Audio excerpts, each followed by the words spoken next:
Hi guys, I hope you are doing well. So in this video, we will be solving together the new questions applicable for your September 26 direct tax CA inter paper. Okay. So you've seen me making this video before every attempt. So before every attempt, whatever are the new questions applicable for that particular attempt, I make a video for you. And this video is applicable for the September 26 exam.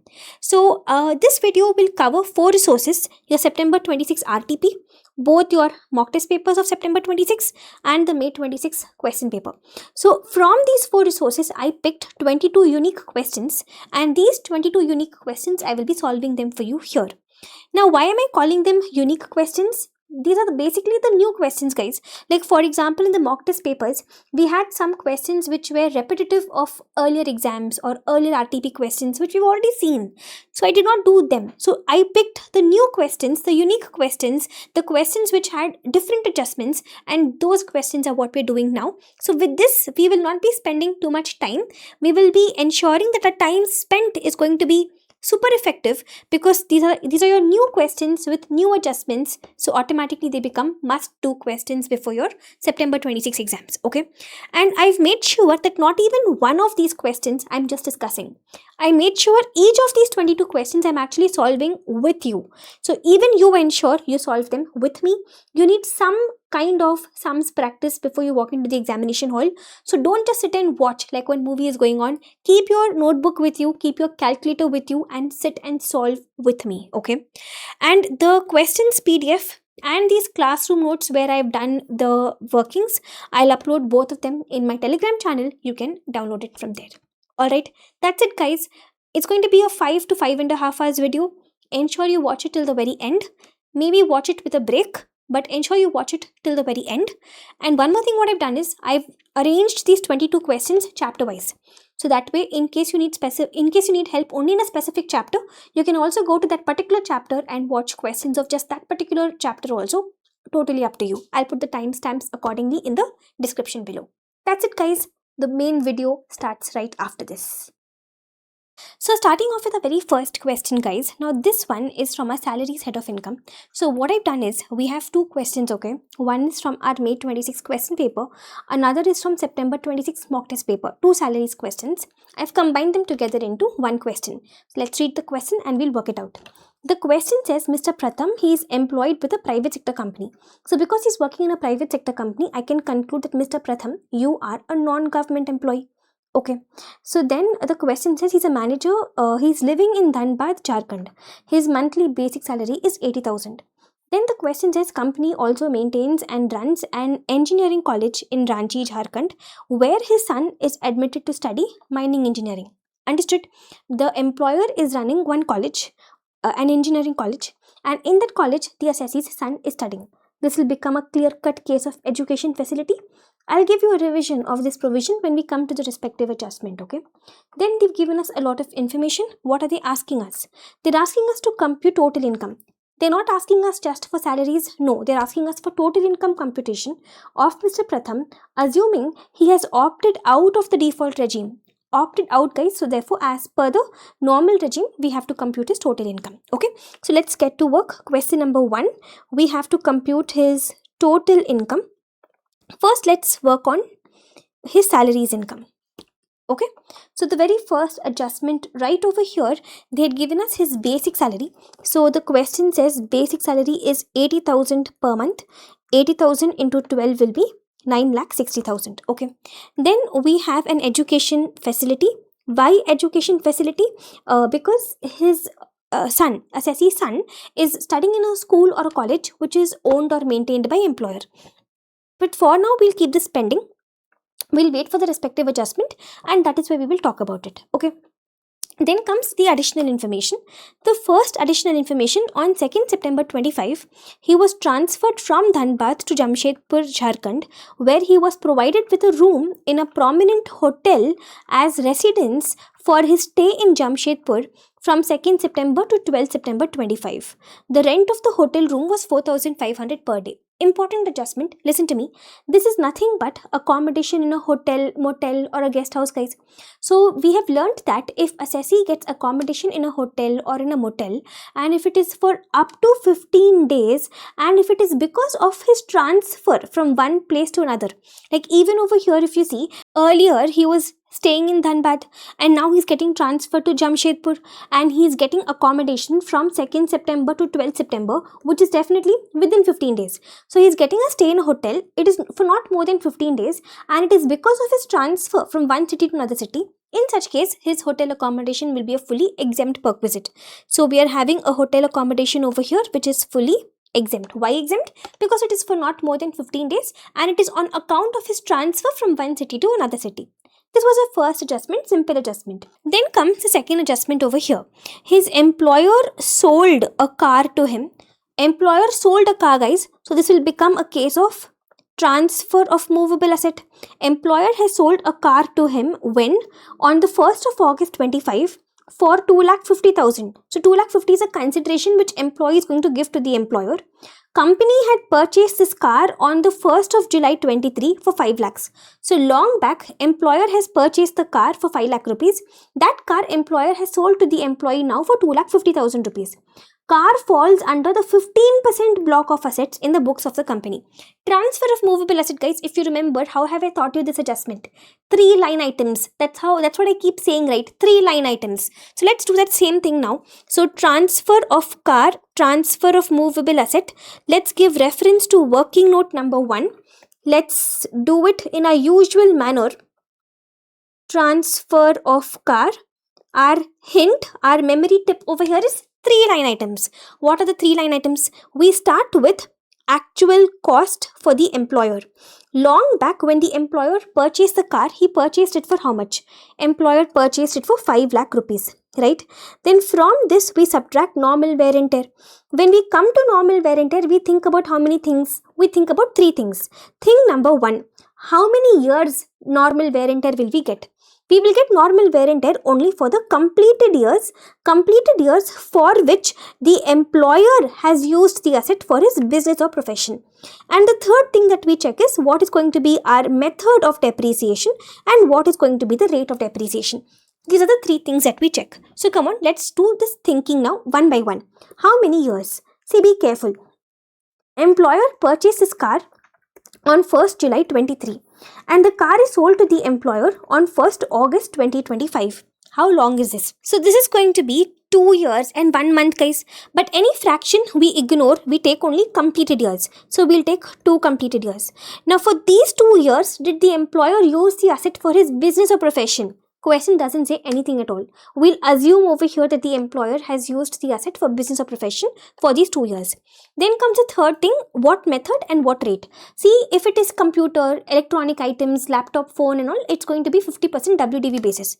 Motor car, 20% WDV basis. All other assets, 10% SLM basis. This is car. So car is going to be 20% WDV basis.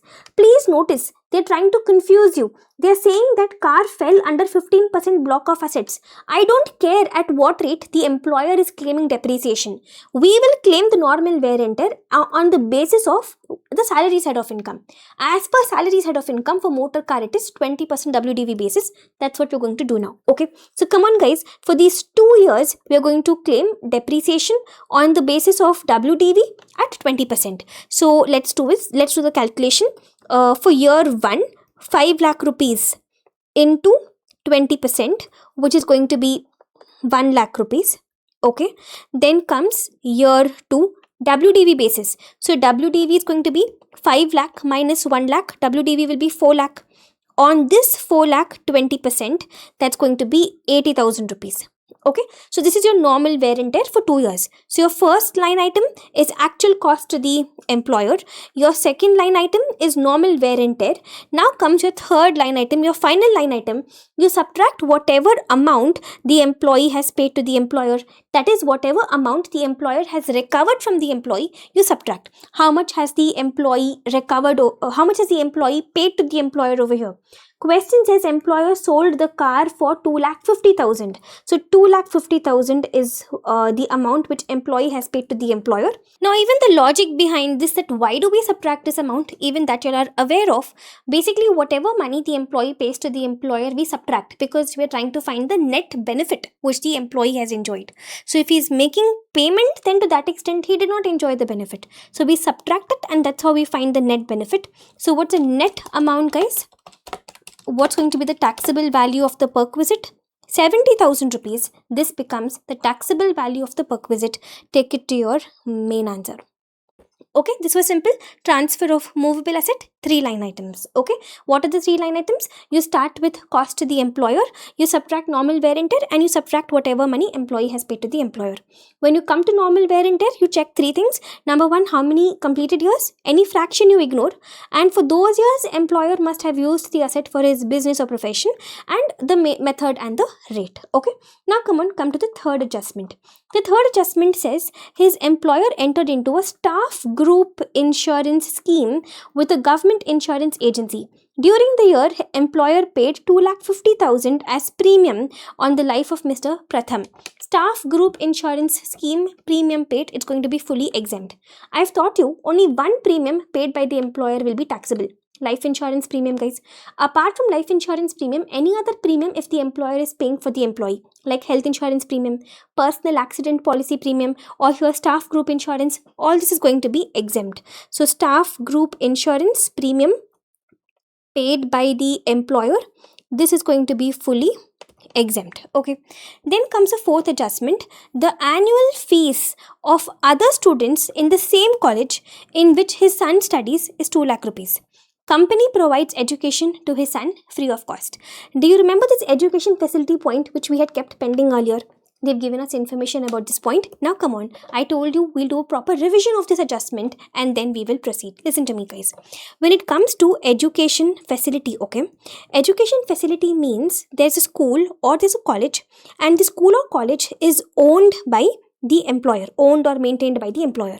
In this school or college, the employee's children or his family members, they are getting educated. So employees' children or employees' other family members are getting educated in this school or college. Okay, if employees' other family members are getting educated, then whatever is the cost of education, it's going to be fully taxable. End of story.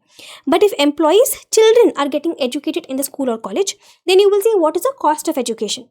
If the cost of education is up to 1,000 rupees per month per child, it's going to be fully exempt. But if it is more than 1,000 rupees per month per child, then it will be fully taxable. Okay, and also remember, if at all you are saying that this education facility is taxable, if at all you are concluding it is taxable, it's going to be taxable only if the assessee is a specified employee. This is a provision, guys. So I'll repeat once again. Education facility, the concept says the assessee, either the assessee's children or the assessee's family members, they're getting educated in a school or in a college which is owned or maintained by employer. Now, what is the taxable value of the perquisite? It will depend upon who is getting educated. If other family members are getting educated, then whatever is the cost of education, directly you will tax it. But if employees' children are getting educated, then you will see what is the cost of education. If it is up to 1,000 rupees per month per child, it will be exempt. If it is more than 1,000 rupees per month per child, it will be fully taxable. Okay. But if you are saying it is taxable, it will be taxable for specified employee only. Clear? Yes. Now in this question, if you see, this education facility is in a college which is owned or maintained by employer, and the employee's son is studying. So employee's children are studying in that college. So therefore you will be bothered about the 1,000 rupees number. So if the cost of education is up to 1,000 per month, it's going to be exempt. Now they have given us a cost of education, guys. They have given us the annual cost of education. It is 2 lakh rupees. But I want the monthly cost of education. So 2 lakh divided by 12, if you see the monthly cost of education, it will be 16,667. Okay, which is definitely more than 1,000 rupees. So because the cost of education is more than 1,000 rupees per month, it is going to be taxable. Till here clear? The employees' children are getting educated in a school which is owned or maintained by employer. Here it is a college, and the cost of education is more than 1,000 per month per child. So therefore it's going to be a taxable perquisite. Now see, in this perquisite, by chance the employee pays any money to the employer, we will subtract it from the taxable value. Even here I told you, whatever money employee pays to the employer, we generally subtract. But over here the question clearly says that his company provided education to his son free of cost. the education is free of cost, which means did the employee pay any money to the employer over here? No, employee has not paid any money to the employer. So there's nothing for me to subtract. So straight away, this 2 lakh rupees I will tax it. But I told you, if it is taxable, it will be taxable only if the assessee is a specified employee. Now, specified employee, 3 categories of specified employees we learned, guys. Either taxable salary has to be more than 4 lakh rupees, or he must be a director at any point of time during the year, or he must be having substantial interest at any point of time during the year. Now here, if you see, we don't know if he's a director or not. We don't know if he's having substantial interest or not. But if his salary numbers, if you see, definitely more than 4 lakhs. So he is a specified employee. The reasonable cost of education is more than 1000 rupees per month per child. Conclusion, fully taxable perquisite. So come on, education facility, we'd already written it over here. The amount is 2 lakh rupees, fully taxable. You got the point? The education facility is in a school or in a college owned or maintained by employer. The employee's children are getting educated over here. The reasonable cost of education is more than 1000 rupees per month per child. Therefore, it is going to be fully taxable. If employee had paid any amount to the employer, I would have subtracted it. Question says no money is paid, so I'm not subtracting anything. I'm straight away taxing this entire 2 lakh rupees. But this facility will be taxable only for specified employees, and definitely my employee is a specified employee because the salary numbers are more than 4 lakh rupees. Okay, now come to the 5th adjustment. The question says he went on a holiday within India with 3 children. 1 major son and 2 twin minor daughters. So his son is major and his daughters are minors. So the son is elder one, guys, and the daughters are the younger ones. So his first born is his son, which is 1 single child, and his second born is twins, which is 2 children. So total he is having 3 children. LTC, guys, leave travel concession, we have learned that if you have single child followed by multiple birth, 1, 2, 3, that's how I've taught you. If it is a case of 1, 2, 3, that is, your first born is a single child, second born is multiple birth. Now, even though you have 3 children, even though you have more than 2 children, still you will get benefit of exemption for all the 3 children. Okay, come on, let's read the adjustment anyways. The question says he went on a holiday within India with his 3 children, 1 major son and 2 minor daughters, and his brother who is dependent on him. So how many people went on the vacation? Assessee, his 3 children and his dependent brother. Okay, total air and train cost incurred by him on the travel was 3 lakh rupees, which is 60,000 per person. He travelled in economy class flights or third AC train compartments. The entire amount was reimbursed by his employer since it was his first trip in the last 20 years. So they're clearly talking to us about LTC. See, had the assessee been following the default regime, then I won't even think anything. In the default regime, LTC is fully taxable, okay? But here assessee is following the normal regime. So I will think about giving the exemption. But some conditions have to be fulfilled. The vacation has to be somewhere in India only. Yes, the question says it is in India. Then if it is a flight, the question says economy class airfare allowed. Train, third AC train fare allowed. Then the question is saying who went on the vacation. Assessee, his 3 children and his dependent brother. Assessee himself definitely allowed. 3 children, guys. We generally get exemption for only 2 children. But we also know that that's an exceptional case. If it's a case of single birth followed by multiple birth, 1, 2, 3. Single birth followed by multiple birth, then in that case, even though you have more than 2 children, how many ever children you have, you will get exemption for all the children. So even though here I have 3 children, I will get exemption for all the 3 children because it is a case of single birth followed by multiple birth. Okay, so 3 children is also fine. Now what about dependent brother? See, who is relative for the purpose of LTC? I've taught you like this, guys, 3D plus spouse. 3D plus spouse means I will draw a plus, I will write the word spouse, and I will put the letter D in 3 places. This is 3D plus spouse. Now how do you interpret this? If this is the assessee, his dependent brother, dependent sister, dependent parents, then children can be dependent or independent, doesn't matter, and spouse. Once again, if this is the assessee, his dependent brother, dependent sister, his dependent parents, his children can be dependent or independent, doesn't matter, and his spouse. So here dependent brothers and sisters will come under the definition of relative for the purpose of LTC. So all my conditions are fulfilled, guys. The vacation is in India. It is within the limit of twice in the block of 4 calendar years. Then the economy class airfare, third AC train fare, even that is fine. And the persons who are going on vacation are within the definition of relatives. assessee, his dependent brother, and his 3 children. So it's all fine. So whatever LTC he got over here, it's going to be fully exempt. Okay. Then comes this next adjustment over here. The question says loan of 2 lakh rupees was taken from his employer. So assessee borrowed a loan from employer when he borrowed on 1st July. So current year loan is outstanding for 9 months only, guys.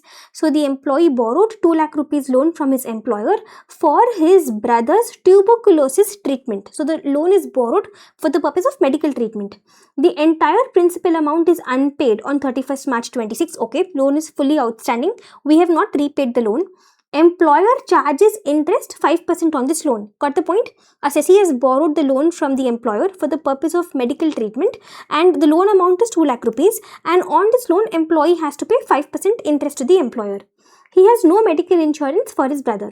SBI lending rate is 11%. So the market rate of interest, guys, is 11%, but we have to pay how much? Only 5%. So first of all, do you agree assessee enjoyed a benefit? Market rate interest is 11%, but we have to pay only 5%. 6% benefit we got. So definitely assessee has enjoyed a benefit. This is nothing but loan at concessional rate of interest, guys. Now, in this particular perquisite, we have 2 exemptions. Number 1, we will see the aggregate original loan amount. If the loan amount is within 20,000 rupees, then in that case, this perquisite will be fully exempt. Here, if you see what is the loan amount, 2 lakh rupees. Is it within 20,000? No. So this exemption is not applicable for us, guys. But we have one more exemption. If the loan is taken for the purpose of medical treatment of Rule 3A disease, then also the perquisite is exempt. Here, if you see, the loan is taken for tuberculosis treatment, which is a Rule 3A disease. So the loan is taken for medical treatment of Rule 3A disease over here, and hence, because of this particular exemption, this perquisite will become an exempt perquisite. Got it, guys? So see, here the common mistake is sometimes students think that both the conditions have to be fulfilled. No, guys, they are not cumulative conditions. Any one condition is fulfilled, the perquisite will be exempt. Either the loan amount has to be within 20,000 or the loan should be for medical treatment of Rule 3A disease. Here the loan is for medical treatment of Rule 3A disease, therefore it's going to be an exempt perquisite. So it is, by the way, it is a benefit. Assessee got 6% benefit. Market rate is 11%. He is paying only 5%. So he did get a 6% benefit. He got a loan at concessional rate of interest, but however, this perquisite is going to be fully exempt. So LTC also was exempt. Even this loan perquisite is exempt. Then the question has given us 2 more information, 2 more adjustments. We'll come to them later. First, finish off our salaries head. Add up what's your total salaries. 12,30,000 is your total gross salary. From this, you will subtract your section 16 deduction. This is normal regime, guys. 3 deductions you will have under section 16. Number 1, you will have standard deduction, 50,000 rupees. Then professional tax and entertainment allowance. No professional tax over here, no entertainment allowance over here. So that's all. What is the final taxable salary for your assessee? 11,80,000 will become the taxable salary. But they asked us to find total income. So the taxable salary is 11,80,000. Let's see the other 2 adjustments now. His wife expired in May 2024 on duty. She was employed with government school as a school teacher. Family pension received by Mr. Pratham is 2,50,000. Family pension, guys, this will go into the IFOS head. Then Pratham received a sum of 12 lakh rupees from a trust registered under section 12AB. Any gift you get from a registered trust is going to be fully exempt. Under 56(2)(10), any gift you get from a registered trust is fully exempt. So here I am getting this 10 lakh rupees gift from a registered trust, therefore fully exempt. So only this one adjustment is left, this IFOS adjustment, this family pension adjustment. Let us do that. So when it comes to family pension, guys, we will see first how much we received. How much has your assessee received? 2,50,000. Now from this you get one deduction. How much deduction do you get? In normal regime, it is going to be 15,000 rupees or 1/3 of the pension received. So 2,50,000 into 1/3 is how much? 83,333. So 15,000 or 83,333, whichever is lesser will become your deduction. Obviously 15,000 is lesser, so this becomes your deduction. So your taxable pension is going to be 2,35,000 rupees. Getting it? See, and by the way, just giving you a reminder, here assessee is following normal regime. By chance assessee was following default regime, then instead of 15,000, you would have written how much? 25,000. Okay. So in this question, if you see, we have received 2,50,000. The deduction is going to be 15,000 or 1/3 of the pension received, whichever is lesser, which over here is 15,000 rupees. So 2,50,000 minus 15,000 rupees, 2,35,000 rupees will become your taxable pension, which will go into your IFOS head. Okay. That's all. No other income of the assessee. He did get a gift, but gift is from registered trust, hence exempt. So if you add up now, what's the total income of your assessee? No chapter 6, nothing over here. 14,15,000. This becomes the total income. It's also in multiples of 10 already, so no requirement of rounding off. Okay, this was your very first question, guys, from your salaries head of income. The most interesting adjustments over here, number 1 was education facility. Number 2, staff group insurance. By chance you had forgotten, it was a good reminder for you. Hotel facility was a very important adjustment over here. Hotel accommodation is exempt if it is for up to 15 days and on the occasion of transfer of the employee from one city to another. Okay, LTC was your usual adjustment only, nothing out of the world over here. Loan perquisite, it was for medical treatment of Rule 3A disease, hence it became exempt. Okay, and family pension was a known adjustment, and this point might be a good reminder for some of you that in case the assessee gets any gift from a registered trust, it's going to be fully exempt. Alright, so that's it, guys. Our final answer is total income 14,15,000. Okay, this was question number 1 from your salaries head. Now let's take up a question on IFHP head. So we have this case-based MCQ over here, okay, from your mock test paper.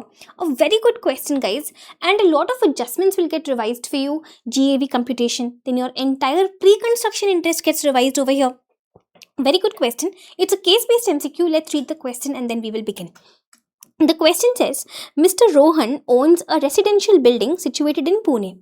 Property is divided such that he uses 1/3 for his own residence while the remaining 2/3 is rented out for commercial use, fetching a monthly rent of 12,000. So he has this entire property. Out of this property, if you see, 1/3 of the property is self-occupied by him for his residence. The remaining 2/3 of the property, this is let out by him. Okay, let out for how much? Let out for a monthly rent of 12,000 rupees. Okay, then the question says, for the let out segment alone, the fair rent is 30,000 per month. Be super careful about the way in which they have worded this question. There are so many opportunities to make silly mistakes in this question. See what they've given. They've said for the let out segment. What is a let out segment, guys? 2/3. For the 2/3 of the property, for that 2/3 portion, the fair rent is 30,000 per month. So you don't have to do fair rent into 2/3. The 2/3 portion's fair rent is 30,000 per month. Okay. Looking at the property as a whole, the municipal value is 2,40,000 and standard rent is 3 lakhs. So the fair rent they have given to us for 2/3 of the property, but municipal value and standard rent, this they have given to us for the entire property, and we'll have to take only the 2/3 portion. Okay. Then the question says on 30th July 25, he paid municipal taxes, which is 10% of municipal value. Okay. Then to fund the construction of this residential building, Mr. Rohan availed a loan of 45 lakhs from a scheduled bank on 1st April 23. So 45 lakhs loan he took. This is the date of borrowing, 1st April 23, carrying annual interest rate of 10%. Construction of the building was completed on 30th June 24. So this becomes your date of construction completion. Subsequently, he repaid the entire principal loan along with the accrued interest on 30th June 25. So 30th June 25, guys, the whole loan is repaid. So in my current year 25-26, if you see, the loan is outstanding for how many months? Only till 30th June, only till 30th July. Sorry, what am I saying? Only till 30th June. So April, May, June, only for 3 months the loan is outstanding in the current year. Okay. Story is clear, right? Big house, 1/3 of the house self-occupied, 2/3 of the house let out. They've given us the municipal value, fair and standard rent. Municipal tax also he has paid. Then he took a loan to construct this entire property, and that entire loan he has repaid during the year. So currently the loan is outstanding only for 3 months. Okay. Then the question says during the previous year, he earned additional income of 2 lakhs from other sources. So his IFOS is 2 lakh rupees. Now comes the light bulb moment. He is paying tax under the default regime. This will change everything in the question. Default regime, guys, 115 BAC. So as per 115 BAC, we have to do the computation. What are they asking us? They're asking us to find net annual value. They're asking us to find deduction of interest. They're asking us total taxable income. So total income also they're asking, which means proper full-fledged calculation we have to do. Okay, guys. So let's begin. Let's get to work. We'll divide and rule. We'll break this question into small chunks. First, let's focus on just the IFHP part. Okay, now in IFHP we have 2 units. We have the 1/3 unit which is self-occupied and 2/3 unit which is let out. Don't forget assessee is following default regime. So if I look at the self-occupied portion 1/3, will I waste any time? I will not even waste 1 minute. Assessee is following the default regime, guys. In default regime, self-occupied property answer will always be 0. So story over. Then my entire focus is going to be on the let out portion. Let out portion is 2/3 of the property, right? Now, whenever you start your let out property calculation, you always start by checking how many months assessee owns the property for. That's how I've taught you. Here, the question does not say assessee purchased the property in between the year or sold the property in between the year. No. In fact, the construction got completed long back in 2024 itself. So, current year, if you see full year, the assessee owns the property. So, my computation will be for the entire year. My computation will be for all 12 months. Now tell me, how do you start let out property calculation? You start with your GAV. Now municipal value, fair and standard rent, all the numbers are given to us in the question. So let's open a working note for GAV computation. I'll call this working note number 1 for GAV. Okay, what are your steps? Your first step, municipal value or fair rent, whichever is higher. What's the municipal value in the question? Look at the question. It says here, see, municipal value is 2,40,000 for the entire property. But I am calculating right now only for the let out portion, only for 2/3 of the property. So 2,40,000 divided by 2/3, it will be 1,60,000. 1,60,000. And what's the fair rent number? Fair rent, guys, they have given to us for the 2/3 portion itself. So I don't have to do into 2/3. They've given me 30,000 per month. So 30,000 into 12, 3,60,000. You got the point, right? You're able to understand what silly mistake is possible here, right? I hope you're able to see what I'm able to see. Fair rent they have given for just the 2/3 portion. But municipal value and standard rent they gave for the entire property. So for municipal value and standard rent, you will have to do into 2/3 to find the value for the let out portion. But for fair rent, I can take the number as it is. Okay. So out of these two numbers, we will pick whichever is higher, which clearly is 3,60,000. Then comes your step 2. Step 2 will be your step 1 number or standard rent number, whichever is lesser. Step 1 number is 3,60,000.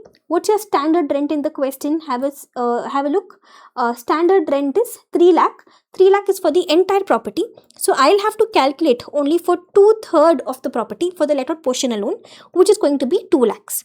So out of these two numbers, I need the lesser number, which obviously is 2 lakh rupees. Then comes step 3, which is going to be actual rent minus unrealized rent. What's the actual rent number over here? See here, given here, monthly rent is 12,000 rupees. So actual rent is 12,000 into 12, 1,44,000 rupees. We don't have any unrealized rent in the question. So 1,44,000 is a step 3 number. Then comes step 4. Step 4 will be step 2 or step 3, whichever is higher. Step 2 is 2 lakh rupees. Step 3 is 1,44,000 rupees, which is higher, 2 lakh rupees. Guys, listen, you might have your own method of computing GAV. Each faculty generally has their own unique method of computing GAV. Whichever method you want to follow, you follow. Answer will be the same only. Okay, so don't worry about the fact that my method is different from your method. It's okay. Then comes step 5. Step 5 is vacancy loss. We don't have any vacancy loss in this question. And step 6 is going to be a GAV, which is nothing but step 4 minus step 5, which is going to be 2 lakh rupees. Perfect. So we have a GAV number now, 2 lakh rupees. Take this to your main answer, GAV 2 lakhs. From this, we will subtract municipal taxes paid. Don't forget, you're doing the let out property calculation just for 2/3 of the property you're computing right now. Municipal tax was paid. Question says assessee paid municipal tax. How much? 10% of the municipal value. Municipal value is how much? Municipal value is 2,40,000. So 2,40,000 is a municipal value. This into 10% is a municipal tax which the assessee has paid. But this municipal tax will be for the entire property. I need only for 2/3 of the property. So 2,40,000 into 10% into 2 by 3. 16,000 will be your municipal tax paid. So therefore your net annual value will be 1,84,000. Okay. From this I will subtract deductions under section 24. You will have two deductions.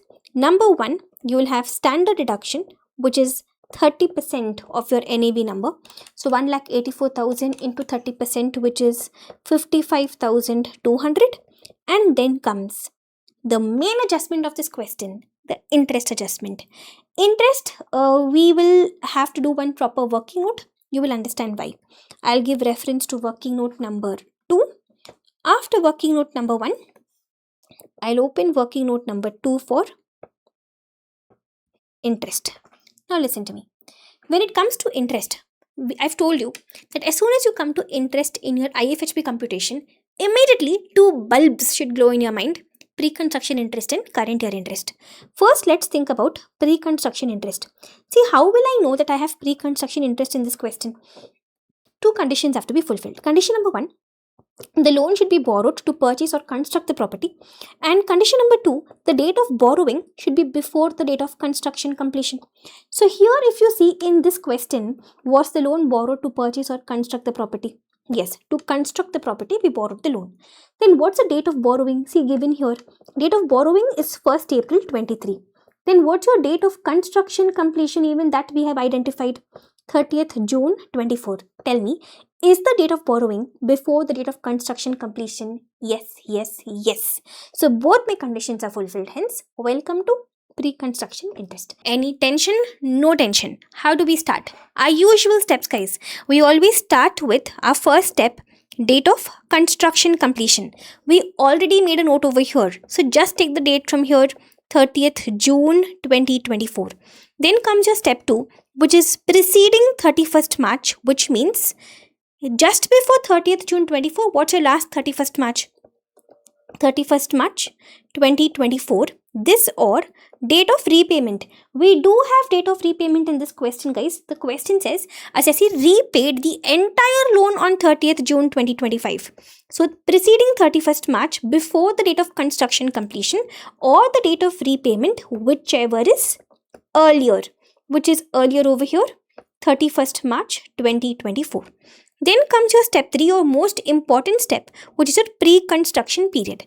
Your pre-construction period will start on the date of borrowing and it will end on the step 2 date. What's the date of borrowing over here? Date of borrowing is 1st April 23. And what's your step 2 date? 31st March 2024. Now this period, if you see, is exactly 1 year long. Okay, so your first step is date of construction completion. Second step is preceding 31st March or date of repayment, whichever is earlier. Your third step is pre-construction period. Now comes your fourth step. For this period of 1 year, we have to find interest. So what's your pre-construction interest? See how much loan we borrowed. We borrowed 45 lakh loan at how much interest? At 10% interest, and I need the interest for 1 year. This is going to be how much? 4,50,000. This is your total pre-construction interest. Then you know very well, pre-construction interest will be allowed across how many years? It will be allowed across 5 years. So pre-construction interest divided by 5. That is 4,50,000 divided by 5. You will get 90,000 rupees, guys. So 90,000 pre-construction interest. This much amount will be allowed across 5 years. Which 5 years? We will start from the year in which the construction got completed and then 4 more years, total 5 years. So when did the construction get completed here? 30th June 24, which is previous year 24-25. So previous year 24-25 and 4 more years, which means 25-26, 26-27, 27-28, 28-29. So across these 5 years, the interest will be allowed. My current year is 25-26, which is in this list of 5 years. So current year we will have pre-construction interest of 90,000 rupees. Perfectly clear. Usual steps I've done, nothing extraordinary. First step, date of construction completion. Second step, preceding 31st March or date of repayment, whichever is earlier. Third step is your pre-construction period, which starts on date of borrowing and ends on step to date. Your fourth step is pre-construction interest. Your fifth step, you divide the pre-construction interest by 5, and then that amount will be allowed across 5 years. Which 5 years? Starting from the year in which construction got completed plus 4 more years. Now my current year has to be in this list of 5 years. Only then in the current year I will have pre-construction interest. Yes, my current year is in this list of 5 years. So current year we will have pre-construction interest. Okay. So this was part A. Then comes part B, current year interest. So what's the loan outstanding, guys? Loan is 45 lakh rupees. How much is the interest rate? 10%. But I will not calculate interest for the entire year because current year we repaid the loan. Current year loan is outstanding for only 3 months. So my current year interest will be for only 3 months, which is going to be 1,12,500 rupees. Okay. So now if I have to make my summary, what's our pre-construction interest? 90,000. What's our current year interest? 1,12,500. So what's our total interest now? 2,02,500. But this interest is for the entire property. I need to know how much is for the 2/3 portion for the let out portion. For the let out portion, your interest will be 2/3, which is 1,35,000. So this is the number which I will take in my calculation. Self-occupied property, anyways, interest we will ignore because self-occupied property answer will straight away be 0. For the let out portion, I am going to take this 1,35,000 number. Okay, come on. Take this to your main answer now. Interest 1,35,000. That's it, guys. So what's the IFHP now? You'll get a negative number. You'll get a loss. You get a loss of 6,200. Okay, so they are asking us, number one, what is a net annual value? Net annual value, how much we calculated? 1,84,000, option C. Then they're asking us how much interest deduction will be allowed. Interest 1,35,000 only we are allowing, so option B. Then they're asking us what is his total taxable income. So only 2 heads of income we have in this question. We have loss from house property, 6,200 rupees, and we have IFOS. IFOS was how much? IFOS was 2 lakh rupees. Only 2 heads of income we are having. No other heads of income we are having. Also, assessee is following default regime. So, no chapter 6 here also. So, now if you see, because assessee is following default regime, be careful about the loss. Loss from house property, you can only do intra-head adjustment. You can't do inter-head, you can't carry forward. So, you have loss from house property. You don't have any other income from house property. Intra-head is not possible over here. Inter-head and carry forward is not allowed in default regime. So therefore, this loss will simply lapse. What's your total income now? This 2 lakh rupees, this itself will become your total income. So option B. Understood? The last part was very interesting. You got the point right. I'm having loss from house property 6,200 and I'm having IFOS. See, if my assessee was following normal regime, then this loss I can do inter-head adjustment I can do. But however, here assessee is following default regime. In default regime, loss from house property, you can only do intra-head adjustment. You can't do inter-head adjustment. So you're not allowed to set it off against IFOS. Then what will happen to the loss? Can you carry forward? No, that's all. It will simply lapse. Story over. This IFOS, this only will be your total income. No other income assessee is having. So option B. Okay, good question, guys. This was. I hope you got perfect clarity with respect to pre-construction interest. So there were 2 main things in the question. Number one, the fact assessee is following default regime. Because of that fact, we did not have to spend time on the self-occupied property calculation. And the second main thing in this question was this point that we had a loss from house property. And because assessee is following default regime, we were not allowed to set off the loss. So therefore, the loss simply lapsed. Alright, I'll give you one small tip over here. See, it's very highly expected, okay, that you will be getting an IFHP based case-based MCQ in the exam. It's highly expected. Whenever you get IFHP based case-based MCQ, please always check which regime assessee is following, because in 9 out of 10 questions in IFHP, nowadays if you look at the kind of questions you're asking, especially in IFHP, 9 out of 10 questions, the assessee will be following default regime. And they will give you information about self-occupied property, thinking that you will waste all your time in this calculation. Don't do that. Because assessee is following default regime, you will straight away say self-occupied property. Answer is 0. So keep this point in your mind, especially in all your IFHP case-based MCQs. Okay guys, this was your question number 2. So we did first question on salaries, then we did a question on IFHP. Now we'll do questions on capital gains. We have 2 to 3 questions over here. The first one is from your May 26 examination. Let's read the question, purely focused on slump sale. Mr. Jayesh, a resident individual aged 45 years. So Mr. Jayesh, you are not a senior citizen. He is a proprietor of Messrs. Jayesh Enterprises, having 2 units, Unit A and Unit B. So in his sole proprietorship, there are 2 units, Unit A and Unit B.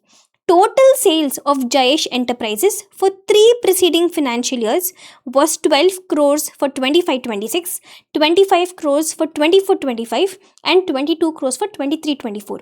See, our current year in the examination is 25-26. So current year and the last 2 years, total 3 years turnover they have given to us. Okay, so till your question is clear, he is not a senior citizen.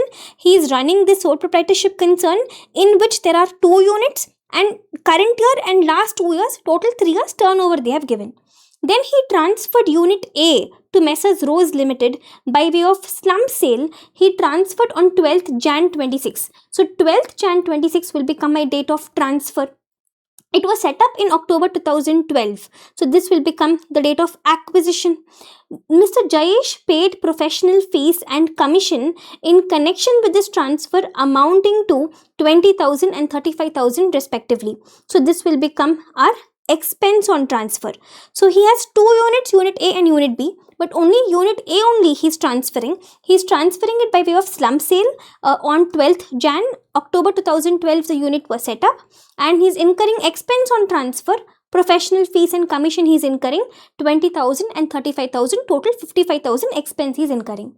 Then balance sheet they have given to us guys, and they've given us some more information over here, and it's a case-based MCQ. They're asking us to find the net worth, they're asking us to find capital gains, they're asking us something about TDS also over here. So that's it, 3 adjustments. Okay, so let's see the balance sheet first. Keep in mind we're targeting only Unit A. Okay, so we look at the credit side first. Owner's capital, then accumulated balance in P&L account. When we compute net worth, the capital number, the accumulated profits is irrelevant for us. Then we have revaluation reserve. It is created due to upward revaluation of land. So if you see, land is 2,500 rupees, but it was revalued by 500 rupees. So the correct value of land will be how much? 2,000 only. We know very well, we always take the value of the assets before revaluation. So after revaluation, if it is 2,500 and if revaluation reserve is 500, then before revaluation, the value would have been 2,000. This is okay. Then bank loan is total 600 lakhs. Unit A 60%. I care only about Unit A in the question. So 600 into 60% is going to be 360 lakhs guys. That's your bank loan number for Unit A. Then sundry creditors is totally 700 lakhs, but Unit A is 20%. So I care only about Unit A. So 700 into 20%, 140 lakhs will be your number for sundry creditors. Then land is total 2,000. We already decided the number. We said we will ignore the revaluation of 500 and we'll take the number before revaluation only, which is going to be 2,000. But Unit A, 40% only. So even though total land is 2,000, I care only about Unit A's number, 40%, which is going to be 800 rupees. Okay. Then plant and machinery, WDV. They've given us a WDV. I'll assume this is WDV as per Income Tax Act. 2,500 is the amount. Unit A is 40%. So Unit A, total plant and machinery will be 1,000 lakhs. Then sundry debtors is 600 lakhs, but Unit A's share is only 25%, which is 150 lakhs. Then closing stock is 833.33, but Unit A's share is 40%, which is going to be 333.33. Okay, and other assets total 800 lakhs. Unit A's share is 40%, which is going to be 320 lakhs. So this is a balance sheet that is given to us. Then the question says slump sale consideration on transfer was 1,600 lakhs. This was the consideration that we received. FMV of the unit on 12th Jan was 1,750 lakhs. Now see, when it comes to slump sale, what is full value consideration? Full value consideration will be whatever is a fair market value of the consideration that we have received, or whatever is a fair market value of the capital asset that we are transferring out of these two numbers, whichever is a higher number will be a full value consideration. So whatever we received or whatever we are transferring, whichever is higher. So what did we receive over here? Consideration we received is 1600 lakhs, and the fair market value of this unit A which we are transferring is 1750 lakhs. So which is a higher number over here? 1750 lakhs. This only will be our full value consideration number. Okay.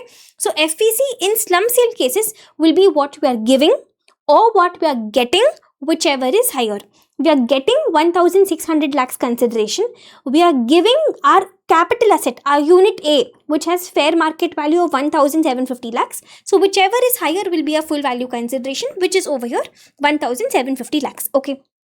Then the question says, land was purchased on April 10, 2012 at 1200 lakhs. See, for land, we have already arrived at the number. From the amount, we subtracted a revaluation reserve and we got the number as 2000 lakhs. But here they are saying that land was purchased on 10th April 2012 at 1200 lakhs. But however, the number that we arrived at was 2000 lakhs. So of course, the math is not matching over here. So basically, my conclusion will be that my assessee, they're talking about some land over here which was purchased for 1200 lakhs. But we're having other pieces of land as well. Total put together, it is 2000 lakhs. So this information kind of becomes irrelevant information for me in this entire discussion. Okay. Then no individual value of any asset is assigned. Of course, it is slum sale. In slum sale, we do not assign value for each asset. Then other assets of unit A. Other assets of unit A is how much? 320 lakhs. So in that 320 lakhs, they are saying it includes goodwill acquired and put to use on 1st September 24 for 200 lakh rupees, on which no depreciation has been charged. This 320 lakhs is including goodwill, acquired goodwill. See, had it been self-generated goodwill, I have to give the value 0. But this is not self-generated. This is acquired goodwill. But they're saying this number is before depreciation. Goodwill is anyways not depreciated anymore. 1st April 24 onwards, goodwill is not depreciated. So they have given us a number before depreciation, correct only. Anyways, it is not depreciable. So nothing is required for me to do about goodwill. Remaining amount of other assets is cash and bank balance. So even this information becomes useless information for me, because they are saying that it includes goodwill on which I did not give depreciation. Correct only, on goodwill. Anyways, I am not supposed to give depreciation. So even this information is useless. Then come on, let's start computing net worth, total capital gains and all we have to calculate. So let's start a proper full-fledged capital gains calculation. So usual process, guys, we usually start with the capital asset transferred. What are we transferring over here? We are transferring unit A. Then what's a period of holding? When did we start this unit? The question says we started the unit. See here, we've already identified the date of acquisition is October 2012. And when are we transferring? We're transferring this unit on 12th Jan 2026. Okay. Now, this period is definitely more than 36 months. I'm sure you're aware of this fact that generally we have only 2 periods of holding. 12 months and 24 months. But slum sale is an exception. For slum sale, even after the amendment, it is 36 months only. So this period is definitely more than 36 months. Therefore, it becomes a long-term capital asset. They're not asking us for tax rates and all. But anyways, just for your information, this will be 112 LTCG. Okay. Now, let's start our computation. We start with the full value consideration. We already identified the full value consideration over here. We concluded in slum sale cases, full value consideration is whatever we are receiving or whatever we are transferring, whichever is higher. The higher number was 1750 lakhs. Then from this, we will subtract expense on transfer. We do have an expense on transfer. In fact, we have 2 expenses on transfer over here. This 20,000 and 35,000. Total 55,000. So I'll write it as 0.55 because all my calculations are in lakhs. So what is your net consideration now? Your net consideration will be 1749.45. Then from this you will subtract cost of acquisition and cost of improvement. This is slump sale, guys. In slump sale cases, your cost of acquisition, cost of improvement will be nothing but your net worth number. So I'll open working note number 1 for net worth. How do you compute net worth? Very simple. Assets minus liabilities. Okay. So let's pick the numbers now. Let's pick the asset numbers one by one. So first we have land. Land we already decided. I will ignore the revaluation reserve number. I will take the amount before revaluation, which is 2000 lakhs. But unit A, we're talking only about unit A. Unit A was 40%, 800 lakhs. Okay. Then we have plant and machinery. Here the amount was 1000 lakhs. This is also okay. Then sundry debtors 150 lakhs. No adjustments over here. Then closing stock is 333.33 lakhs. This is also done. Then we have other assets 320 lakhs. Other assets, they tried to confuse us. They said it includes goodwill and all, they said before depreciation. But we know for a fact goodwill anyways should not be depreciated. And correct only, they did not give depreciation. So no adjustment required for me to do. Alright, so these are our assets. Then coming to the liability side, capital nothing to do, P&L nothing to do, revaluation reserve nothing to do. Only two liabilities we have, bank loan and sundry creditors. So my bank loan, so I'm starting off with our liabilities here. We have bank loan and we have sundry creditors. Bank loan is 600 lakhs and our sundry creditors, bank loan I should be taking only 360, only to the extent of unit A, and similarly sundry creditors I should be taking 140. So that's it, guys. What's the net worth?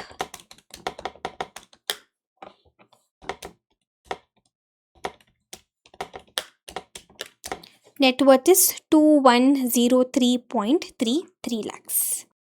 Got it. So I'll take this to my main answer. The cost of acquisition, cost of improvement is nothing but the net worth number, which is 2103.33 lakhs. So your net number is a loss. It's a long-term capital loss, which is going to be 353.88 lakhs. It's a loss. Okay. So they first asked us over here for the net worth. Net worth we just now calculated. It is 2103.33 lakhs, option B. Capital gains or loss, that we calculated as 353.88 loss. Here, option C, STCL of 353.88 lakhs. Then comes the last adjustment. They're asking us, compute the amount of tax deductible at source by Mr. Jayesh for assessment at 26-27 on the amounts paid to Mr. Naresh. Your assessee has paid two amounts to Mr. Naresh. Look at this. Mr. Jayesh paid professional fees and commission in connection with this transfer 20,000 and 35,000 respectively to Mr. Naresh, a resident individual. So Jayesh has paid to Mr. Naresh two numbers. For these two numbers, you're asking us about TDS, guys. Let's handle it one by one. Let's look at the first transaction. The first number is professional fees. So I'll draw my diagram. Mr. Jayesh has given professional fees, how much? 22,000 to Mr. Naresh. Come on. Identify the section. Professional fees, guys. This will come to section 194J. Now, in section 194J, what's your limit? The professional fees has to be more than 50,000. Only then 10% TDS is applicable. But here the amount is only 22,000. It is not more than 50,000. So, therefore, there will be no TDS. Okay. Then, Mr. Jayesh is giving commission also to Naresh. How much commission? 35,000. So, the first transaction is professional fees. And the second transaction, Mr. Jayesh is paying to Mr. Naresh 35,000 rupees commission. Okay. Now see, this commission, again identify the section. It is not insurance commission, it is not lottery commission. So it has to be section 194H, guys. 194H says that the amount has to be more than 20,000. If it is more than 20,000, then 2% TDS will apply. The amount is 35,000. It is more than 20,000. So if I calculate 2% TDS, that's going to be what? 700 rupees. So 700 rupees will be the total TDS which has to be deducted. So Jayesh is giving two numbers to Naresh. He is giving professional fees also. He is paying commission also. But professional fees is within 50,000, therefore no TDS. But commission is more than 20,000, so there will be TDS.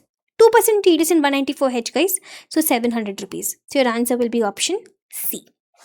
Okay, so this was like a combination of capital gains and just a tiny bit of TDS involved in this question. Okay, now moving on to question number 4. This is another May 26 examination question. Before I come to the question, let me give you a small concept revision. Listen to me carefully, very basic concept. Let's say there's a foreign portfolio investor, okay, and he is selling some security, and the security is his stock in trade. See, generally when you sell stock in trade, your gains will go to the PGPP head. But this is an exception. If a foreign portfolio investor is selling his security, even if it is stock in trade, still that security will be considered as if it is a capital asset, and capital gains head of income only will be involved. Okay, that's all. This much only is a provision. Now look at the question. The question says Messrs. YKR LLC, a foreign portfolio investor, non-resident in India, trading in listed shares and securities throughout the world, bought and sold equity shares of Indian company listed on a recognized stock exchange in India amounting to 15 crores. So it's a foreign portfolio investor. It is trading in securities. Now, even if it is stock in trade, I don't care. For a foreign portfolio investor, whatever gains they have from securities, it will go into the capital gains head only. So your answer is going to be option C. Under which head of income the profit will be taxed? It has to be capital gains head only. General rule, if it is stock in trade and if you're selling stock in trade, from that whatever gain you make, it goes to PGPP head. But when it comes to foreign portfolio investor, for them, even if the securities which they are selling is stock in trade, doesn't matter. The whatever gain they have from securities will come into the capital gains head only, option C. I'm now taking you to the next question, which is from your mock test paper 2. Okay, a nice interesting question. A little bit of buyback will also get revised for you. Let's work this question out.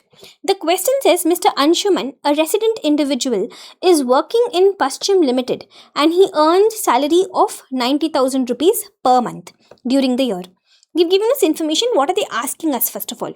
You are required to compute total income of Mr. Anshuman if he is paying tax under the default regime. So as per 115 BAC, we have to find his total income. So let's start writing. As we read the adjustments, we'll keep open working notes. Okay. So we're computing total income as per default regime.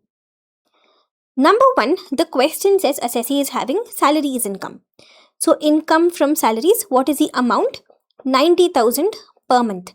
90,000 into 12 will be 10,80,000. From this, I'll enjoy section 16 standard deduction.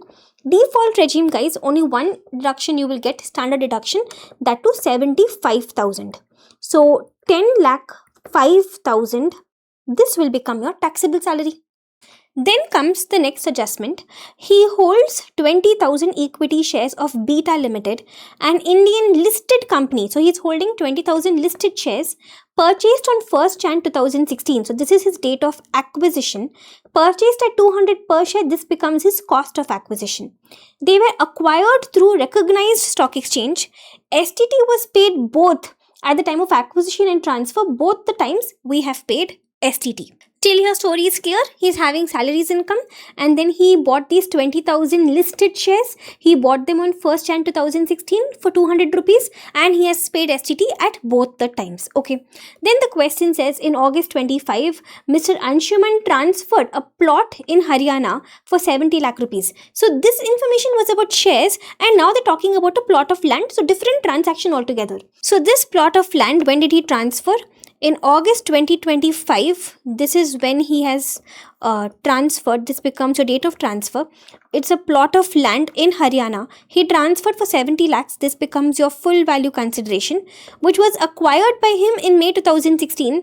This becomes your date of acquisition, acquired for 22 lakh rupees. Cost of acquisition. Okay. He paid brokerage 1% on transfer. This becomes your expense on transfer. Then in May 2026, Mr. Anshuman acquired a residential house property in Gwalior for 40 lakh rupees. So he has sold a plot of land and he has purchased a residential house property. So we will think about some exemption section later. Then the question says, in November 25, Beta Limited decided to buy back 50% of its shares at 250 per share. Remember, this first para over here was all about Beta Limited shares. He had purchased 20,000 equity shares in Beta Limited. Now, out of those 20,000 shares, Beta Limited is going to buy back 50% of the shares. So, 10,000 of his shares will get bought back. When? In November 25. So, this will become the date of transfer. Beta Limited decided to buy back 50% of the shares at 250 rupees per share. So, this will become your buyback price. Beta Limited bought back proportionate shares of Mr. Anshuman. FMV of the shares on 31st Jan 2018 was 190 per share. This is FMV on 31st Jan 2018. So this is the information given to us. They're asking us to find total income as per default regime. Let's get to work, guys. Salaries we have already computed. Apart from salaries, we are having only two other transactions: transfer of these shares by way of buyback and transfer of this plot of land. Okay, so let's open working notes. Let's open working note number 1 for buyback. Now, when domestic company shares get bought back, two heads of income get attracted. IFOS head of income and capital gains. Let's do them one by one. First, IFOS head. In IFOS head, section 222F deemed dividend concept will apply. 222F says whatever is the buyback price that you have received, it will fully get taxed under IFOS head. How much buyback price you received, guys? 250 rupees per share you have received for 10,000 shares. See, totally he is having 20,000 shares. 50% is getting bought back. So 10,000 shares are getting bought back, and per share he will get a buyback price of 250 rupees. So his total buyback price which he has received is 25 lakh rupees. This will as it is be taxed for him under IFOS head, right? There's no maximum limit. You can't subtract any expenses. Whatever buyback price you have received, fully taxed under IFOS head. First implication. Second implication will be capital gains. Now in buyback cases, when you compute capital gains, it will be normal usual computation. Only one thing you have to remember, that your full value consideration will always be 0, right? Because you've already taxed the buyback price in IFOS head, so you can't tax it again in capital gains head. So everything else will be normal capital gains calculation. Only thing is FVC will be 0. So come on, let's start our usual steps. We'll start with capital asset transferred. What are we transferring? We're transferring 10,000 listed equity shares.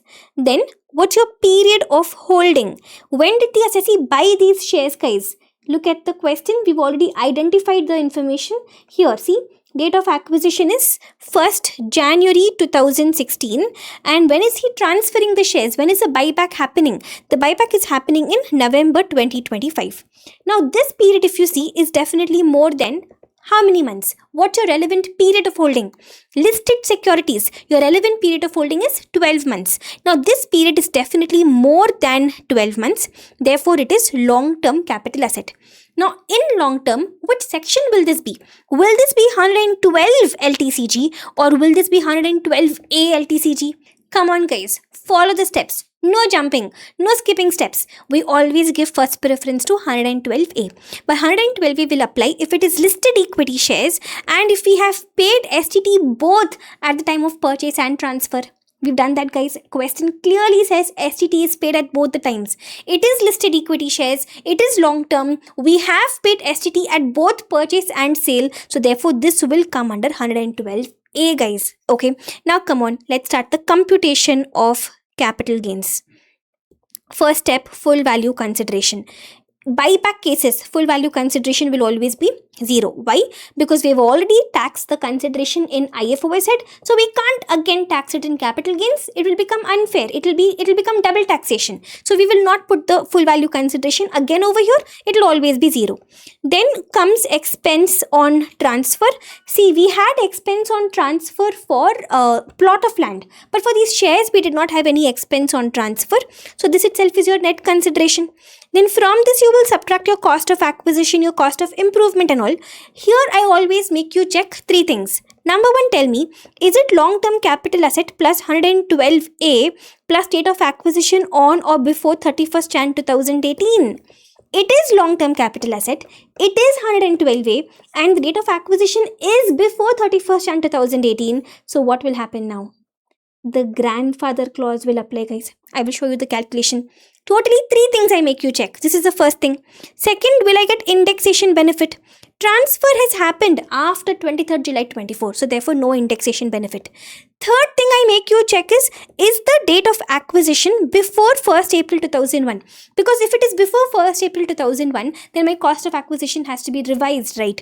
But here it is not before 1st April 2001, so therefore only one adjustment is applicable over here for cost of acquisition, the grandfather clause. Okay, so let's do that, guys. Let's open a separate working note for this.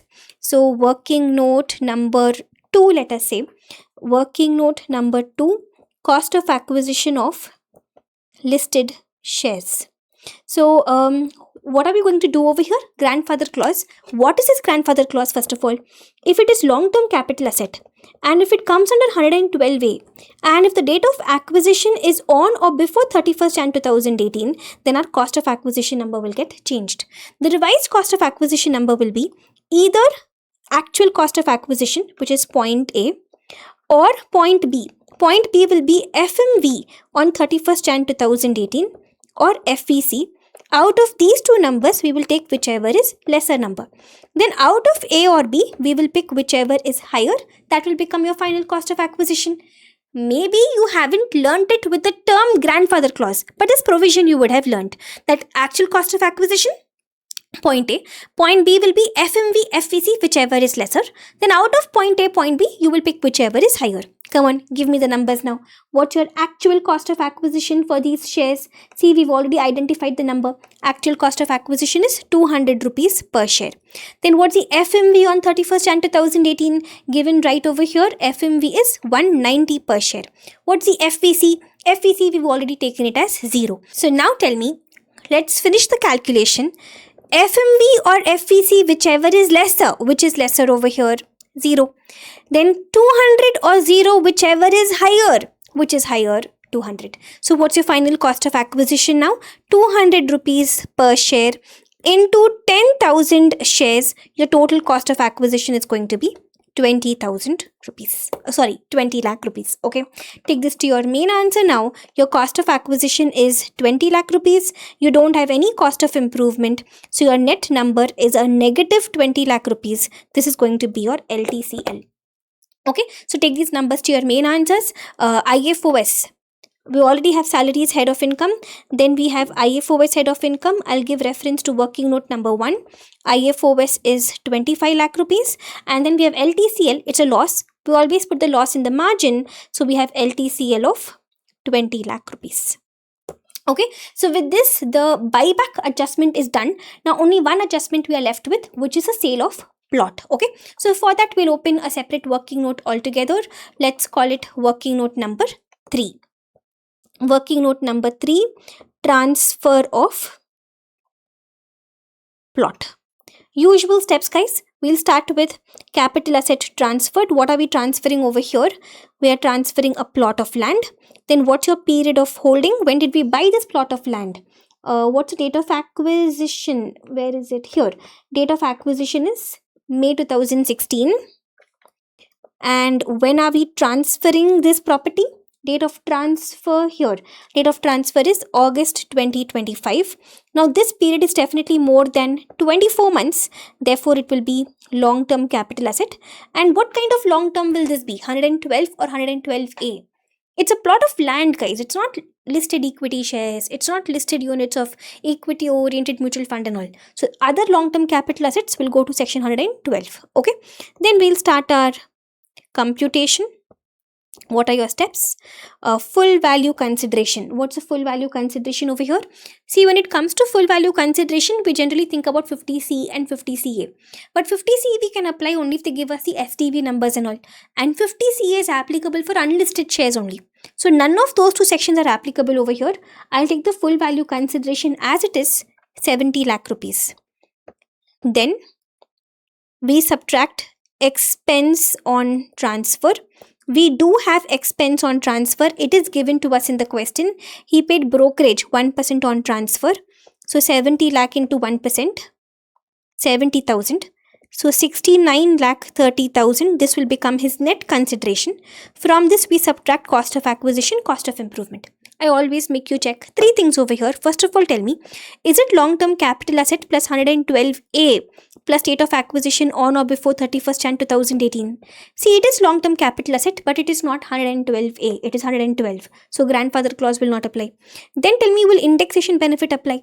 The transfer has happened after 23rd July 24, so no indexation benefit also. Then tell me, is the date of acquisition before 1st April 2001? Because if it is before 1st April 2001, I'll have to alter the cost of acquisition. No, it is not before 1st April 2001.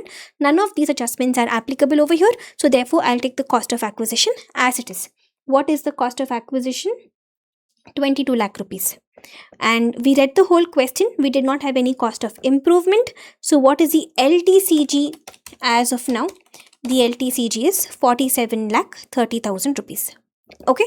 Now from this, we will think about giving some exemption section, because the question says, in the month of May 2026, Mr. Anshuman purchased a residential property in Gwalior for 40 lakhs. See, be careful, okay. When you purchase a residential house property, alright, two sections exemptions are possible. It can either be section 54 or it can be 54F. Now 54 will apply if you sold a house and if you buy a house. Assessee did not sell a house. He sold a plot of land. He sold a piece of land. He did not sell a house. When you sell a house and buy a house, we apply 54. 54 is not possible over here. 54F will apply if you sell some long-term capital asset other than house and if you buy a house. Here, assessee has sold some long-term capital asset other than house. He has sold a plot of land and he has purchased a house. So therefore, I will think about section 54F exemption, guys. What are your conditions? Assessee has to be individual or HUF fulfilled. Assessee must be transferring some long-term capital asset which should not be a residential house fulfilled. Then the gains have to be long-term capital gains fulfilled. Either assessee must purchase a new house or assessee must construct a new house. Here assessee has purchased a new residential property in India, even that is fulfilled. If you're purchasing, you must purchase within 2 years from the date of transfer. The transfer happened in August 25. We are purchasing in May 26. So we have purchased within 2 years from the date of transfer. Also, we have purchased it before filing the return of income. So CGD concept also is not applicable. So straight away I'll give the exemption. But 54F, guys, F for formula. What's your formula? Amount invested in the new asset into LTCG by net consideration. What is the amount which we have invested in the new asset? 40 lakh rupees.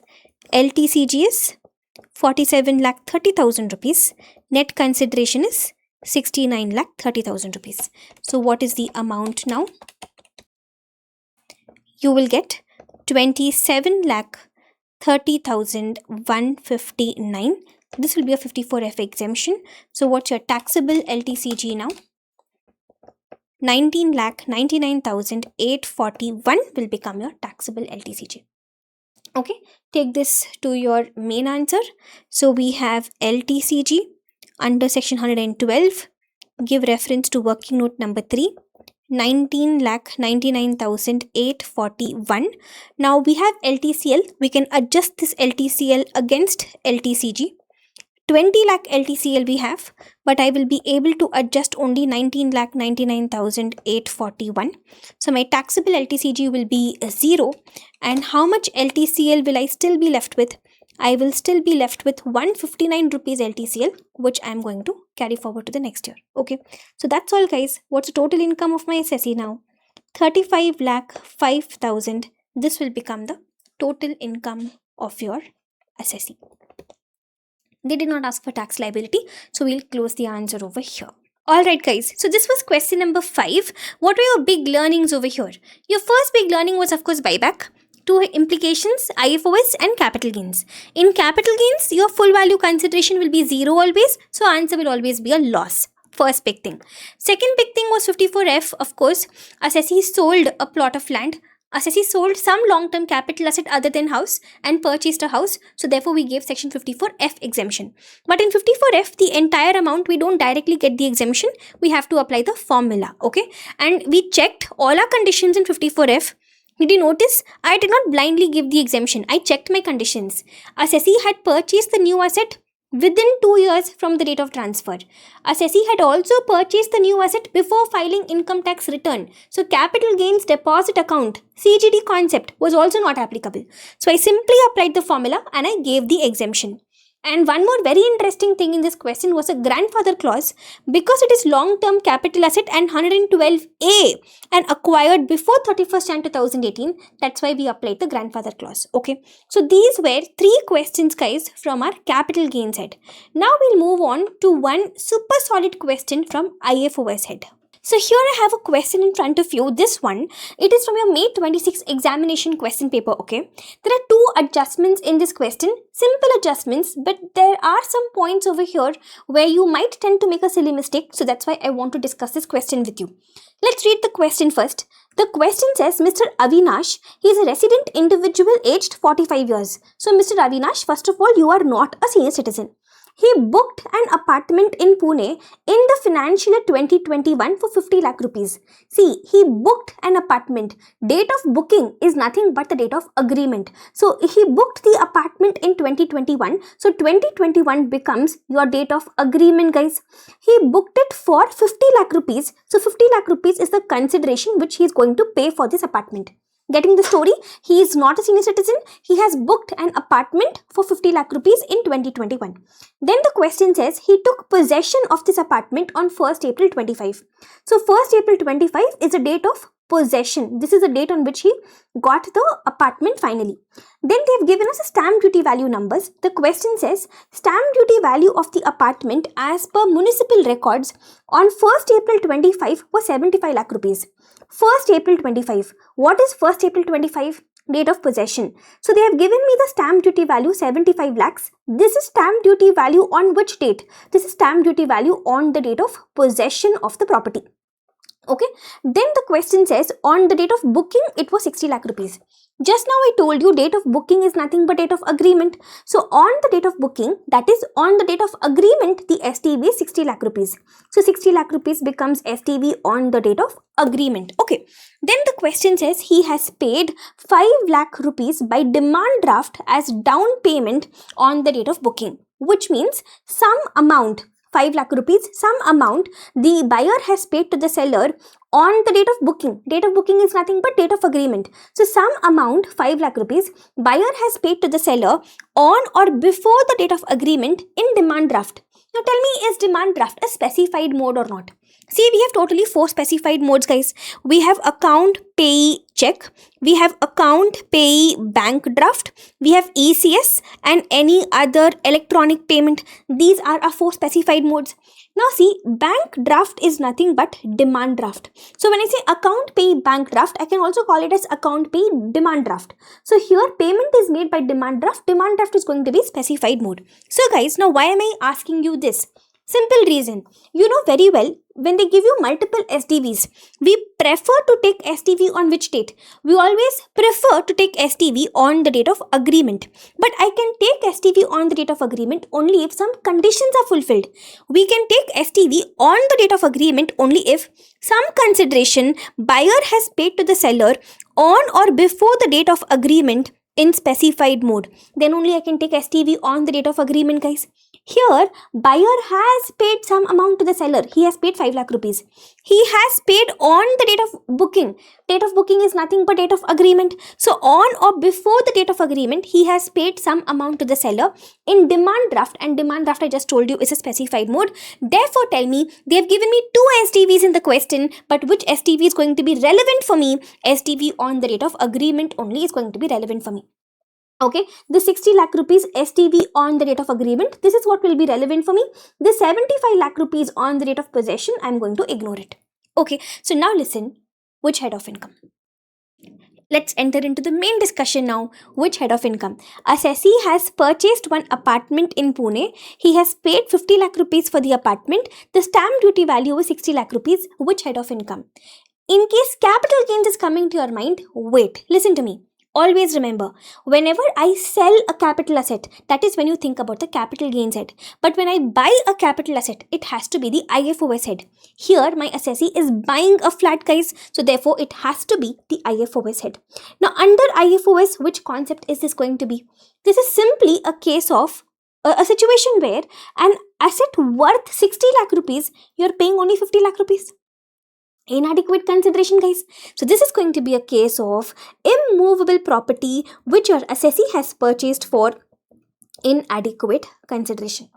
And immovable property inadequate consideration, how have I taught you? 6 steps. Immediately 6 steps will come to your mind. Tell me, what are the 6 steps? The first step, we start with the stamp duty value. Which stamp duty value are we going to take? We have already concluded we're going to take STV on the date of agreement, which is 60 lakh rupees. So 60 lakh rupees is your STV. Then step 2, what is the consideration? How much amount is your assessee paying for this asset? He's paying 50 lakh rupees consideration, guys. So what is the difference now? That's your step 3. What's your difference? The difference is 10 lakh rupees. Logic also you know very well. I've taught you the logic as well. The logic is very simple. Something worth 60 lakh rupees, you are paying only 50 lakh rupees. So what is the benefit you got? You got benefit of 10 lakh rupees. So this is your benefit. So if at all something is going to be taxed for you, this 10 lakh rupees only is going to be taxed for you. But whether this 10 lakhs is going to be taxed for you or not depends upon step 4, step 5, step 6. Step 4 is standard, which is always 50,000. Step 5 is 10% of consideration. 10% of 50 lakhs is going to be 5 lakh rupees.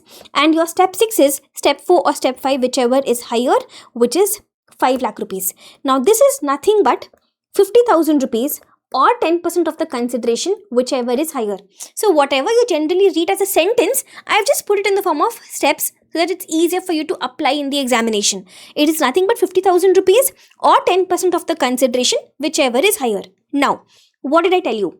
If at all something is taxable, which number will be taxable? Your step 3 number will be taxable because this is a benefit that you enjoyed. But this 10 lakhs will be taxable only if it is more than the step 6 number. Is 10 lakhs more than 5 lakhs? Yes. So as step 3 is more than step 6, therefore your step 3 number, that is 10 lakh rupees, is going to be taxable. So with respect to your first transaction, what's your conclusion now? With respect to the first transaction, my conclusion is 10 lakh rupees. This is going to be taxable for us under IFOS head. You understood, right? The difference is 10 lakh rupees. This difference of 10 lakh rupees is more than step 6 number. It is more than 5 lakh rupees. So if step 3 is more than step 6, step 3 will be taxable. What if step 3 is not more than step 6? Then nothing will be taxable. Okay. So if at all something will be taxed, step 3 will be taxed. And step 3 will be taxed only if it is more than step 6. So this was my first para. Simple, straightforward, IFOS, 6 steps, immovable property, inadequate consideration, good revision. Now come to the second para. This is where you're going to have a small good morning moment. Let's read the question first. On 16th Jan 2026, his gold chain costing 6 lakh rupees purchased on 20th August 25 was stolen during the marriage party when the FMV of the chain was 13 lakh rupees. Situation is clear.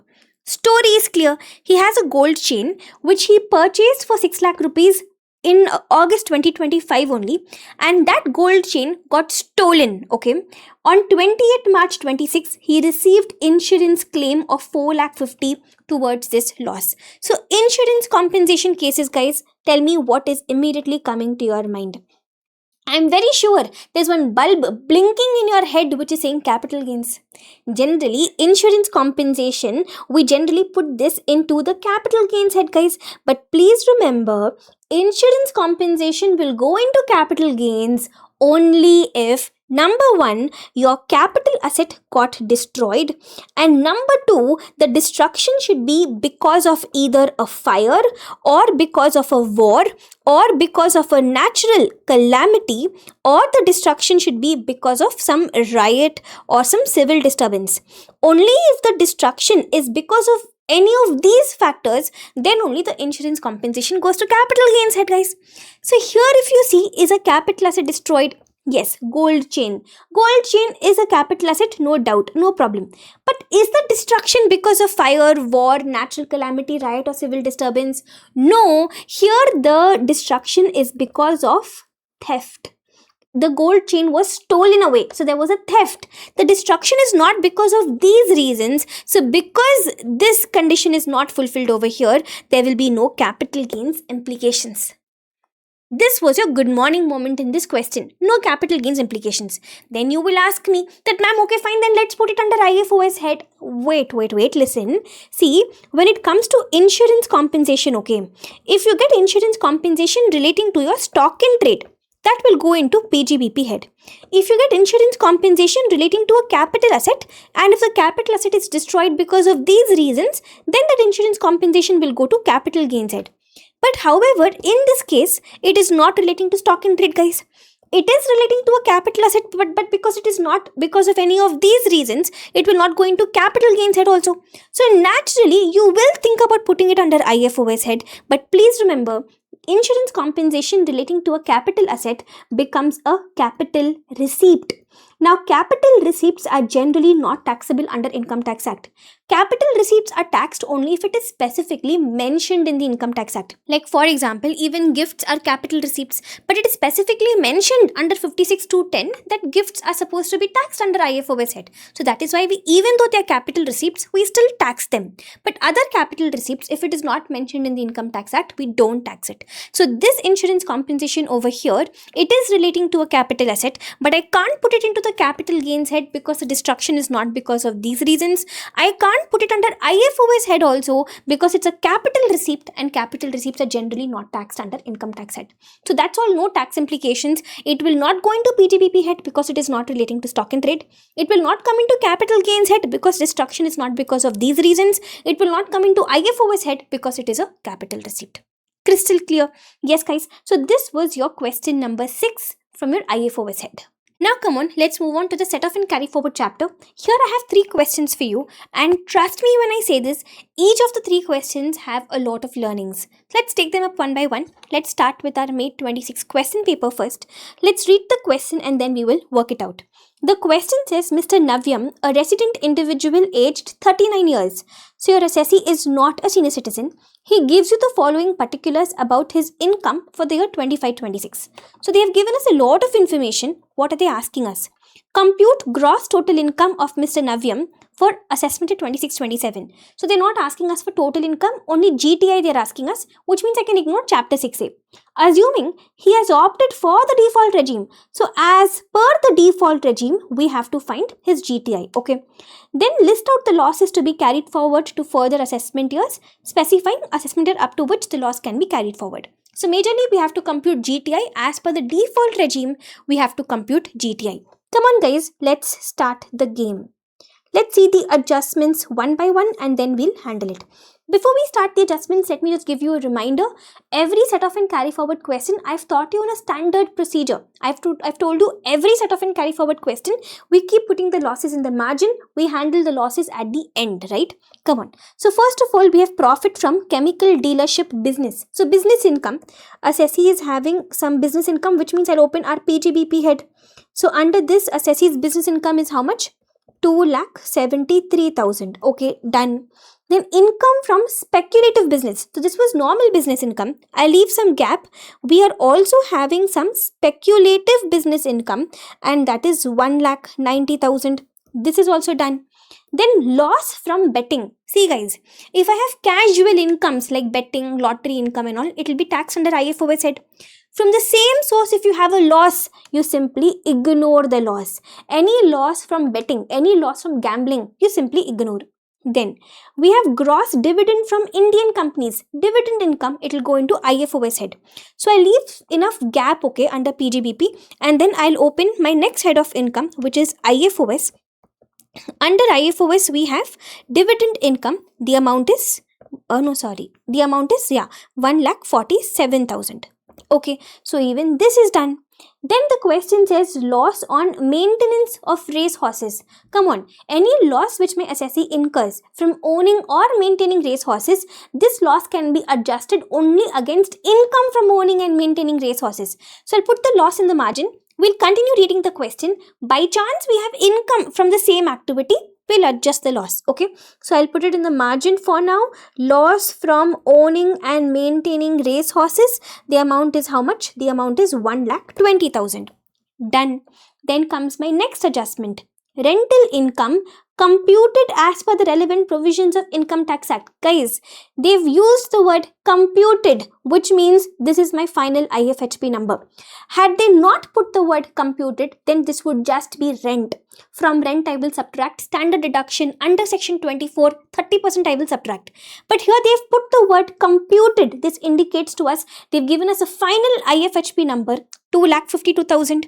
So my first head of income I had over here was PGBP, then I had IFOS, again I leave some gap and I'll open my third head of income, which is IFHP.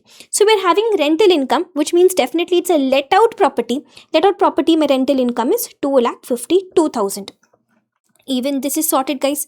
Till here there was no drama. Till here everything is smooth. Now comes my next adjustment. This is where the game starts. Loss from self-occupied house property. Assessees following default regime. In default regime, self-occupied property answer should always be 0. In default regime, self-occupied property interest we don't allow as deduction. So answer will always be 0. But here they have given me the loss number. So what will I do with the loss number? Nothing. Dustbin. I will ignore it. So self-occupied property losses are always ignored under the default regime. You remember this, right? When it comes to the default regime, let out property, no change. As usual, life is simple. But in default regime, self-occupied property answer will always be 0. They've given me a loss number over here. I will simply ignore it. So done, dustbin. Come to the 8th adjustment now. His minor daughter has won an award from dance performance on TV. Amount was given to his father, 3 lakh rupees. Minor child's income. If minor child earns income because of skill, talent or labor, we don't club the minor child's income. So even over here, if you see, the minor child has earned income because of dance performance, which means because of the minor child's skill. So this income will not be clubbed with my assessee's income. On this income, the minor child herself will pay tax. So therefore, I can simply ignore it, guys. Right now, I am doing calculation for my assessee. In my assessee's hands, this income is not going to be clubbed. This income will not impact my assessee's computation. Done. Then the question says, profit from a business specified under 35 AD is 6,50,000. So PGBP head, guys, we have specified business income. So section 35 AD, specified business income. How much is the amount? 6,50,000. And see, I'll tell you something. I've seen this very often.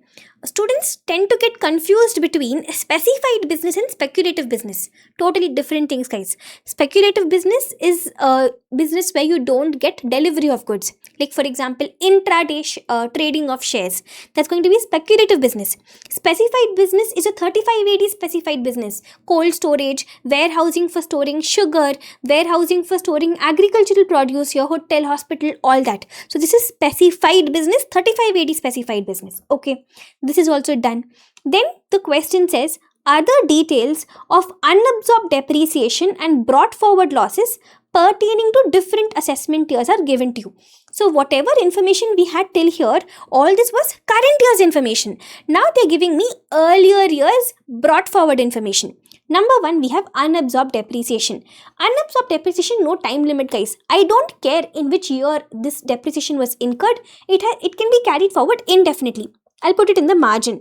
So we have unabsorbed depreciation brought forward. See, all the brought forward losses I'll put on this side, okay? I have unabsorbed depreciation brought forward of 6,80,000. Now listen to me. Not given in the question, but just for your knowledge. Assessee is following default regime, guys.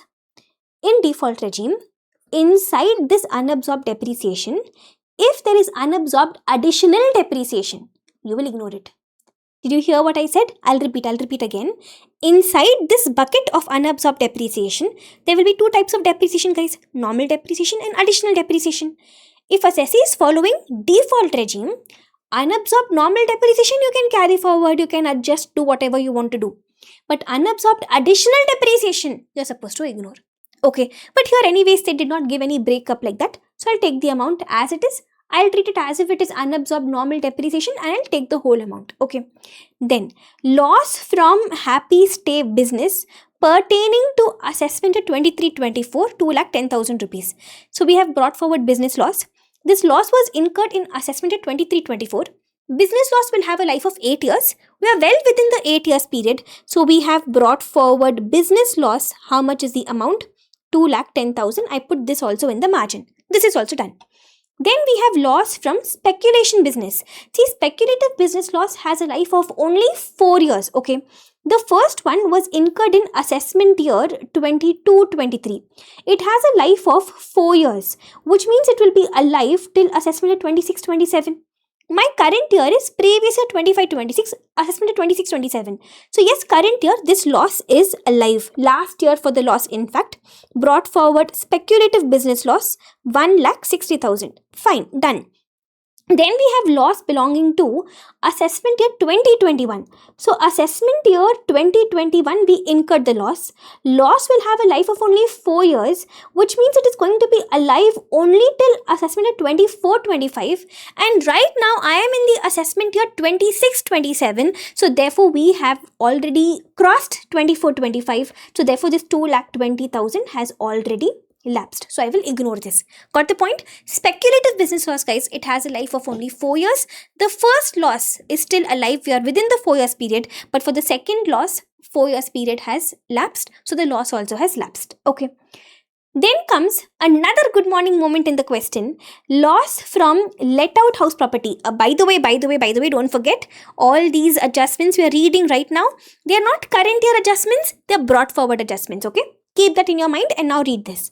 Loss from let out house property 1,60,000 related to assessment 24-25 for which belated income tax return was filed. See, don't forget the fact that my assessee is following default regime.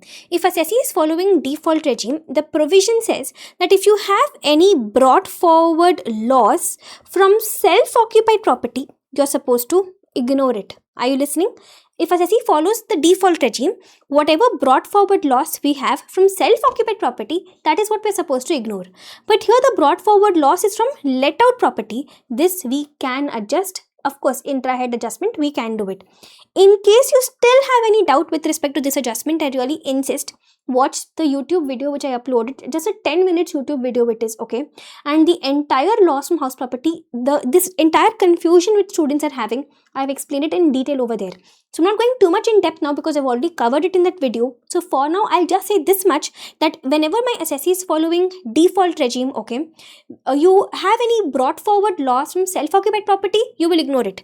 But brought forward loss from let out property, you can adjust. And of course, brought forward losses we're putting in the margin.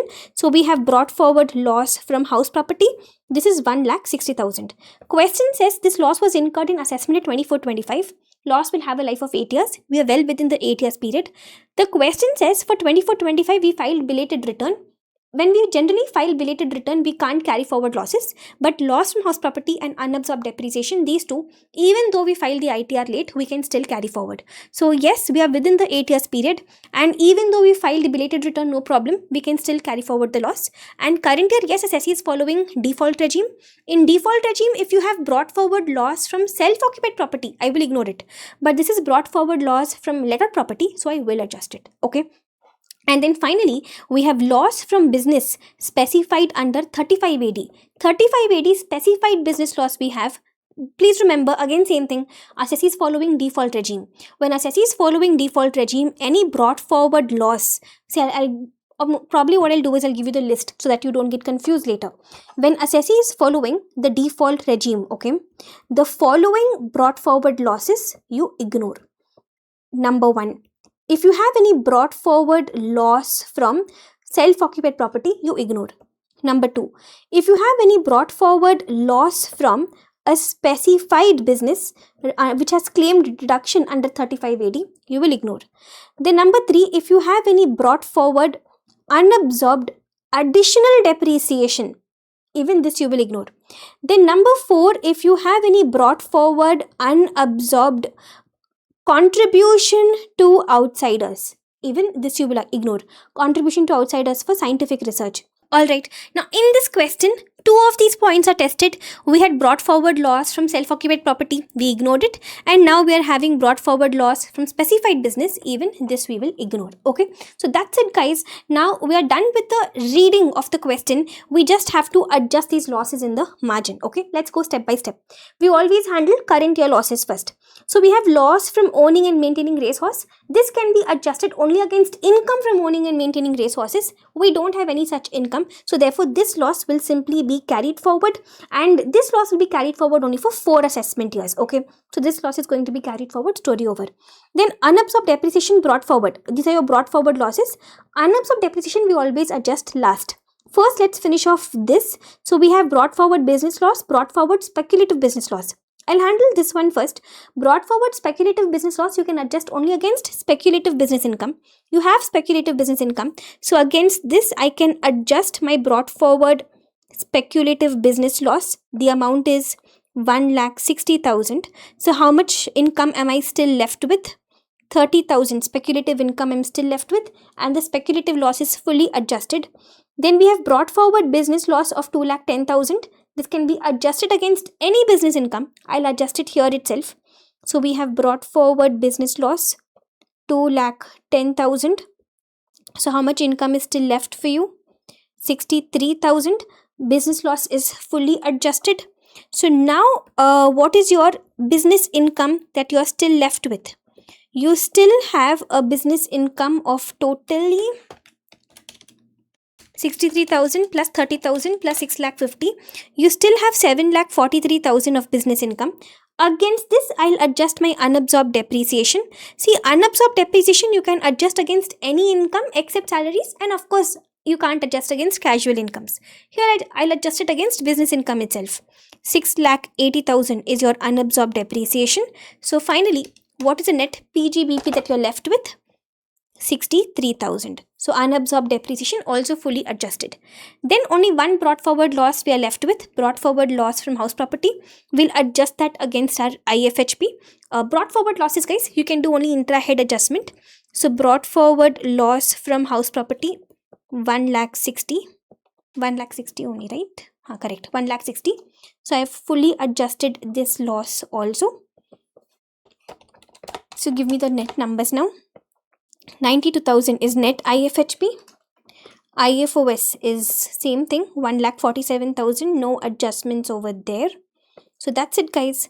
They were asking us for GTI numbers. What's your GTI? We have 3 heads of income here, PGBP, IFOS and IFHP. So the GTI is going to be 3,02,000. This is going to be the GTI of your SSE. And which loss are you going to carry forward? Only one loss you're carrying forward. Loss from owning and maintaining racehorses, 1,20,000. You're going to carry it forward for 4 years. Alright, that's all. Simple story over. Alright, so what were your good morning moments in this question? The first good morning moment over here, I would say, was relating to this one. This adjustment over here. Brought forward loss from house property. If assessee is following default regime, we ignore brought forward self-occupied property loss. This was let out property loss, so we considered. Then when assessee is following default regime, if you have brought forward 35 AD business loss, even that we ignore. Okay, that's it. So this was your question number 7. Now come to question number 8. Another question from set off and carry forward from your September 26 mock test paper. Another good question guys. Let's read the question. One second. The question says, Mr. Sharma, a resident individual, has provided the following details regarding his income and losses for the year. So all of these are his current year information. Then additional information pertaining to unabsorbed depreciation and losses from the preceding assessment year. So brought forward losses. Mr. Sharma furnished his return of income for assessment at 25-26 on 28 July 25. Choosing to be taxed under 115 BSE. So this information is about assessment at 25-26. Assessment year 25-26 is not current year, right? It is last year. Because current year for us in our examination is previous year 25-26, assessment year 26-27. Here they're talking about 25-26 assessment year. So this is last year's information, not current year's information. So last year my assessee has followed Section 115 BSE. Okay. You are required to calculate Mr. Sharma's GTI. So they're not asking total income, only GTI we have to compute. Also determine the amount of loss that is eligible to be carried forward. Alright, so last year assessee has followed default regime. Current year which regime? Nothing is mentioned. So when nothing is mentioned, by default we follow the default regime, that is 115 BSE. Story is clear, right? They've given us current year points, then they've given us brought forward losses. Last year assessee has followed default regime, they are saying, and current year also we have to follow default regime. We have to compute GTI. Come on guys, let's start the game. Let's see current year's information first. Computed income from salary. They're using the word computed over here, which means it is after all deductions and all. I'll take this amount as it is. 27,40,000. Done. Then LTCL arising from the sale of Tech Corp Inc. equity shares. STT paid upon acquisition and sale. We have LTCL. All the losses, what do? Same process. All the losses in the margin. So we have LTCL of 1,25,000 rupees. This is also done. Then income derived from let out property situated in Jaipur. So we have IFHP head now. IFHP head, they did not say rent guys. Had they said rent, then I will subtract standard deduction and all. They've said income. It's income from house property. I'll take this amount as it is, 5,50,000. See, there should be no confusion, okay? Listen to me. When the question says rent, then from this rent, I will subtract 30% standard deduction and I'll get IFHP. If the question says rent, but in brackets, if the word computed is mentioned, it means I can take this number as it is a final IFHP number. When the question says it is income from house property, again I will take the number as it is, it's a final computed number. Okay, so here the question says income from this house property, so it's final computed number, I took it as it is. This is also done. Then loss incurred from let out property. Loss from house property guys, margin. Loss from house property, how much is it? 3,75,000. This is also done. Then interest pertaining to self-occupied, this should be. Interest pertaining to self-occupied property located in Bangalore. Come on, be careful. Same adjustment which we saw even in the last question. Assessee is following default regime. In default regime, self-occupied property answer should always be 0. How much ever interest we have paid for self-occupied property, ignore, dustbin. Self-occupied property, no tension, no complication, no confusion. Default regime, straight away answer will be 0. This is also done. Then net winnings from online games, amount is net of TDS. Winnings guys, this will go into my IFOS head. So under IFOS head, we are having winnings from online games. These will be your casual incomes, but they have given us the amount net of TDS. So we have to gross it up. 35,000 into 100 by 70, 50,000 rupees. This was also simple. Then the question says PGBP, profits and gains derived from manufacturing business after deducting normal depreciation 2 lakh rupees and additional depreciation 50,000 rupees. So 36 lakh 86,000. Let me check the number 1 minute. It's correct. It's 36 lakh 86,000. So they've given us PGBP of the current year. It is 36 lakh 86. This 36 lakh 86 is after subtracting normal depreciation 2 lakhs and also after subtracting additional depreciation 50,000. Normal depreciation, no problem. Assessee is following default regime. In default regime, can you subtract additional depreciation? You can't subtract, right? But they have already subtracted. So you'll have to reverse it. You'll have to add it back. So what will our PGBP be? The profits that they have given us is 36 lakh 86,000. But this is after subtracting additional depreciation. So I'll reverse the additional depreciation. I'll add it back. 50,000 rupees. So therefore, your PGBP number, the correct PGBP number is going to be 37 lakh 36,000 rupees. Okay. So with this, we're done with the current year points, guys. Current year, what are the heads of income we have? We have salary head, we have IFHP head, IFOS and PGBP head. Okay. Till here, there was nothing extraordinary. It was all simple, straightforward. Now comes the brought forward information. All these numbers belong to assessment year 25-26, which means they belong to previous year 24-25, which is last year. So business loss from manufacturing business. again losses in the margin, but these are brought forward losses, so I'll put them on this side.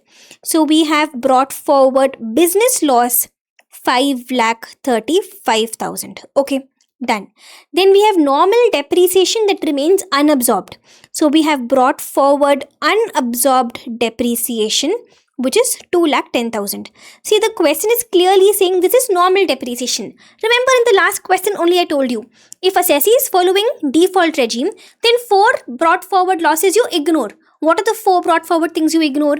You ignore brought forward loss from self-occupied property. You ignore brought forward unabsorbed additional depreciation. You ignore brought forward business loss from specified business where you're claiming 35 AD. You also ignore brought forward unabsorbed contribution to outsiders for scientific research. So brought forward unabsorbed additional depreciation only you ignore.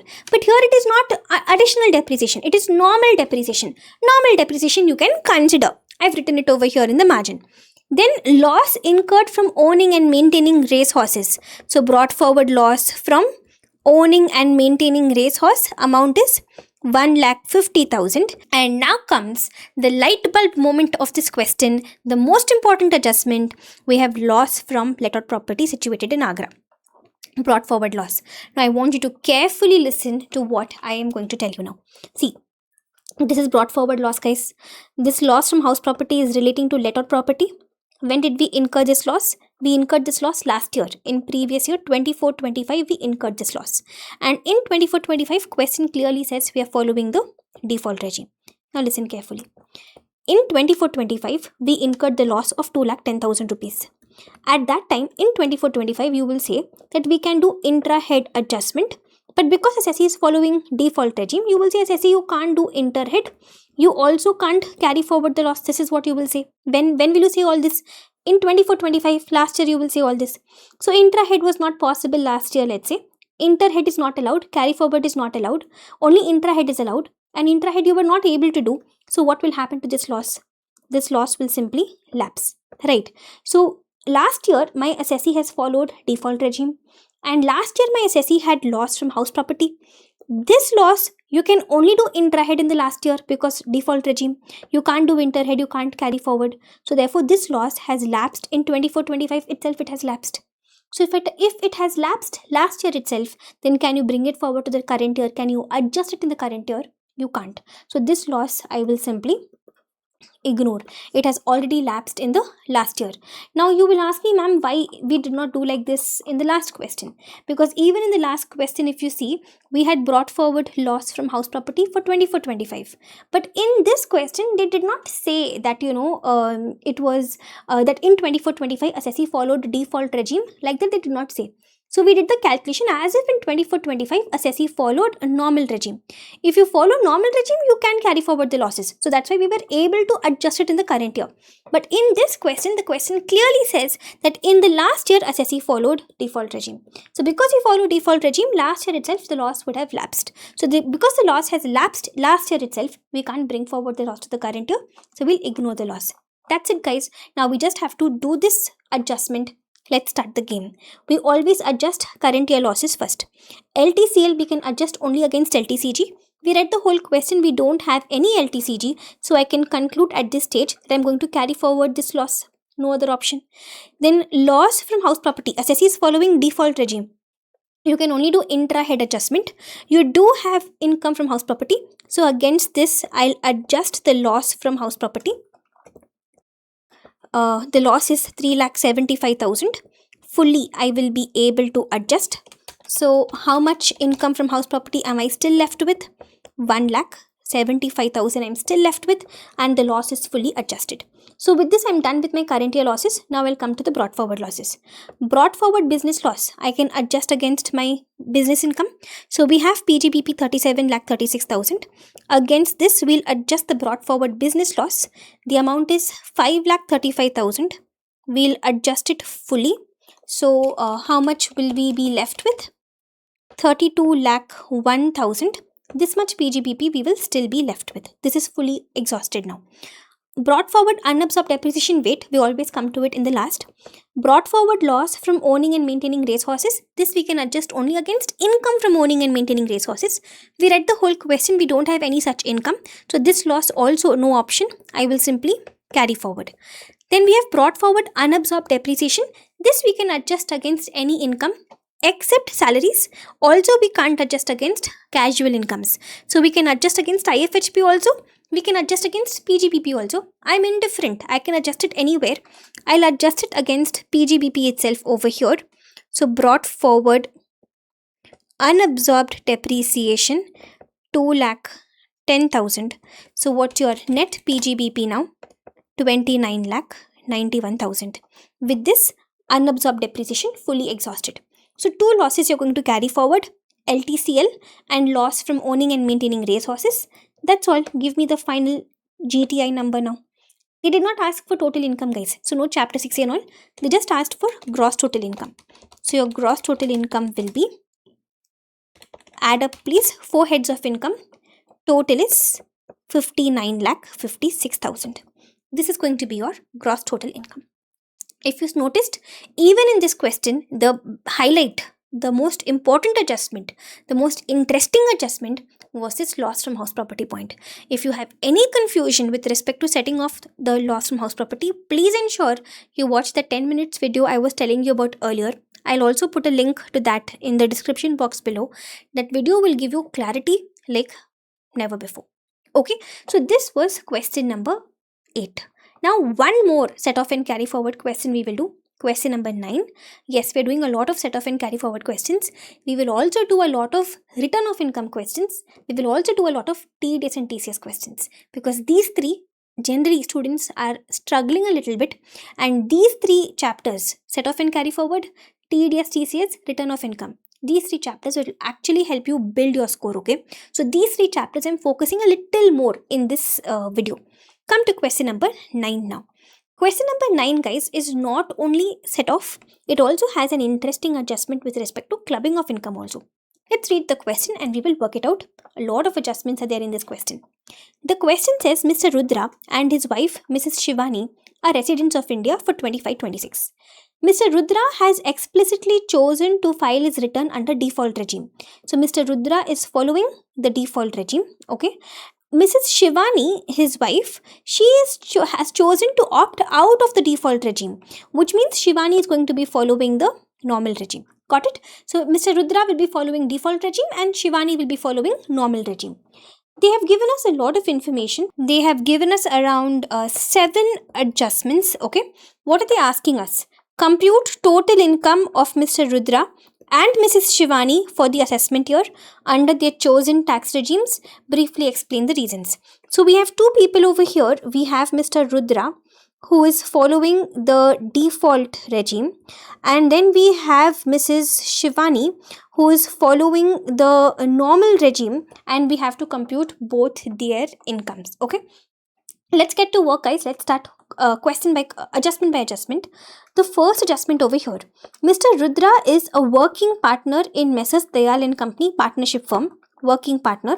He received salary of 8,20,000 from the firm. Salary is as per the limits prescribed under section 40B. Salary from partnership firm. He's a working partner. He's getting salary from partnership firm. Question number 1. Which head of income will this go to? Salary from partnership firm will come to the PGBP head of income. Question number 2. How much will it be taxed for him? See, when it comes to salary from partnership firm, whatever is allowed for the partnership firm is taxable for the partner. Question says salary is as per section 40B. So therefore for the firm it will be fully allowed. So therefore for the partner also it will be fully taxable. So the whole 8,20,000 under PGBP head. I'll open the PGBP head. Under this we have salary from partnership firm. The amount is 8,20,000.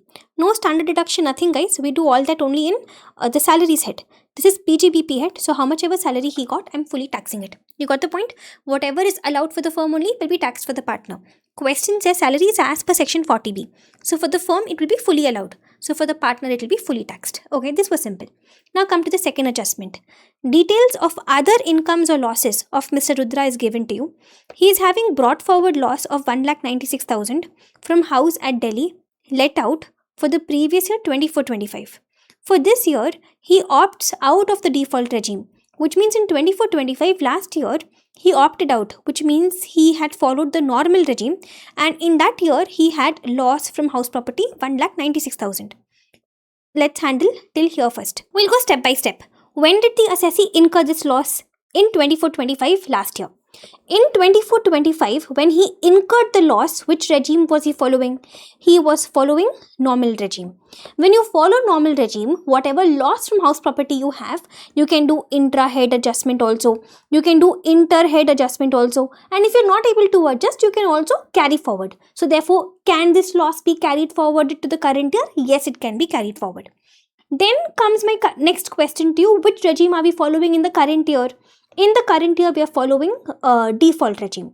In the default regime, which loss do you ignore? Which loss from house property do you ignore? You ignore loss from self-occupied property. But this is loss from let-out property, guys. So last year, my conclusion now. Last year, we were following normal regime. As per that, we can carry forward the loss. So which means the loss has not lapsed. The loss is still alive. And current year, we are following default regime. In default regime, we ignore only brought forward self-occupied property loss. But this is brought forward let-out property loss, so I will consider. And all the losses, what do? I put them in the margin. So it's a brought forward loss, guys. Brought forward loss from house property 1,96,000. Very similar adjustment, very similar to what we've done in the last two questions also. So even in this question, this IFHP adjustment was interesting. You got the point, right? See, in the same question, last year in 24-25, if you had followed default regime, then what would have happened? If in the last year, if you had followed default regime, then in default regime, you can't carry forward the loss. So loss will lapse. So because loss has lapsed already, current year, you will not bring it forward. You will not be able to adjust it in the current year. But in this question, last year you followed normal regime. In normal regime, you are allowed to carry forward the loss. So the loss is still alive. Loss has not lapsed. So because the loss has still lapsed, I will think about bringing it to the current year. In the current year, I am following default regime. In default regime, only loss from self-occupied property we ignore, but loss from let-out property we do consider. That's why I am considering the loss. I put it in the margin. Okay, this was done. Then current year loss of 1,20,000 from this house. So this was brought forward loss. Then we also have current year loss from house property. How much is it? 1,20,000. So this is my first adjustment over here. Then assessee got cash gift of 1,35,000 from grandfather's younger sister. See, grandparents are relatives, but grandparents, brothers and sisters are not going to be a relative. It's a cash gift. Amount is 1,35,000, more than 50,000. Definitely it's going to be taxable. So after PGBP, I will leave some gap and then I will open my IFOS head. Under this, we have a cash gift. Mr. Rudra has received 1,35,000 cash gift and we have already concluded it is taxable. Okay. Then he got dividend 60,000 gross on listed equity shares. So dividend will also come under IFOS head. Amount is 60,000 rupees. All done till here. Then comes our next adjustment. Mrs. Shivani. So all the information till here was about Mr. Rudra. Now Mrs. Shivani, she has incurred a loss from boutique business. So she's having a business loss of 2,10,000 rupees. She carried on this business with the funds gifted by Mr. Suraj to her. Let's try to understand what exactly has happened. So Mr. Suraj, in fact it should not be Suraj, it should be Mr. Rudra. So Rudra has given to Mrs. Shivani some funds. Okay, so assessee has transferred to his spouse some asset for no consideration or inadequate consideration. Now, what's your transferred asset? Transferred asset is some amount of money, some funds. Now, we have learned in clubbing chapter that if assessee transfers any asset to spouse for no consideration or for inadequate consideration, then from that transferred asset, whatever income or loss the spouse earns, it will be clubbed, guys. So here the transferred asset is funds. This transferred asset has changed form into investment in the boutique business. That is what Shivani has done, right? She has put that money in a boutique business. So the transferred asset has changed form into boutique business. So from this business, whatever income or loss she earns will be clubbed. From this business, she has incurred a loss of 2,10,000. This loss of 2,10,000 will be clubbed with Mr. Rudra's income. So it's a loss, guys. I'll put the loss in the margin. So we have current year business loss we are having. How much? 2,10,000 Please notice I'm putting this under Rudra's column because even though this loss was incurred by Shivani, this is a loss from transferred asset. Therefore, I'm going to club it. This was simple. Typical clubbing adjustment. Then comes the next one. Mrs. Shivani received a cash gift of 11 lakh rupees from Mr. Rudra's grandfather's younger sister. Same thing, guys. Grandparents are relatives, but grandparents, brothers and sisters are not relative. The amount is 11 lakh rupees, more than 50,000 rupees, definitely taxable. But this is Shivani's income. So IFOS for Shivani, I'll put 11 lakh rupees in Shivani's column.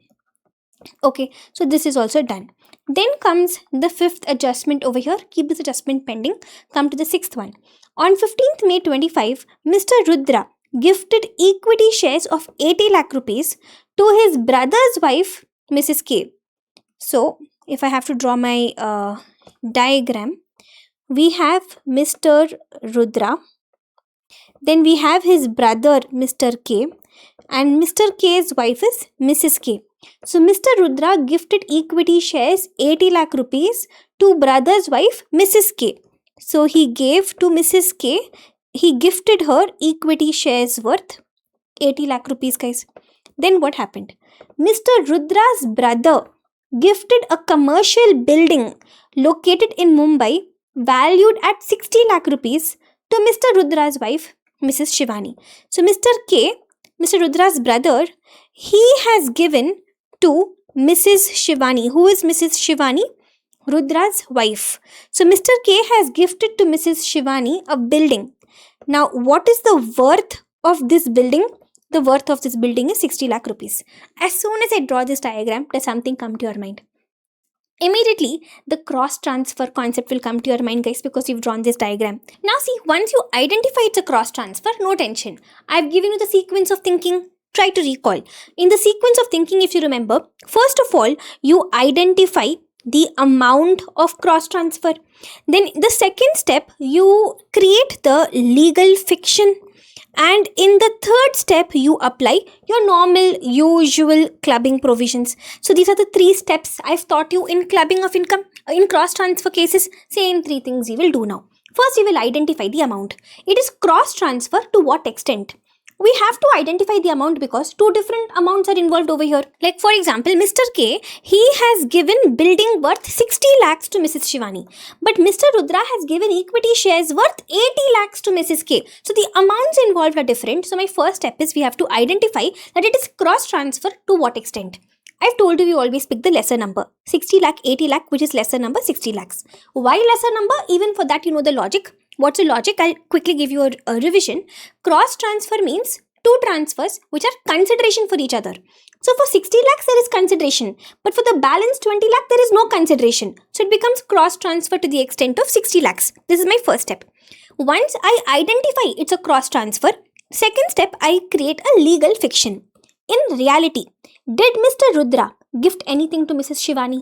In reality, no. But I'm going to create a legal fiction, which means I'm going to make an assumption.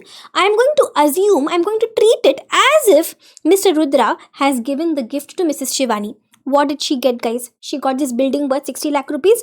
I am going to imagine as if Rudra has given to Mrs. Shivani this building worth 60 lakh rupees.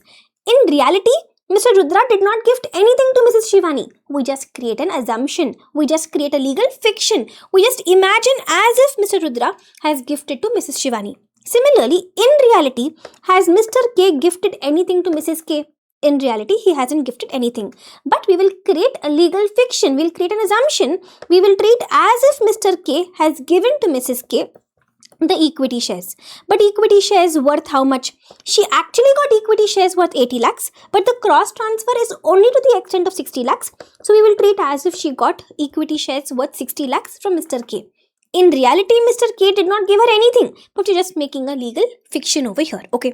But in this entire discussion, guys, this Mr. K and Mrs. K part is not relevant for me because my assessee in this question is Rudra and Mrs. Shivani, these people only. So let's talk about them now. So my first step, I identified the amount of cross transfer, 60 lakh rupees.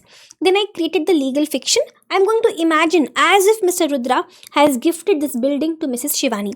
Now, once I create the legal fiction, now I will apply normal, usual clubbing provisions. Tell me, guys, what's your usual clubbing provision?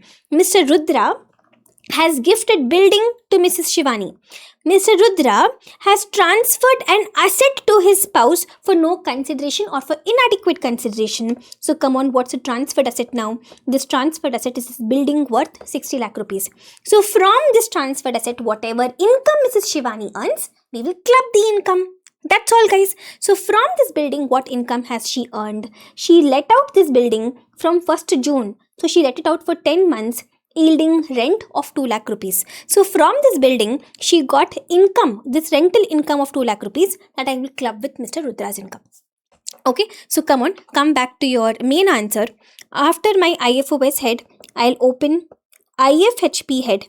I am going to club the rental income. It's going to be clubbed income. What is the amount? 2 lakhs. But 2 lakhs is a rental amount, guys. Minus 30% standard deduction. That's going to be 1,40,000 rupees. It's actually Shivani's income, but I'm going to club it with Rudra's hands. Crystal clear. Yes, typical cross transfer question this was. Usual 3 steps I applied. I first identified the amount of cross transfer. Then I created the legal fiction. Once I create the legal fiction, that is once I draw this imaginary arrow, after that normal clubbing provisions. It's as if Mr. Rudra has transferred an asset to Mrs. Shivani for no consideration or inadequate consideration. So transferred asset is building. From this building, whatever income she earns, I'm going to club it with Mr. Rudra's income. Okay, this is one transaction. Now in this entire discussion, there is one more transaction, guys. The other transaction is, don't you think over here, Mrs. Shivani, she has received a gift from Mr. K. It's a gift. So is that gift exempt or taxable? Let's talk about that. So Mr. K has given a gift. What gift? This building, immovable property worth 60 lakh rupees, he has given as a gift to Mrs. Shivani. See, my cross transfer discussion is over. But even before the cross transfer discussion, first of all, we have this gift transaction, right? Mr. Rudra has given the gift to Mrs. K and Mr. K has given the gift to Mrs. Shivani. So for Mr. Rudra, he has not received any gift. So nothing to think about that. But Mrs. Shivani has received a gift. She got this gift of building from Mr. K. So gift, guys, I have to check whether it is gift from relative or not. For Shivani, who is Mr. K? Mr. K is going to be Shivani's husband's brother. Now, is husband's brother relative? For relative, electric pole diagram will come to your mind. This is how I've taught you. So, this means if I am the assessee, my brother, my sister, my parents brothers, my parents' sisters, grandparents, great-grandparents and so on, my children, grandchildren, great-grandchildren and so on, then my spouse, spouse's brother, spouse's sister, spouse's parents, grandparents, great-grandparents and so on, spouse's children, grandchildren, great-grandchildren and so on, and HUF. And then we will also include spouse of all these persons. This is the meaning of relative for the purpose of gift. Now for Shivani, who is Mr. K? Mr. K will be her husband's brother. So if you see, spouse is relative, spouse's brother and sister are also relative. If this is Mrs. Shivani, this is her family. This is her spouse's family. So in spouse's family, if you see, spouse is relative. Even spouse's brothers and sisters are relative. So for Shivani, this is going to be gift from a relative. Because it's a gift from relative, it is going to be exempt for her. Okay, so it was a nice, intense discussion on cross transfer. I hope you got 360-degree understanding of this entire concept, guys. So come on, come back to your main answer. Under IFOS, gift of building is going to be fully exempt for Shivani. Why exempt? Because it is a gift from her relative. For her, her husband's brother will be considered as relative. Okay. Then comes the last adjustment over here. Mr. Rudra received interest on enhanced compensation on 15th April 26. Which year is this? 26-27. Next year he has received the interest 2 lakh rupees. This relates to transfer of piece of land in 2018-19. Let me give you a revision of the provision first. See, any interest on compensation you get, It will go into IFOS head, guys. It will be taxed in IFOS head.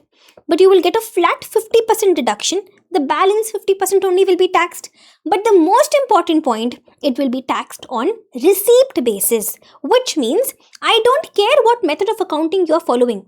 We will tax this interest income on receipt basis. You actually have to receive the income. Only after you receive the income, we will tax it. So assessee has received it when on 15th April 26, which is previous year 26-27. So assessee has received it next year only. So it will be taxed in the next year only. So current year, nothing for me to do about it. So when it comes to interest on compensation, it will not be taxed for Mr. Rudra. It is taxed on receipt basis. Assessee did not receive the interest in the current year. So current year, no tax implications.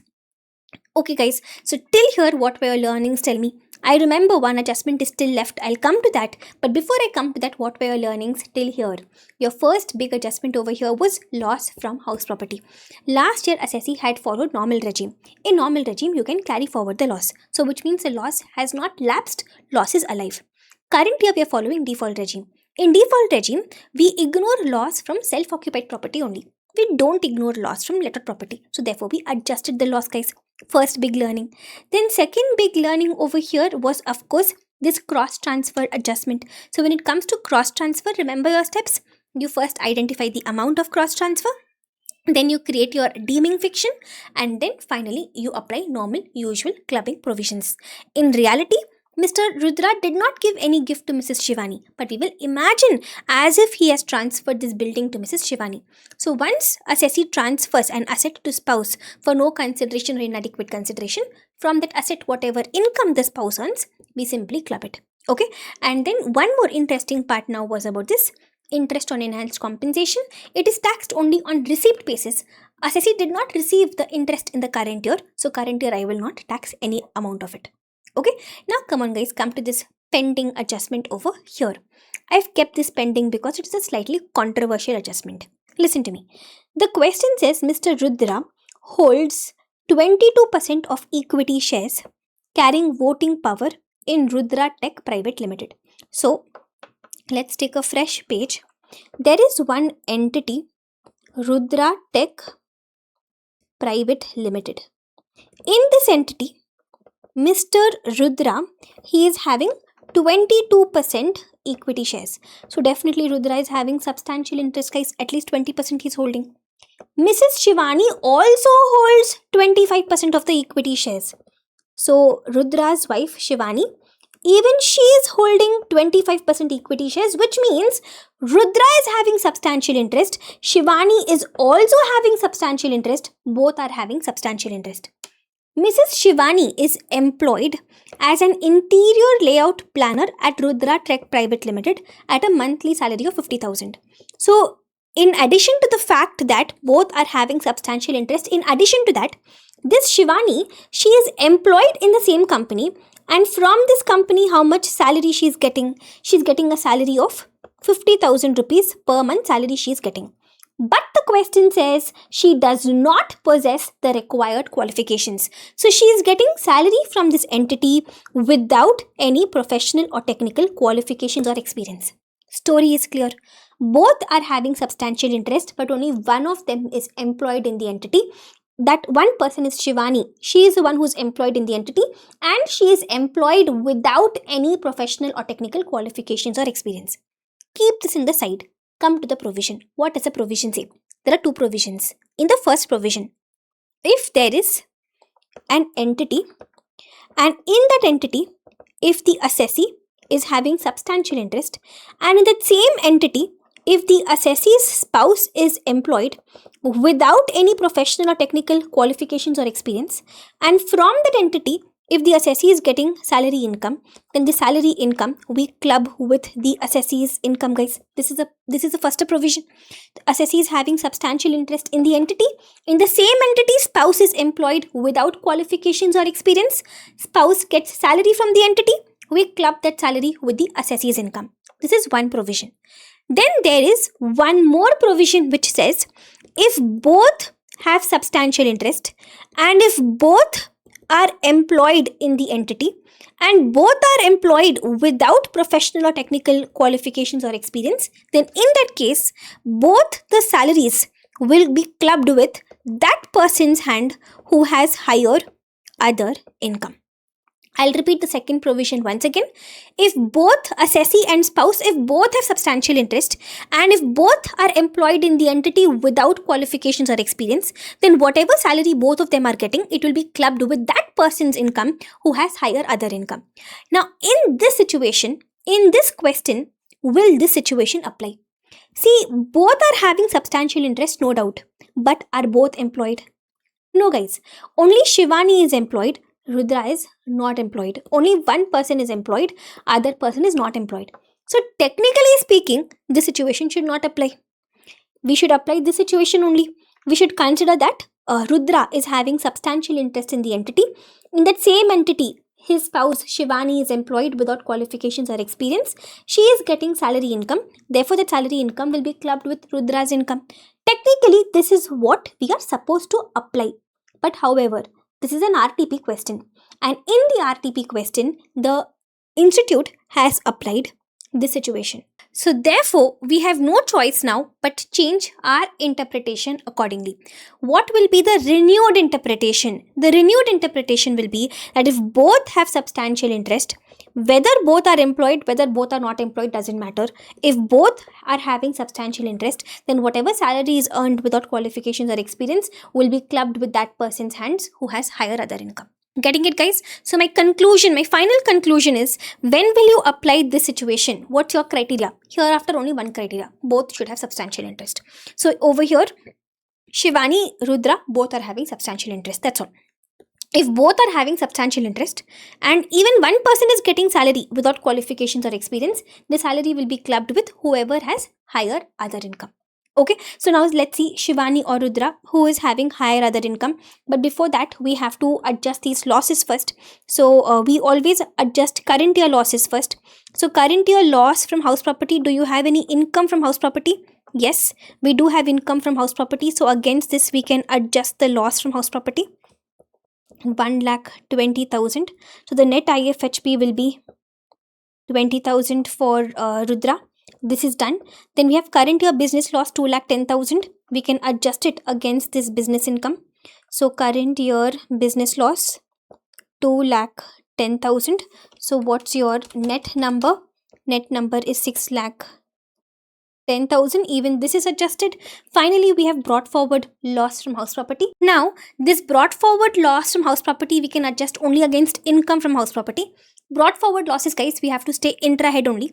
The brought forward loss is 1,96,000, but only 20,000 IFHP I am left with. So I can adjust only this 20,000 loss. Okay, so my IFHP is now 0. So give me the final income now. His PGBP is 6,10,000. Then if you add up IFOS, total IFOS is going to be 1,95,000 for Rudra and 11 lakhs for Shivani. Then IFHP is 0. So what's the total income now for Rudra?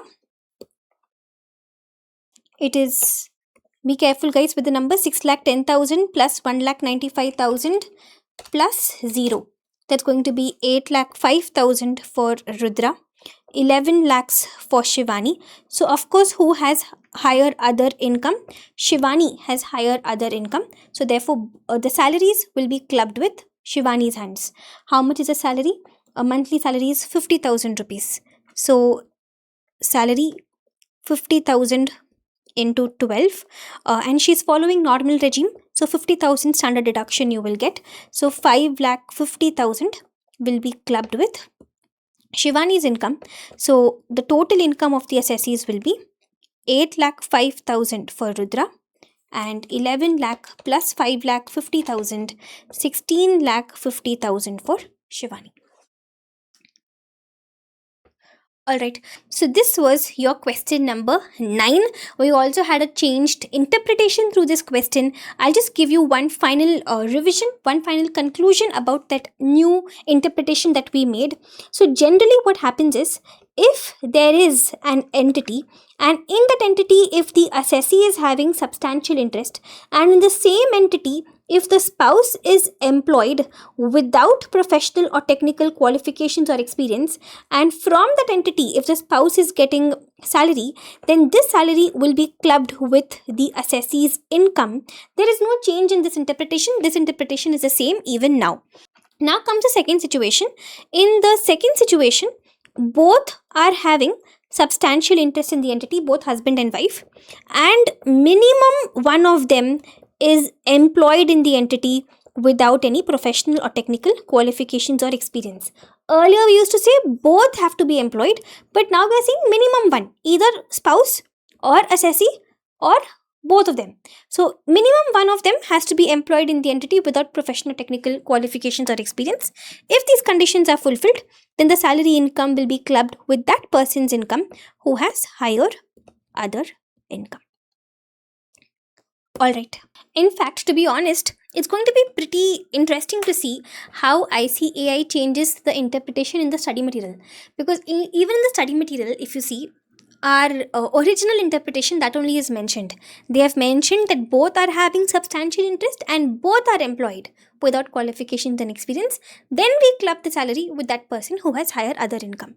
But in the RTP, they have changed the interpretation. We don't have a choice. We have to follow the latest interpretation. Alright. In fact, if you look at the BEAR Act, and even if you look at all the commentaries which a lot of tax experts have given, a lot of articles which have been written, a lot of illustrations are there. In all the illustrations, in all the tax commentaries, our original interpretation, that only is mentioned, that both are having substantial interest and both are employed without qualifications and experience. But then for us, we will have to follow this latest interpretation, that it is enough if both are having substantial interest. Both are employed, that condition is not there anymore. If even one of them is employed, that is enough for us. Okay. So this was your question number 9 with a big good morning moment. Now come on guys, come to question number 10. Question number 10 is from chapter 6A. It's a simple question. Let's read the question and we'll work it out. It's from your second mock test paper. The question says, examine the following statements with regard to the provisions of the Income Tax Act. Total 4 transactions are there. Each transaction we have to handle independently. During the financial year 25-26, Mr. Nimith paid interest on loan availed by him for his son's higher education. Guys, interest on higher education loan. His son is already employed in a firm. Mr. Nimith will get deduction under section 80E, yes or no? See, listen, what are your conditions for section 80E? Let me give you a reminder first. Section 80E says that first of all, assessee must be paying interest. Interest on what loan? Education loan. This education loan assessee must have borrowed from whom? Either from a bank or from a financial institution or from some approved charitable institution. Okay.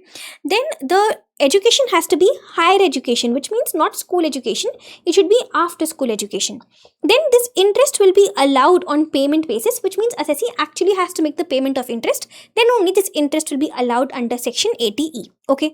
Then comes one more condition, that where should the education be? Doesn't matter.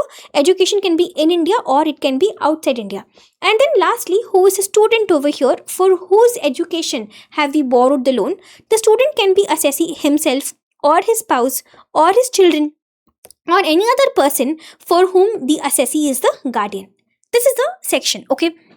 Here the question says assessee is paying interest on loan. Nimith has paid. So first of all, payment basis, that criteria is fulfilled. The loan is availed by him for his son's higher education. So it is for higher education and it is for his son.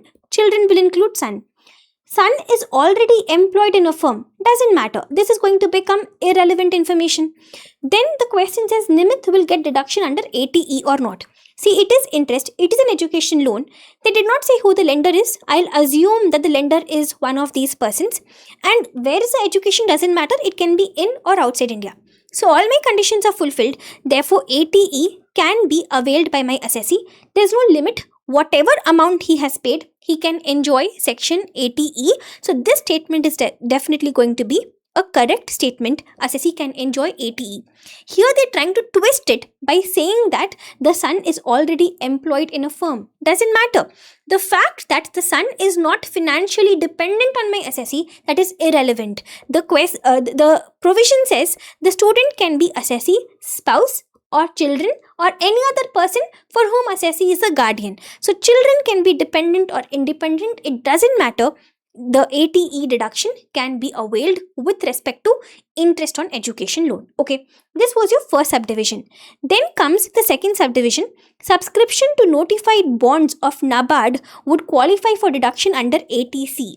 Yes guys, even this statement is correct. Subscription to NABARD bonds is eligible for ATC deduction. So even this statement is correct. Then comes the third point. Before I read the third point for you, let me give you one small conceptual revision first. Now, before I start the revision, first rule, no tension. Listen to me patiently, you will understand. I'm talking about 3 sections in chapter 6A, ATCCC, ATD and ATE. In these 3 sections, guys, there is one unique rule, and the rule is that in these 3 sections, the payment has to be made out of taxable income. Now, what does this mean? Imagine I'm having 2 incomes with me. Okay, imagine this green color income is my exempt agricultural income and this pink color income is my taxable business income. So I'm having 2 incomes. One income is exempt and one income is taxable. Okay, now I have to make payment of a medical insurance premium. Only then I will get ATD deduction.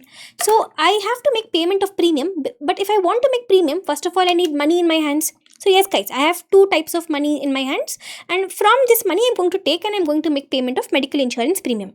Now the law says if I want this deduction, the payment has to be made out of taxable income only. Which means, remember, this green color was exempt agricultural income. So if I use this exempt money, with this if I make the payment of medical insurance premium, I will not get ATD deduction. I have to use taxable money from this business income. From here if I take money to pay medical insurance premium, I will get ATD deduction. But from exempt income, from here if I take the money to pay medical insurance premium, I will not get the deduction. Okay, so 3 sections guys, ATCCC, ATD and ATE. In all the 3 sections, if I want the deduction, I have to take the money out of taxable income only. Here now read the adjustment. The question says, to be eligible to claim deduction under ATC, investment, contribution, subscription, etc. in eligible or approved modes should be made out of income chargeable to tax. Tell me, is this condition there in ATC also? No.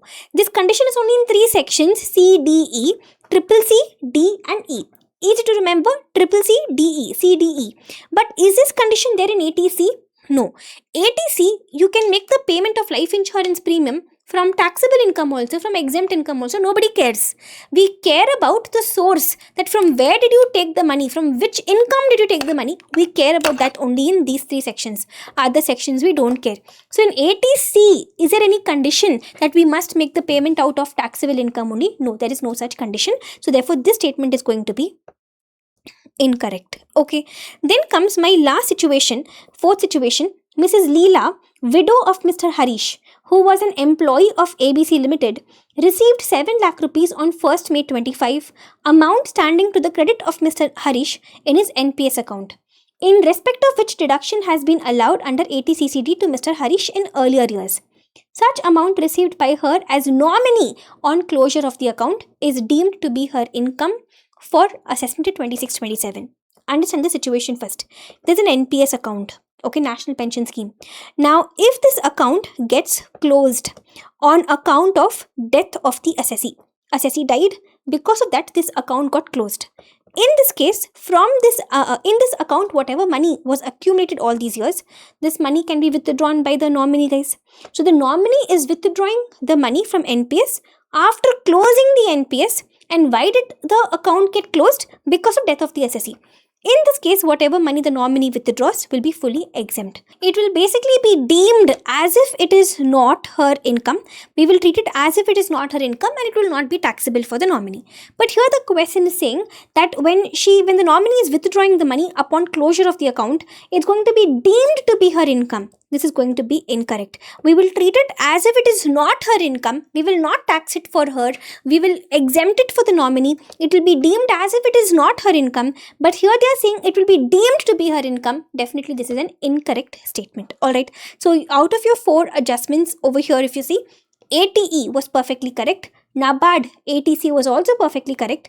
Third statement said that in ATC, you have to make the payment only out of taxable income. No, doesn't matter. Only in 3 sections, the source of the money matters. Triple C, D and E. Other sections, pay from exempt income, pay from taxable income, nobody cares. The 4th subdivision was also incorrect.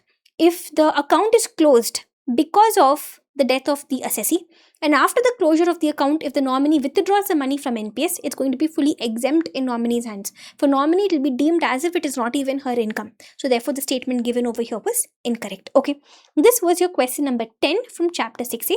Now we'll move on to TDS and TCS questions, guys. Here I have some very good questions for you guys. Starting off with our May 26 examination question. There are 2 subdivisions over here.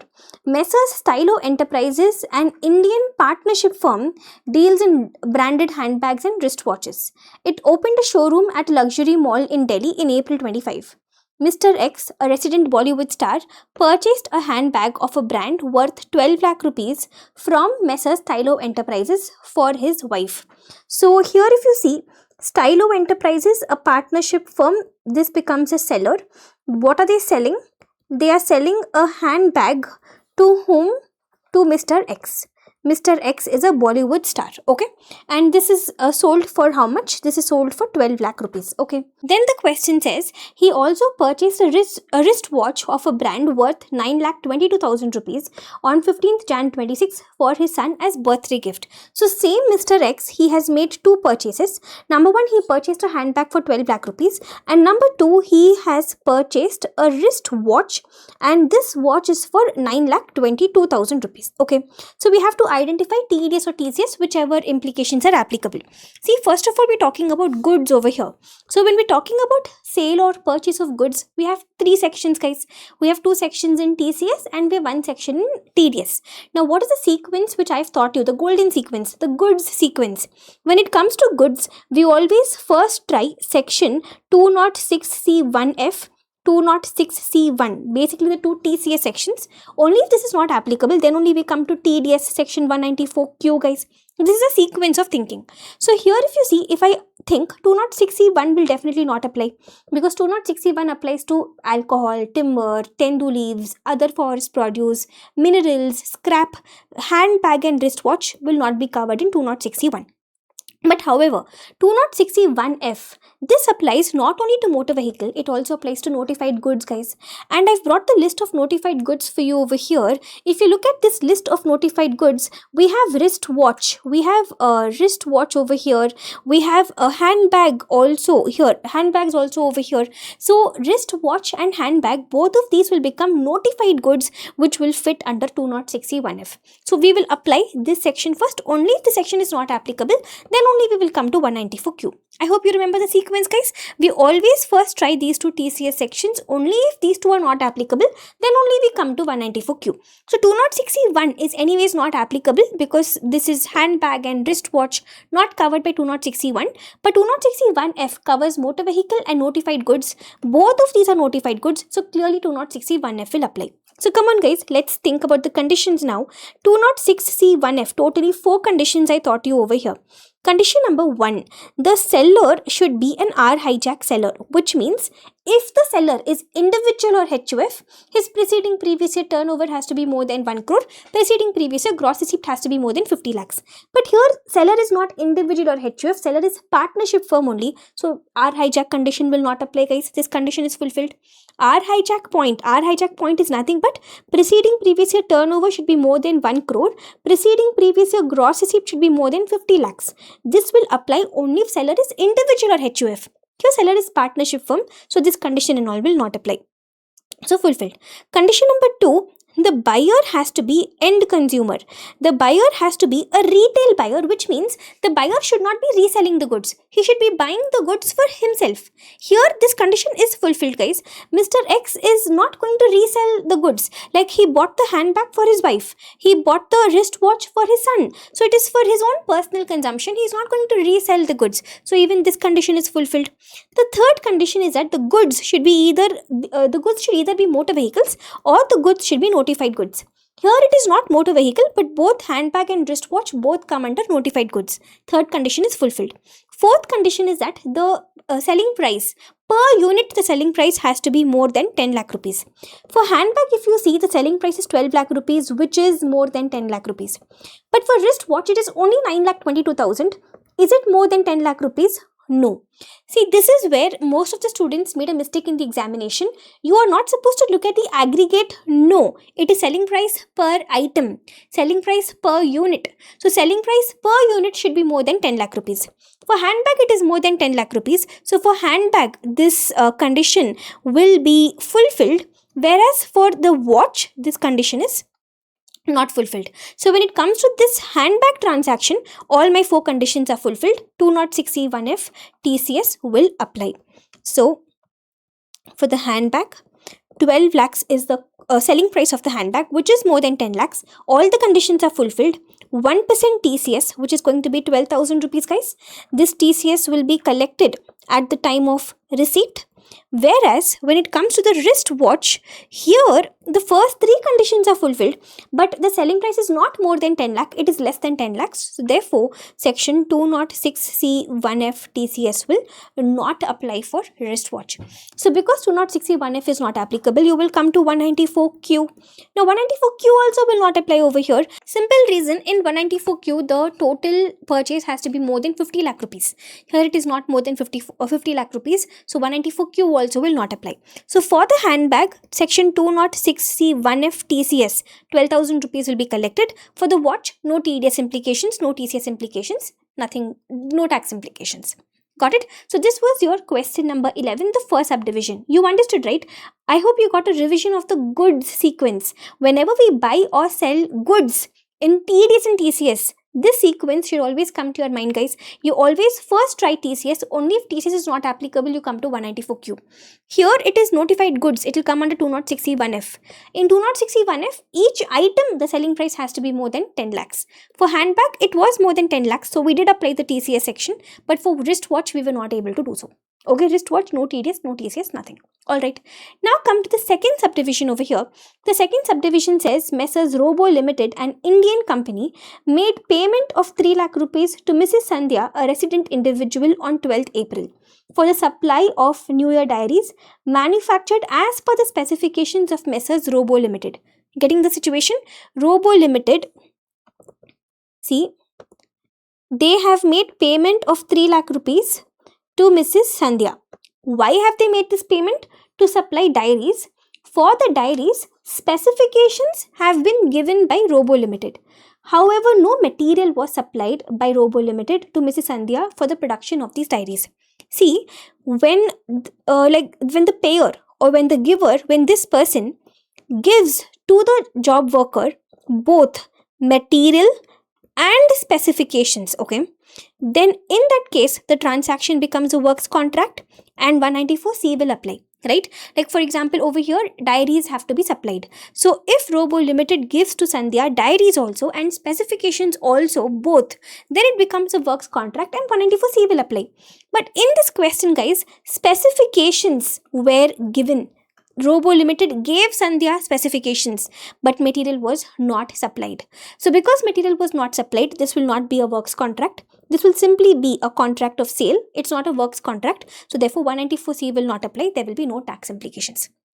Now, if no 194C, some of you might think of applying 194M, but please understand 194M also will apply only if first of all it's a works contract.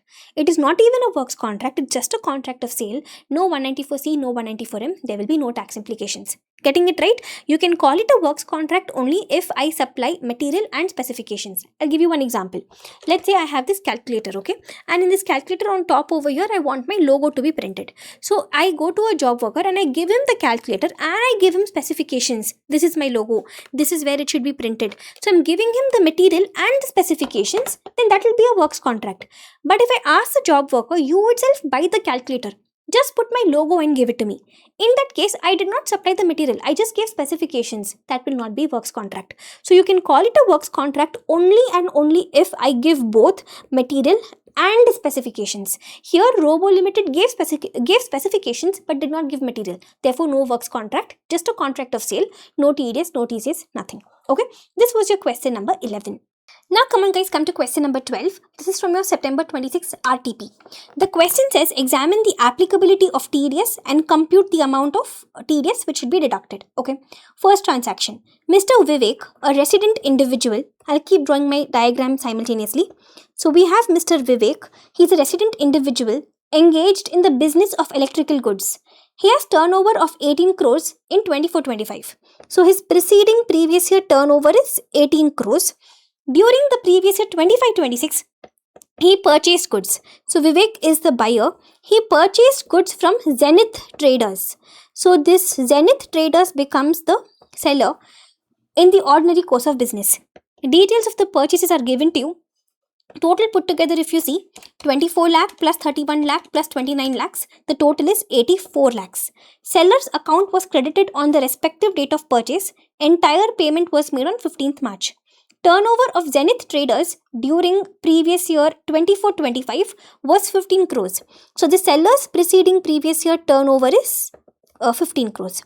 This is the information given to us. So between them, they have this transaction worth 84 lakh rupees. There's a sale of goods. Okay. Come on, identify the section, guys. Again, goods. When it comes to goods, we apply the golden sequence. In the golden sequence, we always first try 206C1F and 206C1. But 206C1F will apply only if the goods are motor vehicle or notified goods. It's not motor vehicle, not notified goods. 206C1F, dustbin.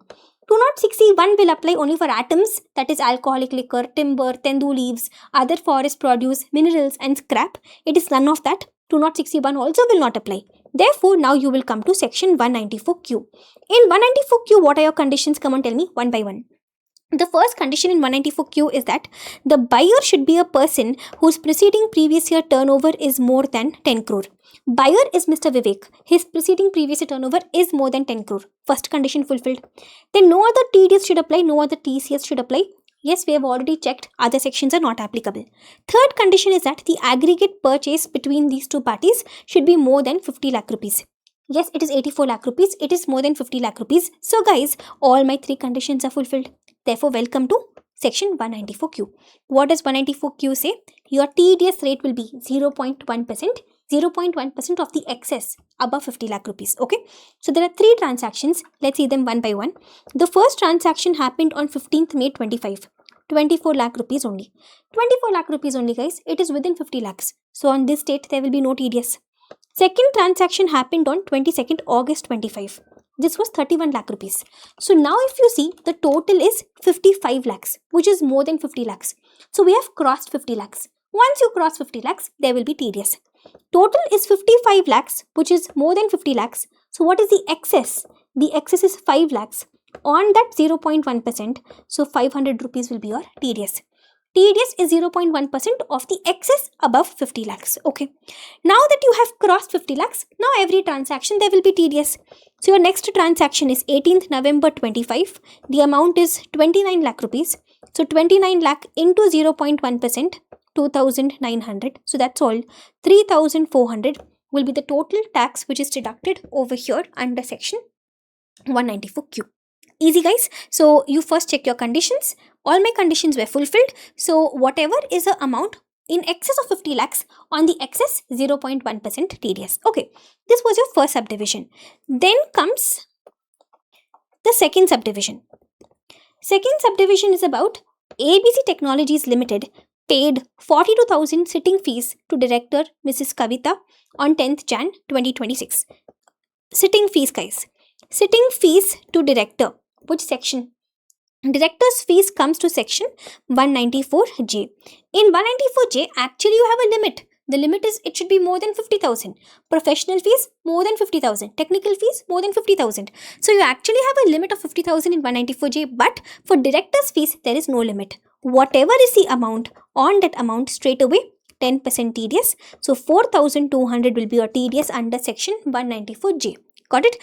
194J for other transactions limit is 50,000, but for director's fees there is no limit. Alright. Then comes your third transaction, the last transaction. Government of Rajasthan paid 4,80,000 to Mr. Raghav, a resident individual on 18th December 25 as compensation on compulsory acquisition of his urban land? Come on guys, tell me. Compulsory acquisition of immovable property. Which section will TDS come into the picture? Section 194 LA. In 194 LA, what is the limit? 194 LA says the compensation amount should be more than 5 lakh rupees. Only then tax will be deducted at the rate of 10%.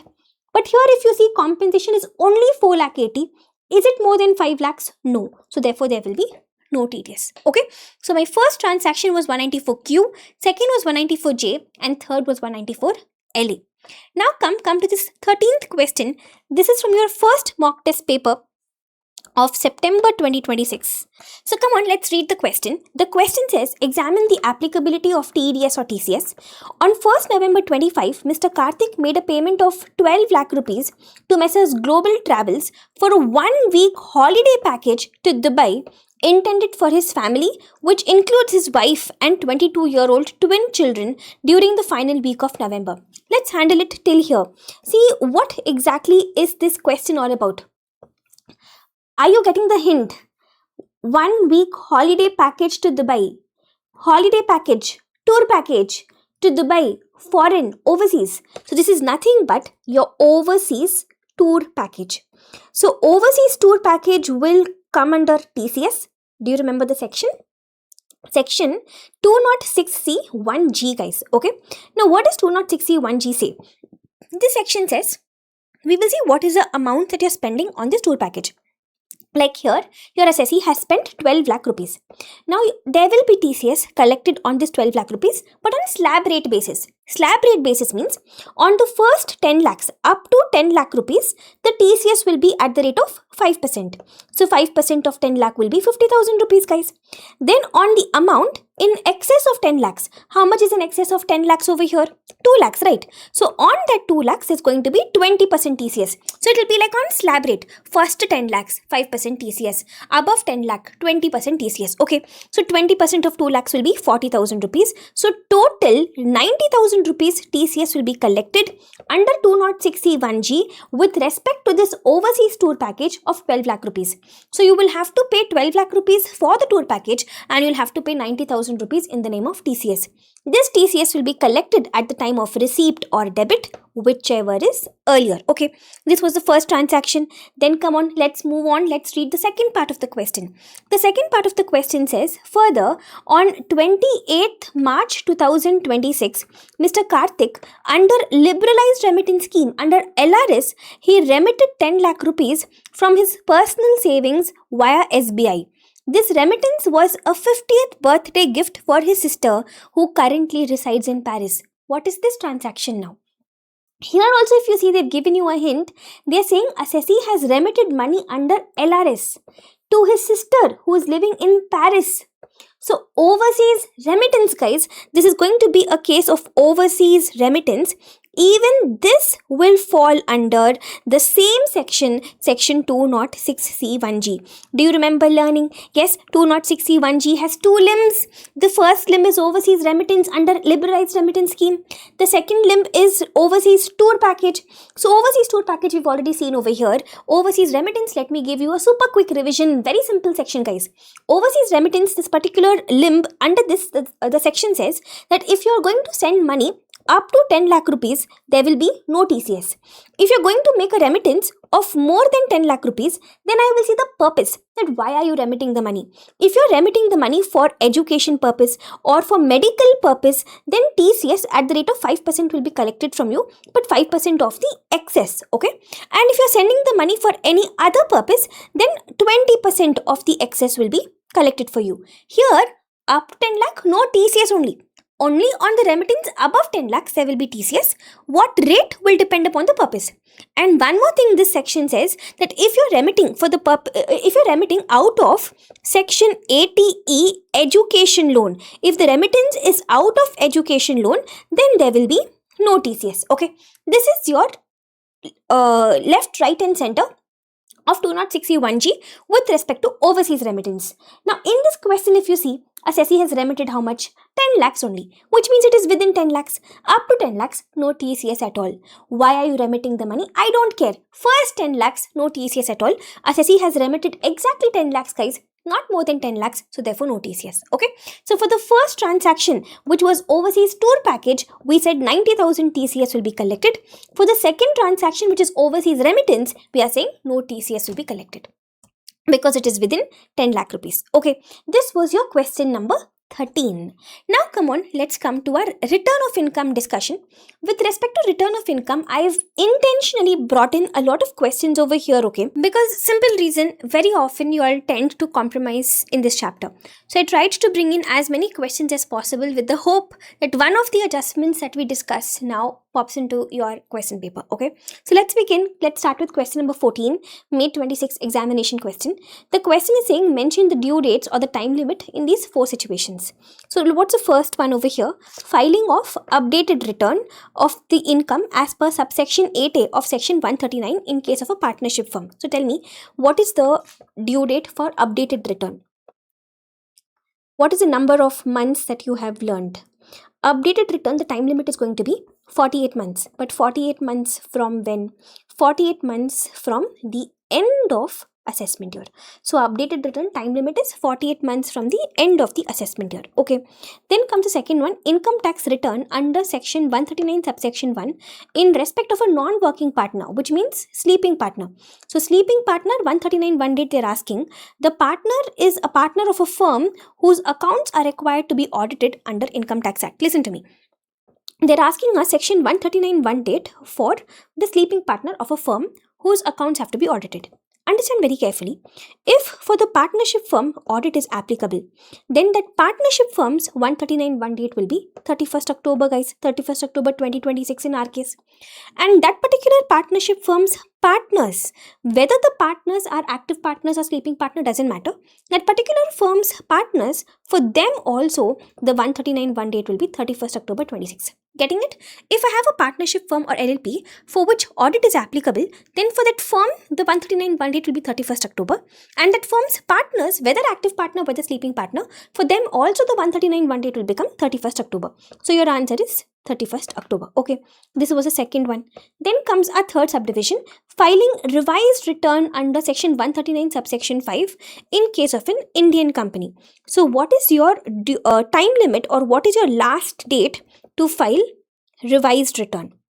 The last date is going to be 3 months before the end of the assessment year. That is, like our previous year in the examination is 25-26. Our assessment year is 26-27. So what is the end of the assessment year? 31st March 2027. So 3 months before this will be what? 31st December 2026. So 3 months before the end of the assessment year, revised return has to be filed on or before 31st December 2026 or completion of assessment, whichever is earlier. So revised return time limit is 3 months before the end of the assessment year, that is 31st December 26, or completion of assessment, whichever is earlier. This is your third point. Then comes a fourth point. The fourth point is about applying for PAN number. Applying for PAN in respect of a resident individual if his total income during the year exceeded the maximum amount which is not chargeable to income tax. Guys, tell me this, okay? What is this maximum amount not chargeable to income tax? Maximum amount not chargeable to income tax is nothing but your basic exemption limit. So in this situation, assessee wants to apply for PAN because his total income exceeded basic exemption limit. There is a provision, guys, in your return of income chapter you must have learned. If the total income of the assessee exceeds basic exemption limit, then this assessee must apply for PAN. In this case, he must apply for PAN on or before 31st May of the assessment year. That is 31st May 2026. Okay. So if your total income exceeds basic exemption limit, you have to apply for PAN, and that application has to be made by 31st May of the assessment year. Alright. So this was, I think, a very good revision for you. Updated return, 139 1 due date for sleeping partner, revised return, and application for PAN. Okay, this was question number 14. Now come to question number 15. Question number 15, what I did is I just combined two questions. One question from your May 26 question paper and one question from your September 26 mock test paper. I just combined those two. Okay. So in this question, there are 4 subdivisions. In each of these 4 subdivisions, we have to say whether the assessee is required to file ITR or not. Okay. So let's look at these 4 situations one by one. But 1 minute. Before I come to the situations for you, let me give you a quick revision of the concept that who has to file ITR. You know very well, every assessee does not have to file ITR. Only if your assessee comes under any of these buckets, then only assessee has to file mandatorily ITR. Okay. Number 1, if assessee is a company, I won't even check anything. Even if it's a dormant company, I don't care. Every company will have to file ITR. Similarly, every partnership firm, every LLP will have to file ITR. So when it comes to company, when it comes to firm, we don't care about their income. We don't care about the information given. Every company, every firm has to file ITR. The whole drama enters into the picture only if the assessee is an individual HUF, AOP, BOY, AJP. Then only you have to check. If your assessee is falling under any of the 11 situations, then that assessee will have to file ITR. Okay. What are the 11 situations? Number 1, you will see the GTI of the assessee.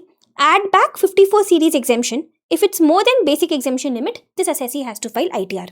Number 2, if assessee is an ROR and has a capital asset outside India, be careful, not asset, capital asset. So assessee is ROR and has a capital asset outside India. Then assessee is ROR and has an agent outside India. Then if assessee's total deposit in current account is more than 1 crore rupees, or if assessee's total deposit in savings account is at least 50 lakh rupees, or if assessee's total electricity expense during the year is more than 1 lakh rupees, or if his total foreign travel expense is more than 2 lakh rupees. See, for foreign travel, be careful. It is not necessary that assessee himself must be traveling. Not necessary. Assessee has incurred foreign travel expense. Who is traveling doesn't matter. Assessee may be traveling, his spouse may be traveling, his children may be traveling. Who is traveling doesn't matter. He has just incurred the foreign travel expense, more than 2 lakh rupees. Then, if assessee is carrying on a business and turnover of that business is more than 60 lakh rupees, or if assessee is carrying on a profession and the gross receipt of that profession is more than 10 lakh rupees, or if assessee is a senior citizen or a super senior citizen and his TDS TCS credit is at least 50,000 rupees. Lastly, assessee is not a senior citizen, assessee is not a super senior citizen, and his TDS TCS credit is at least 25,000 rupees. So if your assessee falls under any of these 11 buckets, that assessee will have to file ITR. Okay. So if assessee is company, no tension. You will straight away ask the company to file ITR. If assessee is a firm, no tension. You will straight away ask that assessee to file ITR. But if your assessee is individual HUF, AOP, BOY, AJP, then only little bit of drama. You will look at these 11 situations, then only you will conclude. Okay, come on. Let's have a look at the situations one by one now. The first one, Mr. Dhruv, he is 62 years old. So he is an individual. He is at least 60 years old. So I can conclude that if he is a resident, he is a senior citizen, guys. Okay. He is having interest from FD. 2,70,000 rupees. The TDS deducted on his FD interest by the bank amounts to 26,000 rupees. So assessee is having FD interest and the banker has deducted against him 26,000 TDS. So assessee is a senior citizen or a super senior citizen, guys. He is an individual. He is at least 60 years. I'll assume he's a resident, so he will become a senior citizen, okay? And his TDS, TCS credit is how much? How much has others deducted against him TDS? 26,000 rupees. Okay, this is the first information given. No other tax was deducted or collected at source.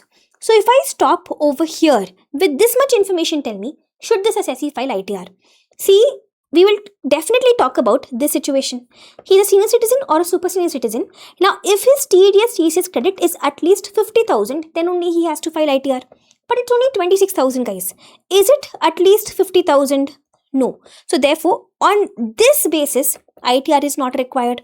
On the basis of this situation, ITR is not required. Now continue reading. Some more information they have given about the same person. He also made cash deposit of 10 lakhs in his savings bank account. So there's some more information. What is his savings bank deposit? His saving bank deposit is 10 lakh rupees, okay? But total deposit in his savings bank account including the cash deposit and other credits, aggregated 48 lakh rupees. See, be careful.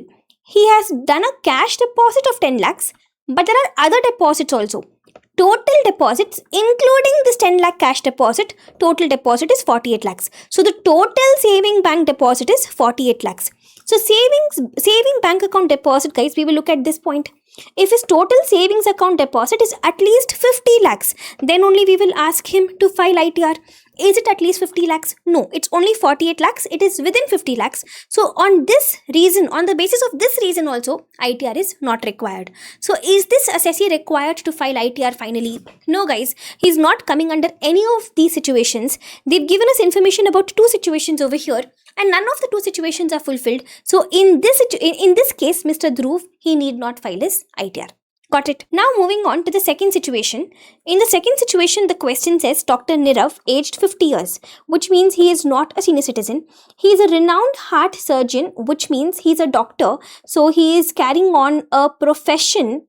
Okay. He is practicing as a sole proprietor. His gross receipt from the medical profession is 10,50,000. So he is carrying on a profession and his gross receipt is 10,50,000. After deducting allowable business expenditure of 8,10,000, his net profit is 2,40,000.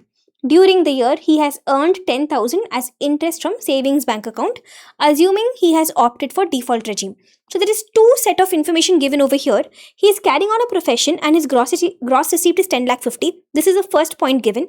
Second point, they have also given us information about his GTI over here. See, his net profit is 2,40,000. So his PGBP is 2,40,000 and his savings bank interest is 10,000. So his IFOS is 10,000. And the question says he is opting for default regime. So what is his GTI? His GTI is 2,50,000. Now listen to me. Which situation will apply over here? We'll again go from the beginning. The first one, his GTI, add back 54 series exemption, is it more than BEL? See, his GTI is 2,50,000 over here. The basic exemption limit applicable is going to be 4 lakh rupees, guys, because default regime, your BEL is 4 lakh rupees. Tell me now. Is the GTI more than BEL? It is definitely not more than BEL, which means I'm not falling under the first situation. Then they haven't spoken about capital asset outside India. They're not talking about agent outside India. Current account, savings account, electricity expense, all this information is not given. But they've given us information about his gross receipt. He is carrying on a profession and his gross receipt is more than 10 lakh rupees, guys. His gross receipt is 10,50,000, which is more than 10 lakh rupees. Therefore, yes, he has to file his ITR. Getting it? If assessee comes under any of the 11 situations, assessee will have to file ITR. So he is a professional and his gross receipt is more than 10 lakhs. So therefore, he will have to file ITR. Alright. So the answer to my first subdivision, he does not have to file ITR. Answer to my second subdivision, he has to file ITR. Now comes my third subdivision. Let's read the question. The question says Mr. Suresh paid a total sum of 90,000 towards electricity expense. See, electricity expense of the assessee. This is also one of the points in my 11 points. If his total electricity expense is more than 1 lakh in the previous year, then he has to file ITR. How much is my assessee's electricity expense? Only 90,000 rupees. Is 90,000 more than 1 lakh? No, guys. So on this basis, does he have to file ITR? No, ITR is not required. Only if electricity expense is more than 1 lakh, then only you have to file ITR. Okay. So this is also done. Then comes the fourth situation, the last situation. Mr. Kamal, a 50-year-old, he's 50 years old, which means he's not a senior citizen. He has consistently filed his income tax return up to assessment at 25-26. He withdrew cash amounting to 1 crore 20 lakh from HDFC savings bank account. He is withdrawing cash. So because he is withdrawing cash, section 194N TDS will be deducted against him, guys. Bank will deduct against him. Now, under 194N, how much tax will be deducted depends upon is Mr. Kamal a defaulter or not a defaulter. Question says he has properly filed his return, which means he is not a defaulter, guys. So, if you properly file your return, then what is your limit under 194N? Under 194N, if you withdraw up to 1 crore rupees, there will be no TDS. If you withdraw more than 1 crore rupees, you'll have to pay 2% TDS, 2% of the excess, right? So here assessee is withdrawing 1 crore 20 lakhs. So on the first 1 crore no TDS, what is the amount in excess of 1 crore 20 lakhs? On that 20 lakh, 2% TDS, which is going to be 40,000. So my assessee over here is not a senior citizen or a super senior citizen, and his TDS TCS credit is how much? 40,000 rupees. So tell me, does he have to file ITR or not? You know by now which point we're talking about. We're talking about this last point, guys. He is not a senior citizen or a super senior citizen, and his TCS credit is at least 25,000. Yes, it is at least 25,000. It is 40,000 rupees. It is at least 25,000. Therefore, yes, he will have to file his ITR. Got it? So that is why, guys, I always say when it comes to this whole question that should the assessee file his ITR or not, these 11 points have to be in your mind, and you have to identify which point are they talking about. On that basis, you give your answer. Okay, this was question number 15. Now come to question number 16. This is a very, very important question. This is relating to updated return. Let's read the question first. The question says, Miss Pooja, a resident of India, aged 34 years, which means Miss Pooja is not a senior citizen. She failed to file her return of income for assessment at 24-25 and 25-26. She provides the following details corresponding to each assessment year. So for assessment at 24-25 and assessment at 25-26, for 2 years they had given us information. It is not information about the current year, it is about earlier years. Okay, now what exactly are they asking us? They are saying she consults you to file an updated return on 28 May 26. On this date she wants to file updated return. You are required to advise her regarding the specific years for which she is eligible to file an updated return and calculate the amount of tax required to be paid. Got it? So for each of the years, we have to tell her whether, first of all, she can file updated return or not, and number 2, total how much tax she will have to pay. Okay, let's go one by one. Let's talk about assessment year 24-25. So for assessment of 24-25, when does assessee want to file the updated return? For both the years, assessee wants to file on one date only, on 28 May 2026. So first of all, can you file updated return or not? See, what's your time limit to file updated return? 48 months from the end of the assessment year. So what is the end of the assessment year? 31st March 2025. This plus 48 months is going to be 31st March 2029. So assessee has the option of filing updated return till 31st March 2029. When is assessee filing the updated return? On 28 May 26. So is the time limit fine over here? Yes, it is within 48 months. Okay. Then what is the other information given? His computed tax liability without TDS is 5,60,000. So his tax liability is 5,60,000, but his total TDS deducted, which means his TDS credit is how much? TDS credit is 10 lakh rupees. So can you please tell me what is his tax payable? You'll get a negative number, guys. You'll get a negative 4,40,000, which means he doesn't have to pay tax. Instead, he is supposed to get a refund. So his tax liability is 5,60,000. His TCS credit is 10 lakhs. So his net number is refund. He is supposed to get a refund of 4,40,000. Now tell me, if you are supposed to get a refund, can you file updated return? No. The answer is you cannot file an updated return. Basically, an updated return cannot result in a refund. So because it is resulting in a refund for you, updated return will not be allowed for this year. Okay. This is it about the first year. Then they're asking us about assessment year 25-26. Now, even for this year, let's talk about the date first. So when can you file updated return? Within 48 months from the end of the assessment year. So the end of the assessment year is 31st March 2026. This plus 48 months will be 31st March 2030. So you have time till this date to file the updated return. When is your assessee filing the updated return? On 28 May 26. So is he filing the updated return within the time limit? Yes, he is filing it within the time limit. Point number 1. Then comes point number 2. When he is filing this updated return, how much tax he has to pay? 2 things they are asking us, right? Number 1, can you file updated return or not? And number 2, how much tax you have to pay? In the first situation, we said updated return itself is not possible because it was resulting in a refund. Now, similarly, we have to check in the second year in assessment 25-26. Now, for this year, look at the information given. His tax liability before TDS, self-assessment tax and interest is 6,30,000. So tax liability 6,30,000.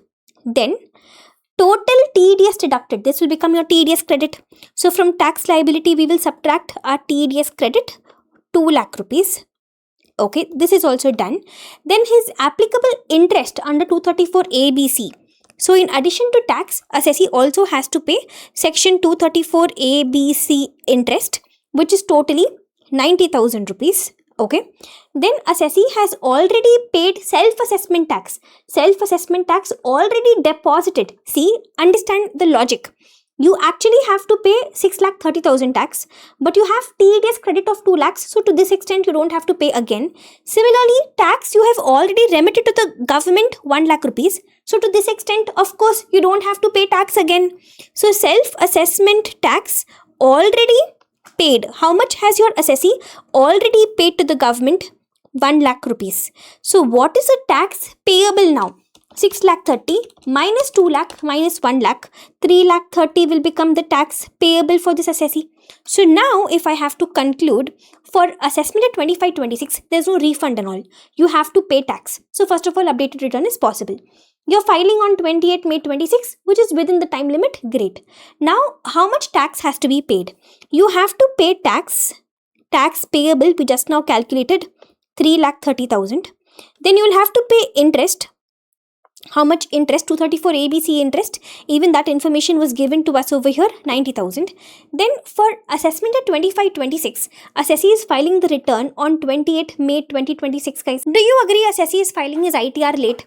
Because for assessment at 25-26, the ITR due dates, 139 due date will be 31st July 25 or 31st October 25 or 30th November 25. But assessee is filing ITR on 28th May 26. So definitely is filing ITR late. Now when you file your ITR late, you will have to pay section 234F fees you will have to pay. How much 234F fees? Depends upon how much total income assessee is having. If assessee's total income is within 5 lakh rupees, then you have to pay 1,000 rupees 234F fees. But if your assessee's total income is more than 5 lakh rupees, you have to pay 5,000 rupees 234F fees. So how much 234F fees you have to pay depends upon how much is your total income. Now in this question, assessee's tax liability itself is 6,30,000. So definitely assessee's total income will be more than 5 lakhs, guys. So assessee will have to pay section 234F fees of 5,000 rupees. Okay. Now in addition to all this, whenever you file updated return, you also have to pay additional income tax. How much additional income tax? That depends upon when are you filing the updated return. Like in this question, we're talking about assessment year 25-26, guys. So from the end of the assessment year, within the first 12 months, if you file the updated return, that is, the end of the assessment year is going to be 31st March 26. So from this date, within 12 months, that is, within 31st March 27, within this date, if you file the ITR, then you will have to pay 25% of tax payable plus interest. You'll have to pay this much as additional income tax. If you file within the next 12 months, that is, if you file within 31st March 28, then you'll have to pay 50% additional income tax. Additional income tax is always a percentage of what? It's a percentage of tax payable plus interest. Okay. Similarly, if you file the updated return within the next 12 months, that is, within 31st March 2029, here you'll have to pay 60% additional income tax. 60% of what? Same thing. Tax payable plus interest. And if you file your updated return in the last 12 months, that is within 31st March 2030, in that case, how much additional income tax you will have to pay? 70%. 70% of what? Same thing. 70% of tax payable plus interest. Now, in this question, assessee is filing updated return on 28th May 2026. 28th May 2026 will be within 31st March 2027 itself. It is in the first 12 months itself. So, you have to pay 25% additional income tax only. Additional income tax is a percentage of what? Tax payable plus interest. So, 25% of 3,30,000 plus 90,000. How much will this be? This is going to be 1,05,000. So total how much tax assessee has to pay now? Totally assessee will have to pay 5,30,000 tax. Got it? So they had given us information about 2 years. For the first year, for assessment year 24-25, we said updated return itself is not possible because it is resulting in a refund. Assessment at 25-26, if you see, it was not resulting in a refund. So first of all, we concluded updated return is possible. Then we saw assessees filing updated return on 28th May 26. It is within 48 months from the end of the assessment year, so no problem. Then we found out how much tax assessee will have to pay. Tax payable, interest, 234F fees, and additional income tax. Don't forget, additional income tax is always a percentage of tax payable plus interest, not tax liability plus interest. Did you notice? I mentioned tax payable plus interest. By now you understood, right? Tax liability is different, tax payable is different. Tax liability is before TEDS, TCS credit, before advanced tax and all. Tax payable is after subtracting TEDS, TCS credit, after subtracting advanced tax. So we are supposed to look at the tax payable number, not the tax liability number. Okay, so this was a very good question on updated return. I hope you're crystal clear with this one. Now come on guys, come to question number 17. Question number 17 is your September 26 second mock test paper question. Which of the following returns can be revised under 139 subsection 5? Number 1. A return of income filed under 139 subsection 1. Yes guys, you can revise it. You have filed the return as per 139 subsection 1, which means you have filed the return on time. So because you have filed the return on time, you can of course revise it, no problem.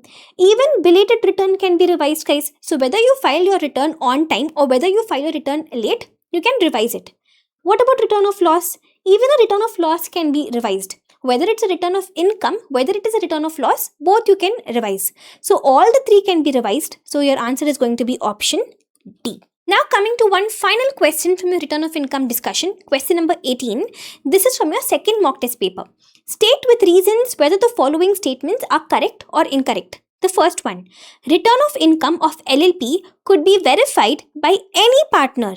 This is definitely incorrect. And LLP's income tax return has to be verified by the designated partner of the LLP.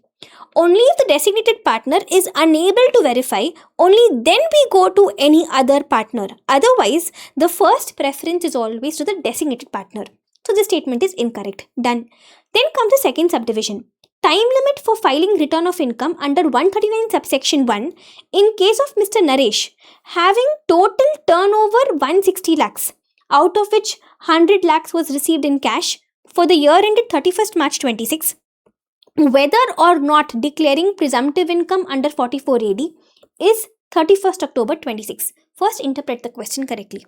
The marks are generally lost because you're not even reading the question properly.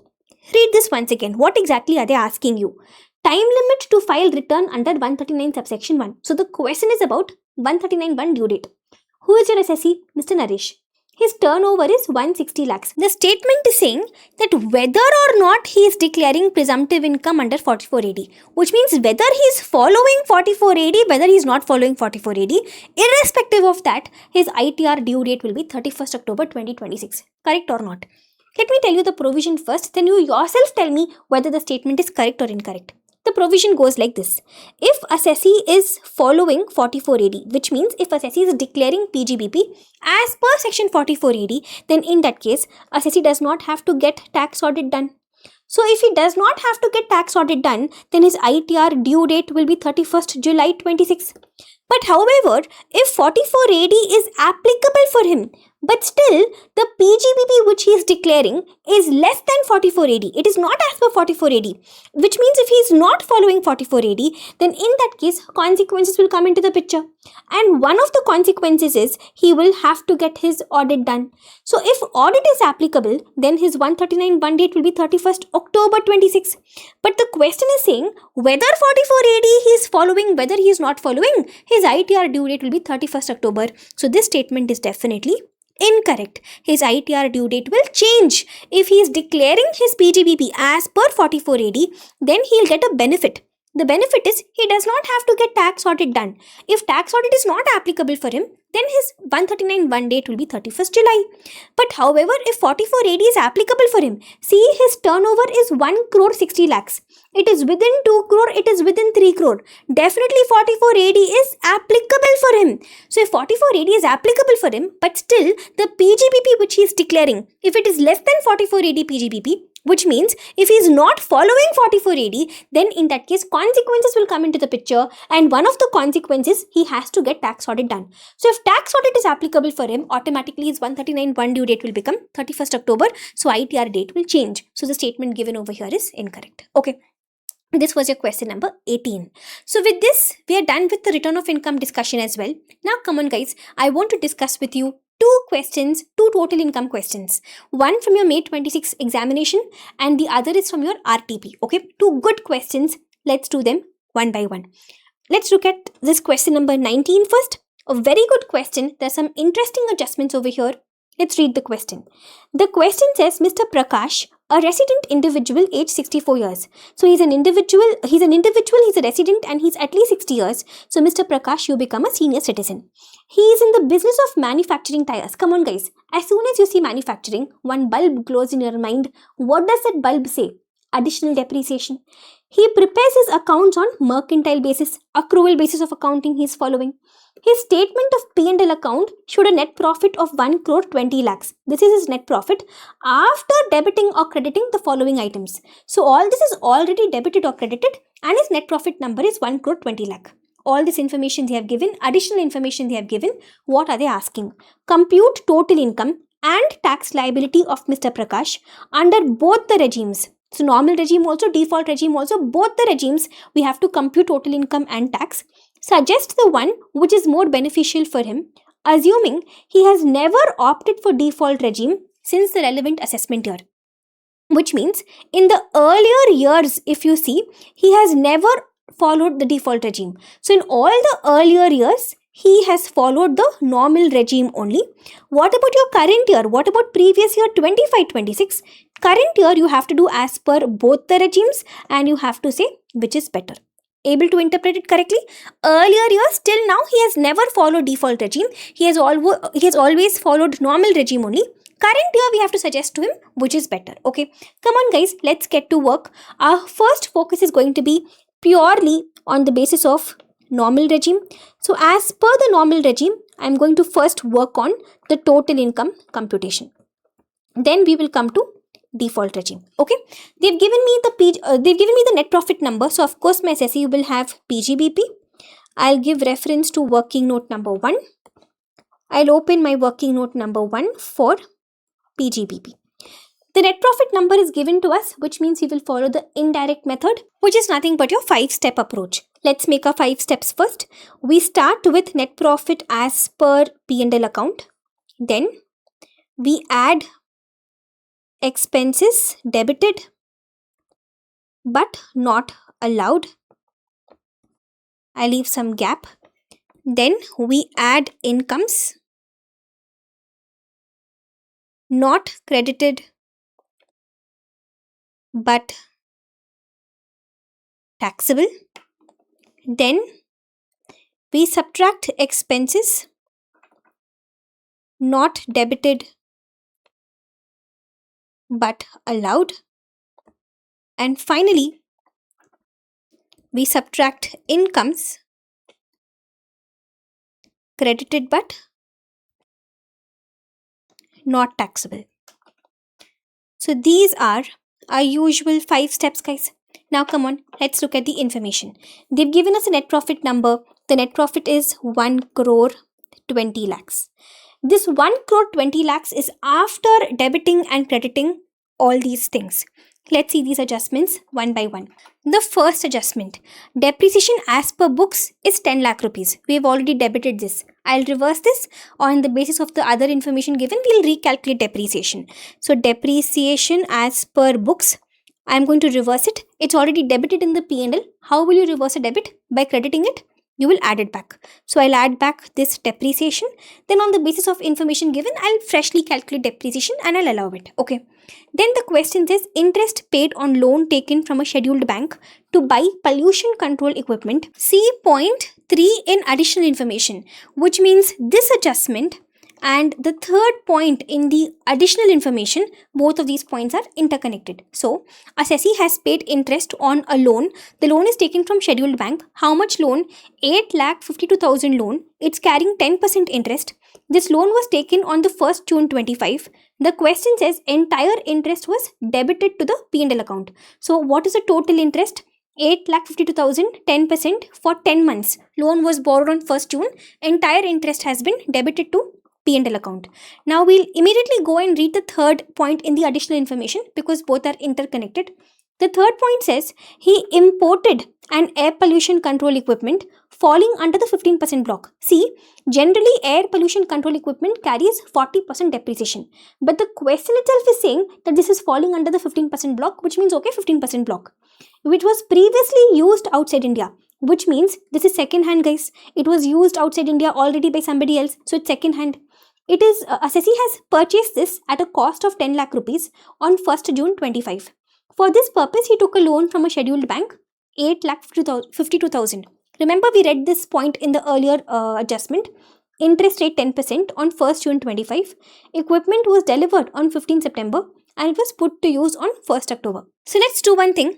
Let's make a note first of all the information that is given to us. So what is the asset over here? Air pollution control equipment. It's going to carry 15% depreciation. Okay. Now, for this asset, we borrowed a loan. How much was the loan? 8 lakh 52,000. When did we borrow the loan? The date of borrowing is 1st June 2025. This loan is going to carry how much interest? 10% interest. Then, when did we put the asset to use? We put the asset to use on 1st October 2025. And the question says entire interest is already debited to the P&L account. So come on, let's begin. This is the information given. Let's start a calculation.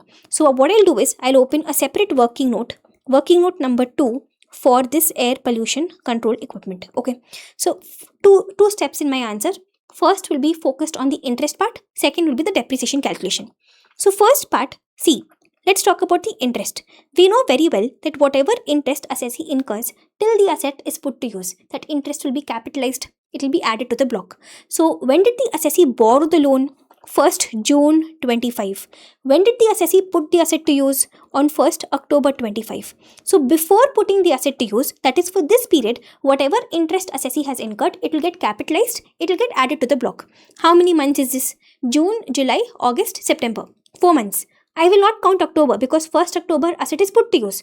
I need to know how many months before asset is put to use. That's going to be June, July, August, September, 4 months. So these 4 months, whatever interest assessee has incurred, I will capitalize. Calculate this 4 months interest now. 8 lakh 52,000 is a loan amount. 10% is the interest rate. I want this interest for 4 months. How much is this going to be? This is going to work out to 28,400 rupees, guys. Now, what are you going to do with this number? This amount has to be capitalized. It has to be added to the block. But what has my assessee done? My assessee has debited the entire interest. Remember, it was given over here that the entire interest is debited to the P&L. Wrong, assessee. This much amount you should not have debited because this much amount should be capitalized. So first I'll reverse it. How will you reverse this debit? By crediting it, you will add back. So you will add back the interest to be capitalized. Give reference to working note number 2. How much we calculated? 28,400. So to that extent, I'm going to reverse the interest. I'm going to add back the interest. Okay. This is the first part of my second working note. Then comes the second part. Let's calculate depreciation on this air pollution control equipment. Tell me, step by step. First, what is the amount that will enter into the block? Have a look at the question. What is the cost of the asset? The cost of the asset is 10 lakh rupees. 10 lakh rupees plus this interest which we're going to capitalize, 28,400. So total how much amount will enter into the block? 10 lakh 28,400. This is what will enter into the block. Very simple, guys. Divide and rule always. Whenever the adjustment is big and complicated, divide and rule. So first I focused on the interest part. Now I'm doing the depreciation calculation. So this is the amount which will enter into the block. Now remember the steps. I've told you, whenever you calculate depreciation on a new asset, you always check for 2 things. Number 1, was the asset put to use for at least 180 days or not? And number 2, will you get additional depreciation or not? Same 2 things I'm going to ask you now. Tell me, was the asset put to use for at least 180 days? Yes, guys. Asset is put to use on 1st October 25, which means asset is put to use for at least 180 days. So I will get full year's depreciation. Second question, will we get additional depreciation? Assessee is a manufacturer. We are doing calculation as per normal regime. This is plant and machinery. But however, this is second-hand plant and machinery, guys. The question clearly says it was previously used outside India by the seller. So it was used by the seller already. It's a second-hand asset, second-hand plant and machinery. There's going to be no additional depreciation. Okay, so that's all, guys. Now come on, calculate depreciation on this air pollution control equipment. The amount is 10,28,400. On this, what rate of depreciation? Question itself has told us clearly 15% block. So okay, 15% depreciation. How much will that work out to? 154,260. And we have already concluded no additional depreciation because it is second hand. Okay, so now come on, let's allow this depreciation expense not debited but allowed under this depreciation on air pollution control equipment. Working note number 2, 154,260. This is how much we have calculated. So with this, we are done with the second adjustment also, guys. Okay, then the question says purchase of raw material includes an amount of 1 lakh towards purchases made from a micro enterprise as per section 15 of MSMED Act. Purchase was made on 1st February 26. Payment was made on 20th July 26 within the due date of filing ITR. There was no agreement as regards payment terms. Come on. Open working note number 3. Very simple adjustment. Nothing to worry. Section 43B will come into the picture. What is 43B first? What does 43B say? Tell me that first. Number 1, 43B says that if assessee has incurred any expense and if the other party is a micro entity or if the other party is a small entity, then the payment has to be made within section 15 time limit, only then it will be allowed. Whether payment is made within 139 due date or not, I don't care. Payment has to be made within section 15 time limit. Now, what is the section 15 time limit? Tell me. Section 15 time limit will depend upon is there a written agreement between parties or not. Here the question clearly says there is no written agreement. So because there is no written agreement, section 15 time limit will be 15 days, guys. So when did the purchase happen? Purchase was made on 1st February 26. So 1st February 26 plus 15 days will be what? 16th February 26. So assessee is supposed to make the payment on or before 16th February 26. This is a section 15 time limit. But when did my assessee actually make the payment? Look at the question. The question says over here that payment was made on 20th July. Assessee has made the payment on 20th July 26, which is clearly late, guys. So because assessee has made the payment late, there is going to be section 43B disallowance. This entire expense, what is the expense amount? 1 lakh rupees. This entire expense will be disallowed. But we will tell the assessee, don't worry, don't cry.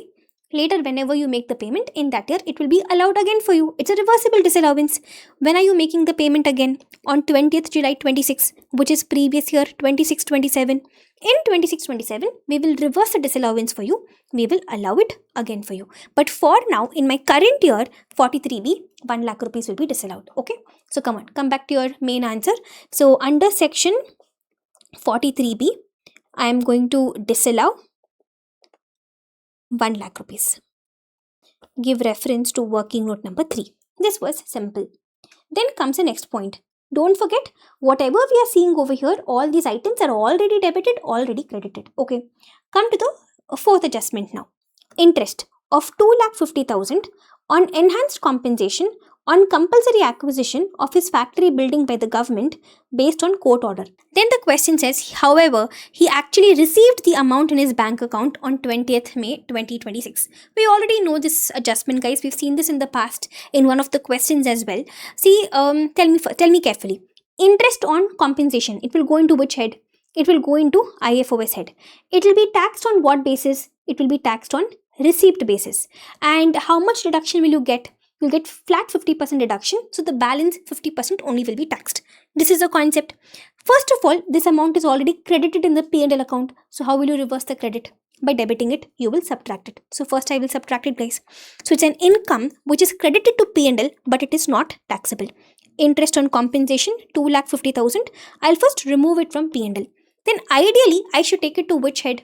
I should take it to my IFOS head. So open working note number 4 for IFOS head. Here you will have this interest on compensation. But however, wait. Interest on compensation is always taxed on receipt basis. When did your assessee receive the money? On 20th May 2026, which is previous year 26-27. So assessee has received the money next year only. So current year, will it be taxed? Current year, it will not be taxed. Okay, so this was your fourth adjustment. Then comes a fifth adjustment. 50,000 rupees given as contribution through account pay check for a brochure of a political party actively working in the vicinity of factory and registered under section 29A of Representation of People Act 1951. Come on guys, tell me what to do about this. Let's go step by step. First of all, what to do in PGBP head. See, if you give any advertisement in a brochure, souvenir, newspaper or magazine of a political party, in PGBP head it's going to be fully disallowed, guys. So it's already debited to the P&L, but you should not debit it. It is disallowed. So how will you reverse the debit? By crediting it, you will add it back. So add expenses. Come back to your PGBP working note. Add expenses debited but not allowed. Under this advertisement in brochure of political party, amount is 50,000 rupees. I will disallow it. I'll add it back. Then I'll come to chapter 6A. So we'll open working note number 5 for chapter 6A. In chapter 6A, which section, guys? Let me give you a reminder. So with respect to these political contributions, we have two sections in chapter 6A. We have section 80GGB and we have 80GGC. See, 80GGB will apply only for assessee as a company. My assessee is an individual, therefore not 80GGB, 80GGC is what we will talk about. But under 80GGC, only two transactions are covered. Number one, donations to political party, and number two, donations to electoral trust. But however, any advertisements in brochures, magazines, souvenirs or newspapers of political parties, this is not allowed under 80GGC, guys. So because assessee is individual, first of all, we will come to 80GGC. But however, because it is an advertisement in a brochure of a political party, because it is relating to brochure, newspaper, magazine, souvenir of a political party, under 80GGC, it will not be allowed. Okay, simple. So that's it with this adjustment. In PGBP, we disallowed. In chapter 6A, we did not allow. Now comes our next adjustment. 2 lakh rupees received as dividend from Indian companies during the year credited to P&L account. Dividend should come to IFOS head. It should not be credited to P&L, but it is credited. How will you reverse a credit? You will debit it, you will subtract it. So it's an income credited but not taxable under PGBP head. Over here, dividend income, the amount is 2 lakh rupees. I will subtract it in my PGBP computation and then I will bring it to my IFOS head. So IFOS working note number 4 we have already opened. Here I'll write down dividend income. What is the amount? The amount is 2 lakh rupees. But they've given us one more information over here. Interest of 65,000 was incurred on loan taken to earn this dividend income. This interest has been debited to P&L account. All dividends were below the ambit of TDS provisions. So interest of 65,000, it was relating to a loan taken to earn dividend income and this interest has been debited to P&L. First of all, tell me, is this interest relating to business or profession? No, this interest is relating to dividend. It is not relating to business or profession. So first of all, I have to remove this from my P&L. Question is saying it's already debited to P&L. So how will you reverse a debit? By crediting it, you will add it back. So step by step, guys, no tension. So add expense debited but not allowed. Interest on loan relating to dividend. What is the amount? 65,000. I'll first reverse this interest in my PGBP computation. Now I'll bring this interest to my dividend, IFOS head. Tell me guys, against dividend income, can I subtract interest expense? How have we learned this? We have learned that against dividend income, only one expense I can subtract, interest expense, but that to maximum 20% of dividend income. So tell me guys, what is 20% of dividend income? 2 lakh into 20%, it's going to be 40,000 rupees. So this is the maximum interest that you will allow. And what is the actual interest which assessee has incurred? Actually, assessee has incurred 65,000. But out of 65,000, how much interest will you allow maximum? Only 40,000 you will allow. So what's going to be your net? Taxable dividend income, 1,60,000. Getting it? Against dividend income, only one expense you can subtract, interest expense, that to maximum 20% of dividend income. 20% was coming to 40,000 rupees. We incurred 65,000, which is more than 40,000. So therefore, we restricted it to 40,000 rupees. Okay. So these were all our debits and credits. Now they have given us additional information. He took a housing loan from a scheduled bank to purchase a flat for self-occupation. So he's having a self-occupied property. He borrowed the loan on 1st April 25. This is the date of borrowing. Interest of 2,15,000. Principal repayment 1,10,000 is reflected in the bank statement. So 2,15,000 interest and 1,10,000 principal repayment. Municipal tax 20,000 was paid during the year from his savings bank account. Step by step. First of all, I'll open working note number 6 for IFHP head, guys. So working note number 6 IFHP. And what kind of a property is this? This is a self-occupied property, right? Self-occupied property, we start with NAV, which is always 0. Then we subtract deductions under section 24. We'll have only one deduction, which is interest deduction. But as soon as we come to interest, immediately 2 bulbs will glow in your mind. Pre-construction interest and current year interest. Tell me, in this question, will I have pre-construction interest? I will have pre-construction interest only if date of borrowing is before the date of construction completion.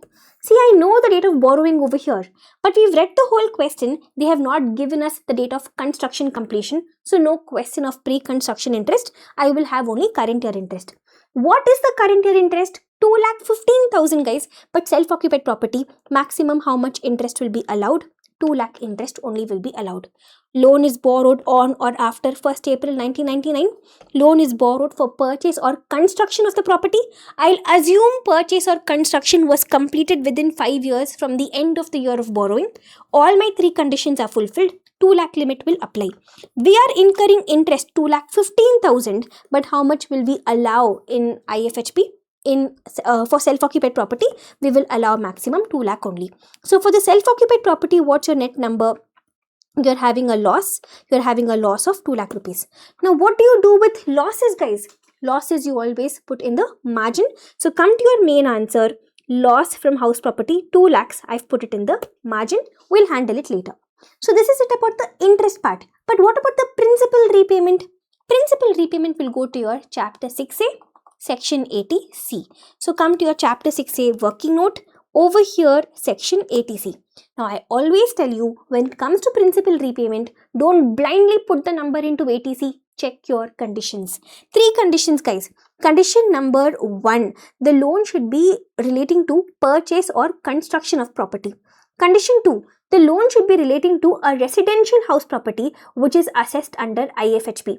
And condition number 3, the loan should be borrowed from whom? We have to check who the lender is. The lender should be bank, financial institution, or national housing bank, or housing finance company, or LIC, or central government, state government, or your employer. Here, if you see, are the conditions fulfilled? Was the loan borrowed for purchase or construction? Yes, guys, the loan was borrowed to purchase a property. Condition 1 fulfilled. Then is it relating to a residential house property assessed under IFHP? Yes, just now we came from IFHP head of income only. We did the calculation under IFHP. It is a residential property. Even second condition is fulfilled. Third condition, who is a lender over here? Lender is scheduled bank. So all my 3 conditions are fulfilled. So therefore this principal repayment will come to section 80C, 1,10,000. Alright, even this is done. Okay, this was also simple. These are all your standard total income adjustments, guys. Now come to the next adjustment. A new machinery costing 50 lakh rupees. First machinery in the 15% block was purchased on 1st September 2024. It was installed and put to use on 24th October 2024. He did not own any other depreciable asset on the date of acquisition of this machine.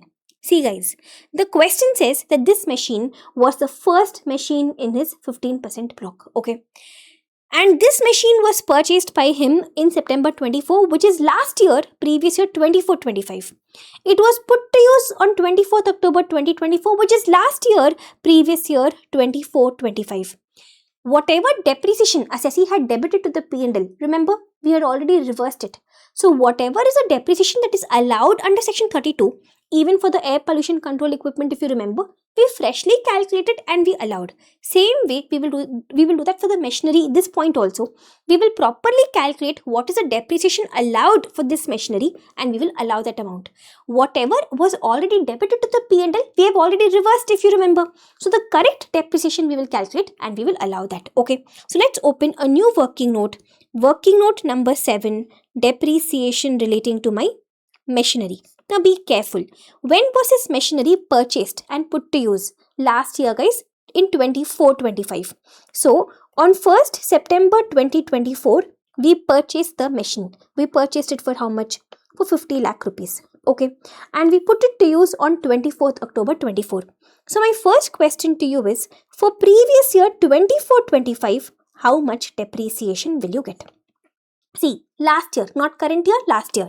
So 24-25, how much depreciation will you get? Whenever you are calculating depreciation for a new asset, I make you check two things. Number one, was it put to use for at least 180 days or not? And number two, will you get additional depreciation or not? Now, this machine was put to use on 24th October 2024. Which, from the point of view of the year 24-25, it is definitely less than 180 days. So, was it put to use for at least 180 days? No, only less than 180 days. So, you will get only half year's depreciation. Number two, will you get additional depreciation? See, if you remember, a little earlier, when we were reading the last part of the question, they had mentioned that earlier years assessee is following normal regime only. So, we are doing 24-25's calculation, which is earlier year. Assessee is following normal regime only. It is plant and machinery. It is not second-hand plant and machinery. It is not road transport vehicle, ship, aircraft and all. So it is eligible for additional depreciation. But how much additional depreciation? Because put to use for less than 180 days, you will get only 10% additional depreciation. But don't worry, assessee. Next year you can claim the balance 10%. Okay. So come on, let's calculate. For 24-25, what is your normal depreciation and what is your additional depreciation? Normal depreciation first. 50 lakh rupees is the cost of the asset. 15% is the depreciation rate. But because put to use for less than 180 days, I will get only half year's depreciation. So how much will this be? This is going to be 3,75,000 rupees. Okay. Then additional depreciation. Cost of the asset is 50 lakh rupees.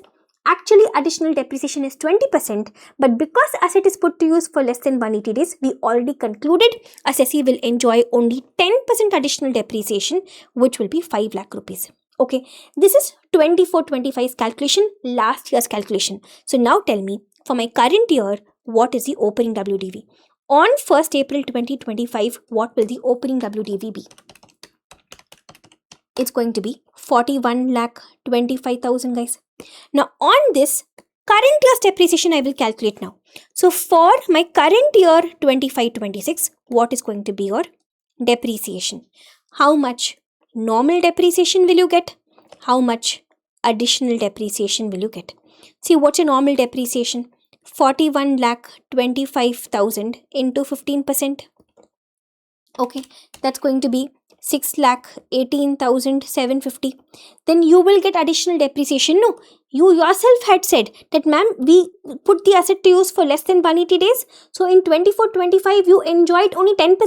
And you said, don't worry, assessee, balance 10% you can enjoy next year. Okay, now is next year. So give me the balance 10% now. So that balance 10% I will enjoy now. 50 lakh into 10% I already enjoyed last year.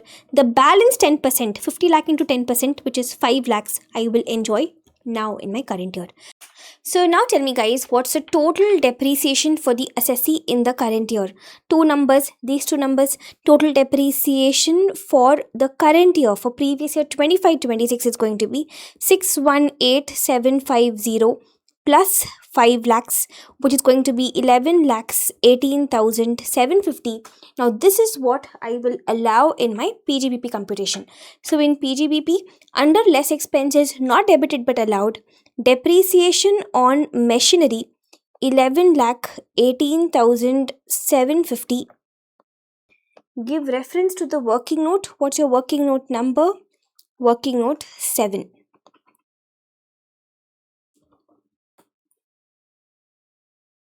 Okay, so with this, our depreciation adjustment we are done. But please keep in mind, later we have to compute as per the default regime also. So later when we compute as per default regime, at that time, the additional depreciation of the current year, we will have to reverse. We will not reverse earlier years additional depreciation, we will not reverse. Because question clearly says, earlier years assessee has followed normal regime only. So only current year's additional depreciation alone, we will reverse when we follow the default regime later. Okay. Then comes one final adjustment over here. Read and see how useless this adjustment is. During the year 23-24, not current year guys, earlier year 23-24, central government compulsorily acquired factory building which had been used for manufacturing rubber products for past 5 years. He received compensation of 20 lakh rupees on 15th March 25. Now listen, it's a case of compulsory acquisition. In compulsory acquisition cases, the transfer happens whenever the compulsory acquisition happens. That happened in previous year 23-24. Okay. But however, in compulsory acquisition cases, you tax the capital gains only after you receive the compensation. Question says compensation was received on 15th March 25. 15th March 25 is going to be previous year 24-25. So transfer happened in 23-24. You'll tax the capital gains in 24-25. My current year is 25-26. In 25-26, as of now, nothing to be done. The question says he received compensation 20 lakh rupees and he deposited this amount in capital gains account within the due date of filing return of income. So why has he put money into CGD account? Of course, he wants to enjoy section 54D exemption, guys, because his land or building for industrial purposes got compulsorily acquired, and later he will buy one more land or building for industrial purposes and he will enjoy 54D exemption. To get that 54D exemption, he has put money into CGD account, but like what I said, none of this is relevant for us because even the transfer has not happened in our current year, even the taxation is not in the current year, so none of this is even relevant for us. They've given us all this information that when he purchased a building, for how much he purchased the building, WTV of the building, the new asset, none of this is going to be relevant for us because the taxation is going to happen in 24-25, which is last year and not the current year. So this entire big, huge para was useless paragraph. But however, there is one point over here that on 1st April 2025, Mr. Prakash purchased a new factory building which is falling under the 10% block at a cost of 15 lakh rupees. Now, if you remember, whatever depreciation assessee had debited to the P&L, we had already reversed it. So we are only once again calculating depreciation for each asset one by one and we are allowing the correct depreciation. So even for this building, let's allow the depreciation. Depreciation on building. We purchase a building for how much? 15 lakh rupees. Now, whenever we claim depreciation on a new asset, I always make you check two things. Number one, was it put to use for at least 180 days? It was purchased on 1st April 25, guys, which means, and let's say it is put to use on the same day. So, definitely put to use for at least 180 days. And number two, will you get additional depreciation? This is building, not plant and machinery. So, no additional depreciation. So, straight away, I'll claim my normal depreciation. 1,50,000. That's it. Now come on, add and subtract and give me the net PGPP number. We're done with all the adjustments. We just have to close our working notes one by one now.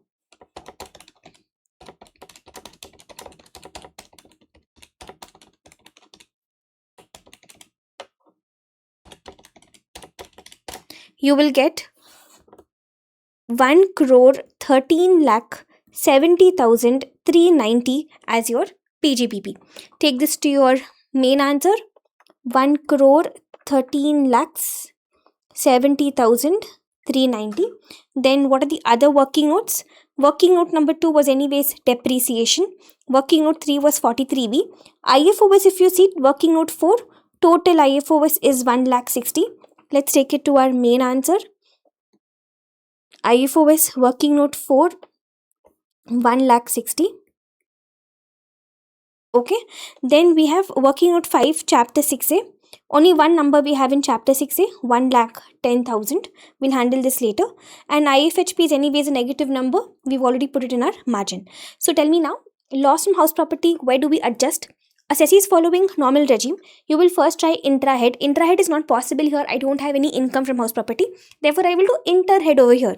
Now, PGPP, IFOS, both are normal rate incomes. So, it doesn't matter where you adjust. Let's say I'll adjust it against my PGBP. So, against this PGBP, I'll adjust loss from house property.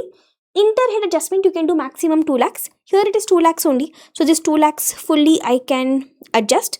With this, the loss is fully adjusted. So, loss from house property, I'll give reference to working note number 6. So, what's your net PGBP now? 1,11,70,390 will become your net PGBP. So, PGBP and IFOS, only 2 heads of income. What's the assessee's GTI? GTI is 1,13,30,390. Then from this, I will subtract chapter 6A. Generally, before we subtract chapter 6A, we check whether we have any special rate income or not. Because if we have special rate income, we should split this into normal and special income. But we don't have any special rate income over here, no capital gains, no lottery income and all. So straight away, I'll subtract chapter 6A. Give reference to working note 5. Remember, we had 1,10,000 over there. Only one number we had, your housing loan principal repayment. So that's it. What is the SSE's total income now? 1,12,20,390 will be the total income, and it's already in multiples of 10, therefore no requirement of any rounding off also. Alright, so this was the under the normal regime, this was your total income calculation. Now same under normal regime, we have to do tax liability also. Come on, let's start with that. They're asking for total income and tax liability. So before you start computing tax, I always make you check two things. Number one, which regime are we following right now? We are following the normal regime. And what's your basic exemption limit, guys? Remember, assessee was a senior citizen, so therefore your basic exemption limit in the normal regime will become 3 lakh rupees. And I don't have any special rate income and all, so straight away I can compute basic tax. Life is simple. So how will you compute basic tax? Up to 3 lakhs, you will have no tax. Then 3 lakh to 5 lakh. On that 2 lakhs, you will have 5% tax, which is 10,000. Then 5 lakh to 10 lakh. On that 5 lakh, you will have 20% tax, which is 1 lakh. Then the income above 10 lakhs. So 1,12,20,390 minus 10 lakhs. On this excess income, 30% tax. How much will this work out to? 30,66,117. So what's your total basic tax? 31,76,117. This is your total basic tax. No 87A rebate. Of course, income is more than 5 lakhs. But you will have surcharge, guys. How much surcharge? See, if income is up to 50 lakhs, no surcharge. 50 lakh to 1 crore, you will have 10% surcharge. 1 crore to 2 crore, you will have 15% surcharge. Now, your assessee's income is between 1 crore to 2 crore. So, 15% surcharge will apply. And you know very well, surcharge is always a percentage of income tax. So, 15% of 31,76,117, which is going to be 4,76,418. Okay. So, and no marginal relief because income is far away from 1 crore. So, straight away I will add cess.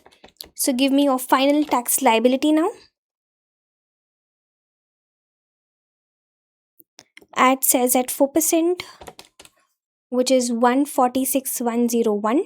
So, your final tax liability will be 37,98,636, which you will round off to 37,98,640. And of course, no AMT in this question because assessee does not have 10AA, 35AD, Chapter 6A Part C and all. So, no AMT. Under the normal regime, this is your final tax liability, 37,98,640. Now, be careful. They asked us to compute as per normal regime or default regime, whichever is more beneficial. So, normal regime we have completed. Now, let's do the computation as per the default regime. So under the default regime, we will first do a total income computation. Of course, we will not do the whole thing all over again. We will simply take the total income as per the normal regime and we'll make changes to that. Okay. So total income as per the normal regime was this number 1 crore 12,20,390. To this we will make changes. Okay. Number one, in our normal regime, we have adjusted loss from house property against PGBP. We have done inter-head adjustment. In default regime, loss from house property you can only do intra-head. You can't do inter-head. You can't carry forward and all. So this loss from house property inter-head adjustment which we have done, I have to reverse it. So I'll add it back. So I'll add back the loss from house property of 2 lakh rupees. Understanding? See, there are two reasons why I have added back the loss from house property. Reason number one, in default regime, inter-head adjustment of this loss is not allowed. Reason number one. Reason number two, if you remember, this was self-occupied property. Self-occupied property in default regime, interest is not allowed. But we already subtracted the interest, no. So I'm reversing the interest, I'm adding it back. So there are two reasons. So both the reasons will result in the same implication only. I'm adding back the loss from house property. The number two, the second change, Chapter 6A you can't enjoy in default regime. Only Section 80 JJAA, 80 CC D subsection 2 and 80 CC H subsection 2 you can enjoy. This was 80C. 80C you can't enjoy. So I'll add back the Chapter 6A. 1,10,000. Then anything else to be reversed, guys? Have a look at your PGBP working note. PGBP working note, remember we claimed additional depreciation. We had claimed it here in working note number 7. On that machinery, we had claimed additional depreciation. We had also highlighted the number. This 5 lakh rupees additional depreciation which we claimed in the current year, I will reverse. I had also told you last year's additional depreciation we will not reverse, because still last year question clearly says assessee was following normal regime only. Only current year's additional depreciation I will reverse, 5 lakh rupees. That's it, guys. No other change. So add the additional depreciation back on machinery. So what's your total income now for the purpose of default regime?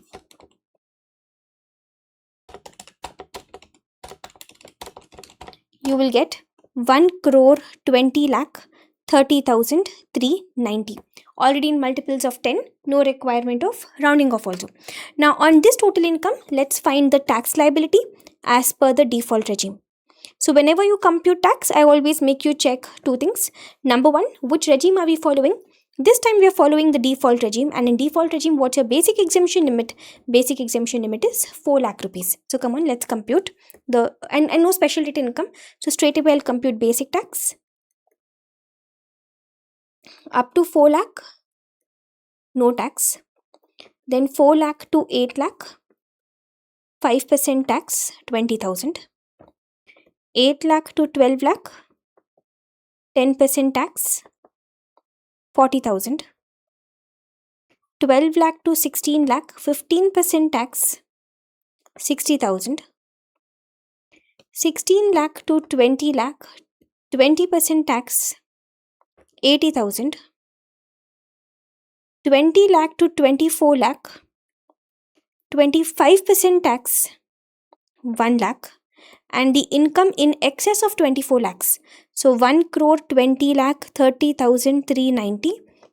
In excess of 24 lakhs, on that 30% tax. How much will that be? 28 lakh 89,117. So if you add up, the total basic tax for the assessee will be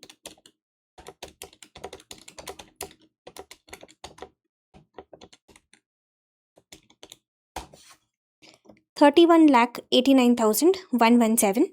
Then, of course, no rebate because income is more than 12 lakhs. So, straight away you will add surcharge. Same thing, income is more than 1 crore within 2 crore. So, you will have 15% surcharge, which is 478368. And then we'll finally add off cess. Finish it off, please.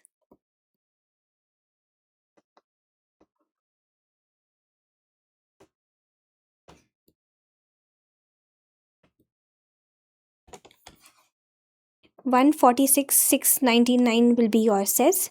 So your final tax liability will be 38,14,184, which you will round off to 38,14,180. Okay, so now if I have to conclude, if my assessee is following the normal regime, his tax liability is 37,98,640. And if assessee follows the default regime, his tax liability is 38,000, 14,180. So which is more beneficial? Where is tax lesser? Of course, the normal regime will be more beneficial because here the tax is lesser.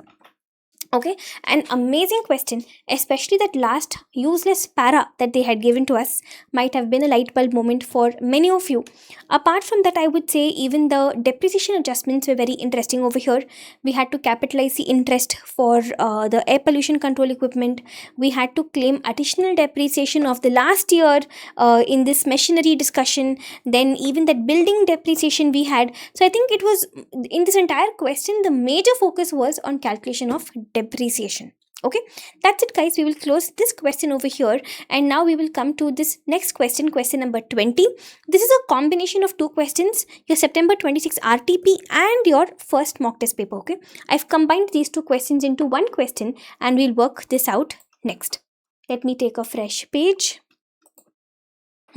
Come on, let's carefully Read the question and then we will work it out.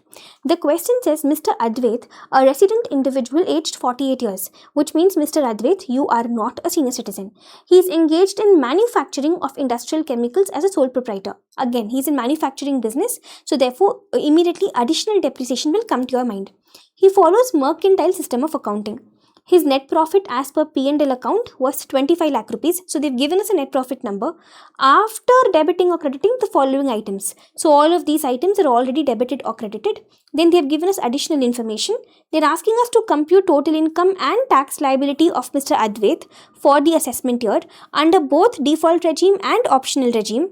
Turnover for both preceding year and current year is more than 3 crores. Okay, so even over here they're asking us to find the total income and tax both under both the regimes, normal regime and default regime. So let's do it, guys. Let's begin.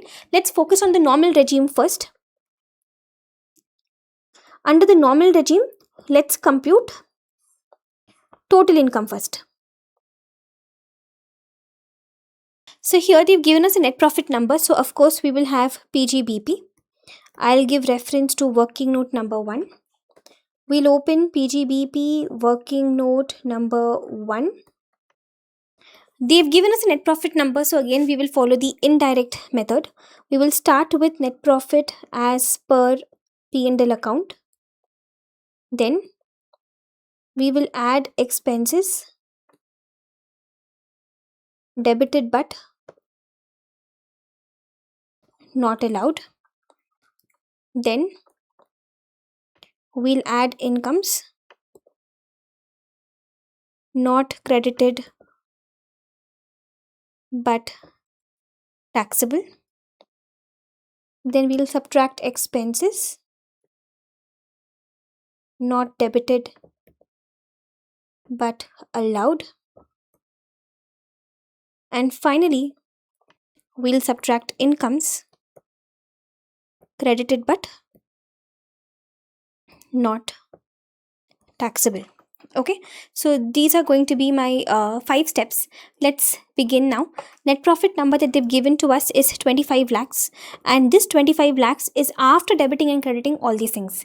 So 35,000 paid directly to a creditor for raw materials in cash. Which section? Golden rules of PGBP, guys. When they talk about the mode of payment, we think about 48.3 and 48.3A. So more than 10,000 rupees, assessee has made payment to the creditor. He has made the payment in cash. So more than 10,000 rupees, he has made the payment in non-specified mode. So applying section 40A subsection 3, you will disallow this entire amount, guys. Basically, the expense over here is purchase. Assessee has purchased raw material. For that, he has spent more than 10,000 in cash. So under section 40A subsection 3, the whole 35,000 will disallow. Simple adjustment. More than 10,000 you've made the payment in cash. Then gross interest received on corporate bonds amounting to 20,000. Interest income. This will go into the IFOS head. I'm supposed to remove this from PGBP head. How will you remove a credit? See, it's interest income. So this interest income would have been credited to your P&L. How will you remove the credit? By debiting it. You will subtract it. So I'll subtract income credited but not taxable.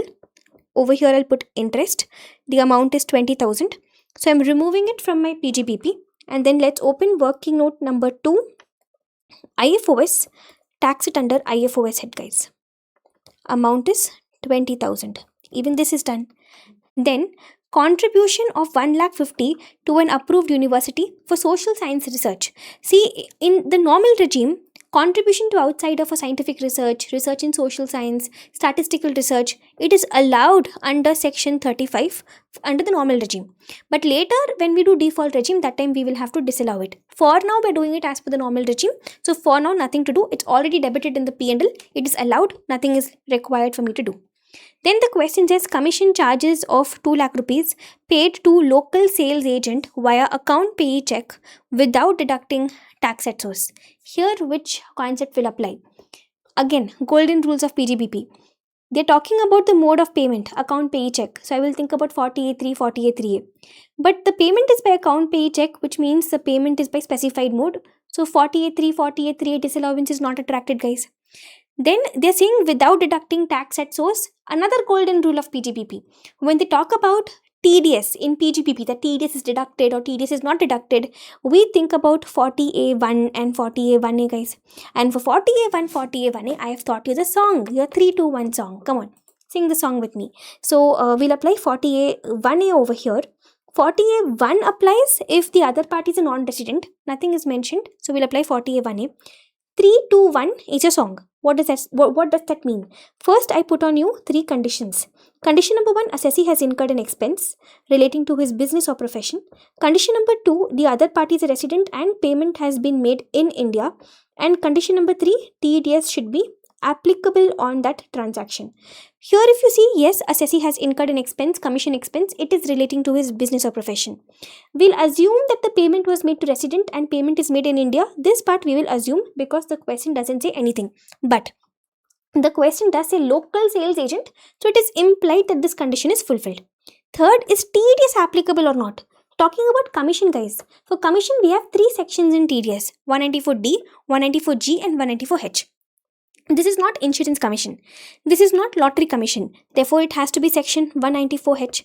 Now, in 194H, if you remember the limit, the TDS will apply only if the commission is more than 20,000 rupees. Here, yes, guys, the commission is 2 lakh rupees. It is more than 20,000 rupees. So, therefore, yes, 194H is applicable over here. So, TDS is applicable. All my conditions are fulfilled. Therefore, now you will put on me 2 responsibilities. What are the 2 responsibilities? Responsibility number 1, you will ask me to deduct the tax in the previous year.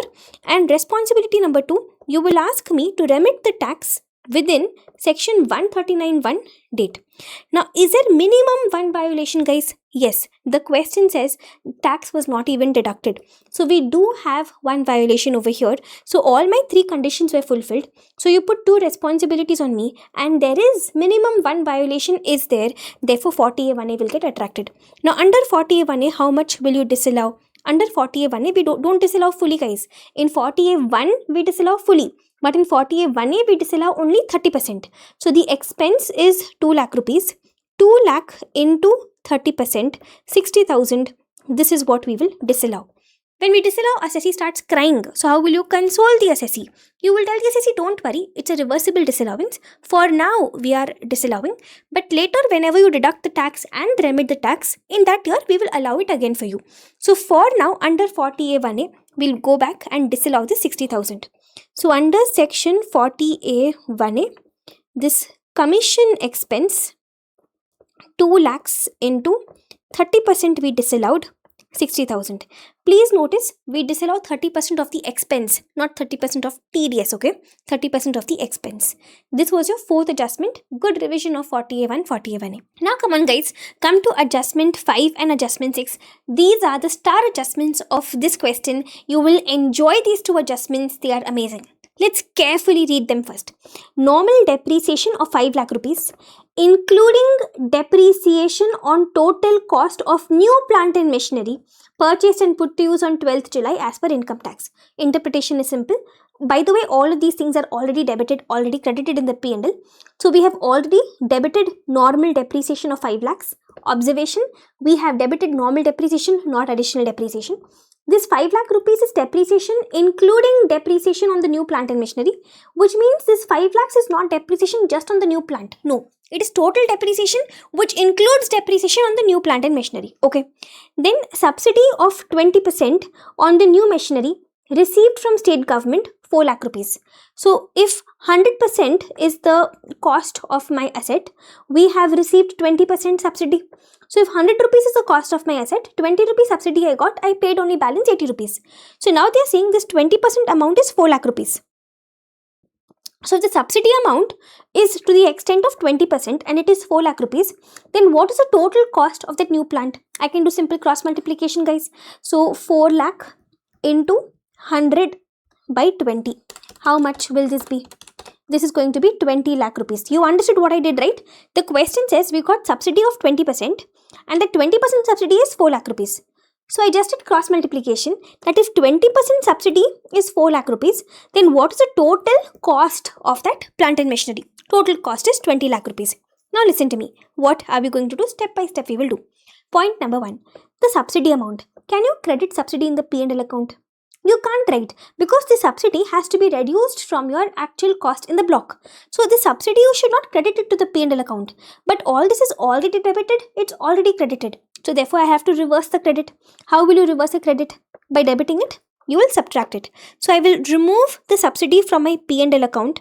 I'll subtract the subsidy of 4 lakh rupees. Point number 1. Okay. Then point number 2. Total 5 lakh depreciation has been debited. See, this entire 5 lakh I will not reverse. Only to the extent of this plant and machinery, this new plant and machinery, this alone I'll reverse and then I'll freshly calculate depreciation on just this new plant and machinery. The question says normal depreciation of 5 lakhs has been debited, which includes depreciation on this new plant and machinery. So how much will be depreciation on this new plant and machinery? See, cost is 20 lakhs. Question says we have claimed depreciation on the total cost of the new plant. Total cost is 20 lakhs. So on 20 lakh, 15% depreciation has already been claimed. That's going to be how much? 3 lakh rupees. So this 3 lakh rupees is already debited. Total 5 lakh depreciation is debited, which includes 3 lakhs depreciation on this new plant. I'll reverse this. So I'll add back the depreciation on the new plant, 3 lakh rupees. So you understood what I've done till now. In the first adjustment, they said 5 lakh depreciation is debited already, which includes depreciation on the new plant. So I did not reverse the whole 5 lakh. No. Only whatever is the depreciation on the new plant. That alone I reversed. 3 lakh rupees. Why did I reverse? Because freshly I'll calculate the correct amount and that much I will allow. So whatever they have already debited, this 3 lakh rupees, that I reversed. Okay. Second thing, they're saying subsidy has been credited to the P&L. So you can't credit subsidy to P&L. It has to be reduced from the actual cost instead. So I reversed the credit. By debiting it, I subtracted it. Only these two things I have done as of now. Now come on, let's calculate the correct depreciation on this plant and machinery.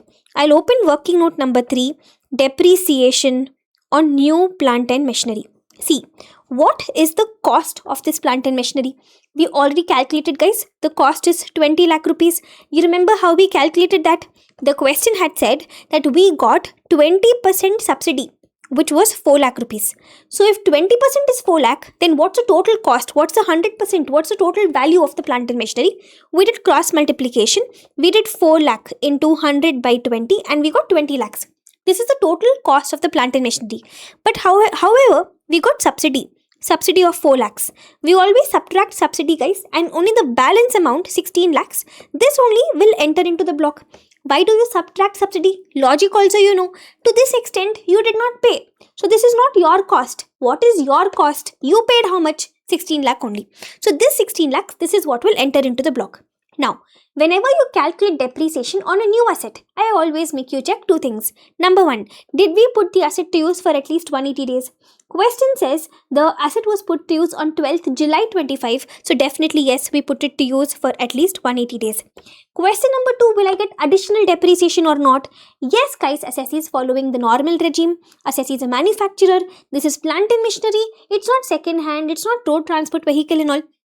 I will get additional depreciation, full 20%, but please remember, later when we compute as per default regime, that time we'll have to reverse the additional depreciation, okay?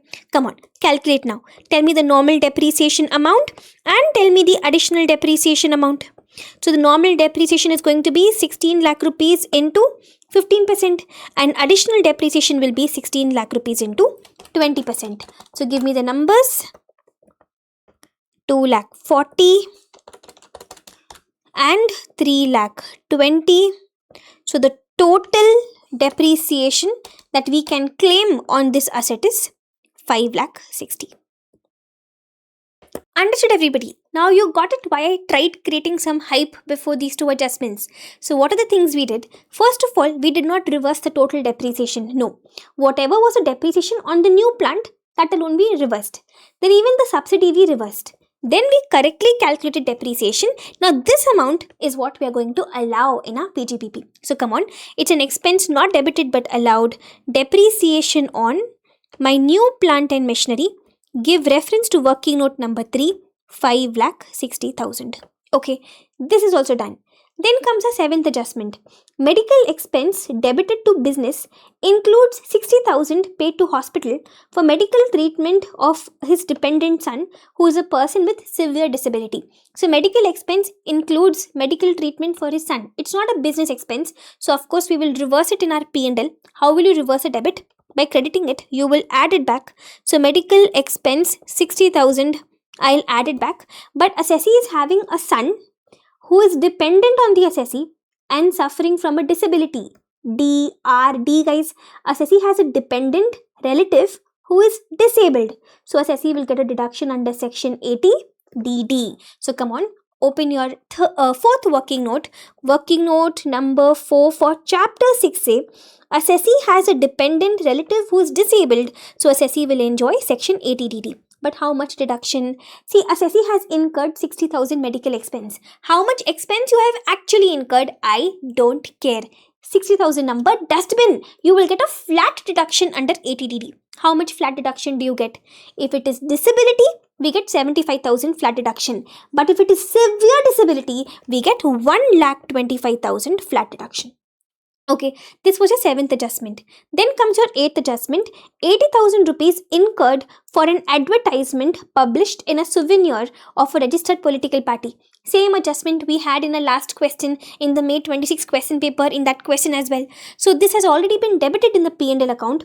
Any advertisement expense in a souvenir, brochure, newspaper or magazine of a political party, in PGBP it will get disallowed, but it's already debited. How will you reverse a debit? By crediting it, you will add it back. So, I'll add back political party advertisement 80,000 rupees. Okay, but be careful. Any chapter 6A, political contributions, we have two sections in chapter 6A. Same thing I'll tell you which I told you in the last question as well. 80GGB and 80GGC. Assessee is an individual, so I will think about 80GGC. 80GGC allows only two things: political donations and donations to electoral trust. Advertisements in political party publications are not allowed by 80GGC. So therefore, see, 80GGB is anyways not possible because 80GGB is only for companies, and 80GGC is also not possible over here because 80GGC does not cover advertisements. Okay, so that's all, no chapter 6A. Then comes your ninth adjustment. On 15th March 26, Mr. Advait purchased raw material worth 50,000 rupees from XYZ Industries, a micro enterprise under MSMED Act. Payment was outstanding on 31st March 26, subsequently settled on 25th May 26. There was a written agreement between them specifying a 15-day payment period. What are you thinking about? I am very sure as soon as you see micro or small entity in the question, immediately 43B comes to your mind, guys. Come on, same adjustment we saw in the last question as well. It will become a second revision for you. Come on, tell me, what should I do over here? Section 43B. First of all, what does 43B say? 43B says if assessee has incurred an expense and the other party is micro entity or small entity, then assessee please make the payment within section 15 time limit. Whether you make the payment within 139 one date or not, I don't care. You have to make the payment within section 15 time limit. Now, what is a section 15 time limit, guys? Section 15 time limit will depend upon is there a written agreement between the parties or not. In the last question, there was no written agreement between the parties. But in this question, there is a written agreement between the parties. So if there is a written agreement, then section 15 time limit will be whatever is a time limit as per the written agreement or 45 days, whichever is earlier. So time limit as per the written agreement is 15 days. So 15 days or 45 days, which is earlier, guys? 15 days. So what is your section 15 time limit now? 15 days. So when did the transaction happen? 15th March 2026 plus 15 days will be what? 30th March 2026. So this is going to be the last date. This is going to be your section 15 time limit. Assessee should make the payment on or before 30th March 26. But when did your assessee make the payment? Your assessee has made the payment only on 25th May 26. So can I say assessee has made the payment late? assessee made the payment after the section 15 time limit, guys. So because you've made the payment late, gone, this amount will be disallowed under section 43B. But because you're disallowing, assessee is crying, how will you console the assessee? You will say, don't worry, assessee, it's a reversible disallowance. You're making the payment on 25th May 26, right? So in previous year 26-27, it will be allowed again for you, but for now we will disallow it. Alright, now come to the next adjustment over here. Traveling expense includes expenditure incurred on foreign professional tour 50,000, which was within the RBI norms. Nothing to do about this, guys. Even if it is foreign travel, it's okay. It will still be allowed in your PGBP computation. Only thing is, it should be relating to your assessee's business or profession. So just because it's a foreign travel, no problem, it will be allowed. Then repairs and maintenance of car 35,000 is for the period 1st October 25 to 30th September 26. Now this is another interesting adjustment, be careful. What is my current year in the examination? Previous year 25-26. This year starts on 1st April 25 and ends on 31st March 26, guys. We have paid repair and maintenance for this period 1st October 25 to 30th September 26. Now if you notice closely, this period, no doubt this period is exactly 12 months. But however, this period touches upon 2 previous years. Like 1st October 25 is when the period is starting. This till 31st March 26 is going to be my current previous year 25-26. Then 1st April 26 to the period is ending on 30th September 26. This period will fall in previous year 26-27. So my expense of 35,000 is touching upon 2 previous years. See, if my assessee was following cash basis of accounting, then it doesn't matter the expense is belonging to which period, it doesn't matter. If assessee was following cash basis of accounting, whatever amount assessee has paid in the current year, this full 35,000 will get allowed in your PGBP, guys, if assessee was following cash basis of accounting. But my assessee is following mercantile basis. My assessee is following the accrual basis. Leave all this. In mercantile basis, in accrual basis, what journal entry will you pass? Accounting point of view. Tell me that. I've noticed CA students don't understand any other language better than the journal entry language. Come on, tell me, what journal entry will you pass for this transaction? Accounting point of view. You will pass the journal entry, repair and maintenance account, certain amount, then prepaid expense, a certain amount, to cash or bank, 35,000. Basically, 35,000 assessee has paid during the year, but only a part of it is going to be current year's expense. Balance will become prepaid expense, and this prepaid expense will go into your asset side of the balance sheet. Tell me the amounts now. 1st October 25 to 31st March 26 is how many months? October, November, December, Jan, Feb, March. So 6 months current year, 6 months next year. So total expense is 35,000. Only half of it to the proportionate to 6 months. So only half of it will be current year's expense. So 35,000 divided by 2.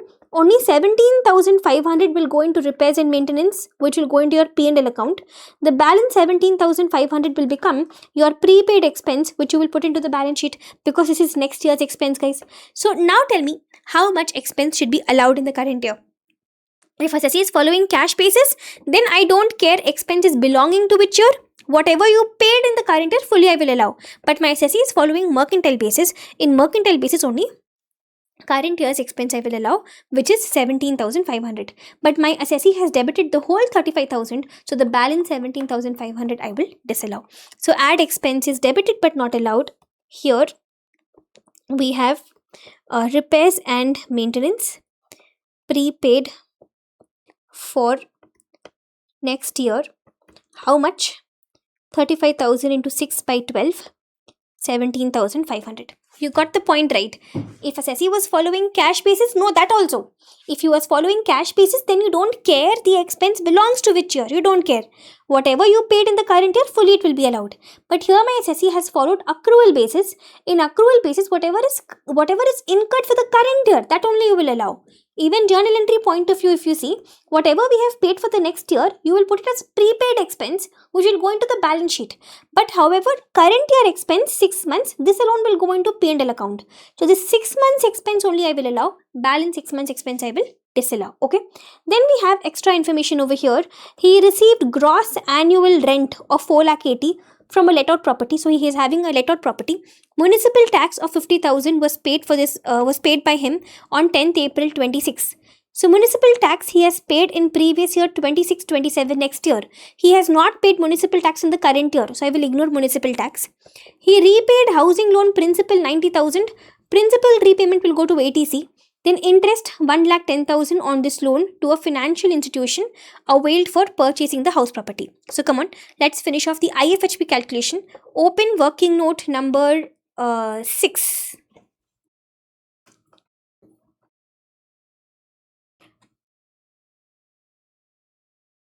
Here. So working note number 6 IFHP. It's a lettered property. When it's a lettered property, you always start by checking how many months assessee owns a property for. The question does not say assessee purchased the property in between the year or sold the property in between the year. So I can say assessee owns a property for all 12 months. So let's begin now. Lettered property, you will start with gross annual value. But municipal value, fair rent, standard rent, no information they have given to me. So I'll take the rent number as it is, 4,80,000. This is annual rent, so I took the entire amount. Less municipal taxes paid. Municipal tax is allowed only on payment basis. Assessee has paid, but next year only. He did not pay in the current year, so no municipal tax in the current year. So 4,80,000 will become your NAV. From this, you will subtract deductions under section 24. Let out property, 2 deductions you will have. Number 1, standard deduction, 30% of your NAV number, which is going to be 1,44,000, and number 2, interest. When we come to interest, immediately 2 bulbs will glow in your mind. Pre-construction interest and current year interest. Here no pre-construction interest, guys. Question doesn't talk about date of borrowing, date of construction completion and all. So no pre-construction interest. I only have current year interest of 1,10,000. So that's it. I won't think about any limit and all. We think about the 2 lakh limit, 30,000 limit and all only in self-occupied property. Let out property, full interest is allowed. So what is your IFHP now? 2,26,000. And what about the principal repayment? Principal repayment, I'll take it to chapter 6A, section ATC. Now, principal repayment, even in the last question I told you, don't blindly give the deduction. Check your conditions. Condition number 1, the loan should be borrowed to purchase or construct the property. The question says, question says for purchasing the property. So, condition 1 fulfilled. Condition 2, it should be a residential house property assessed under IFHP.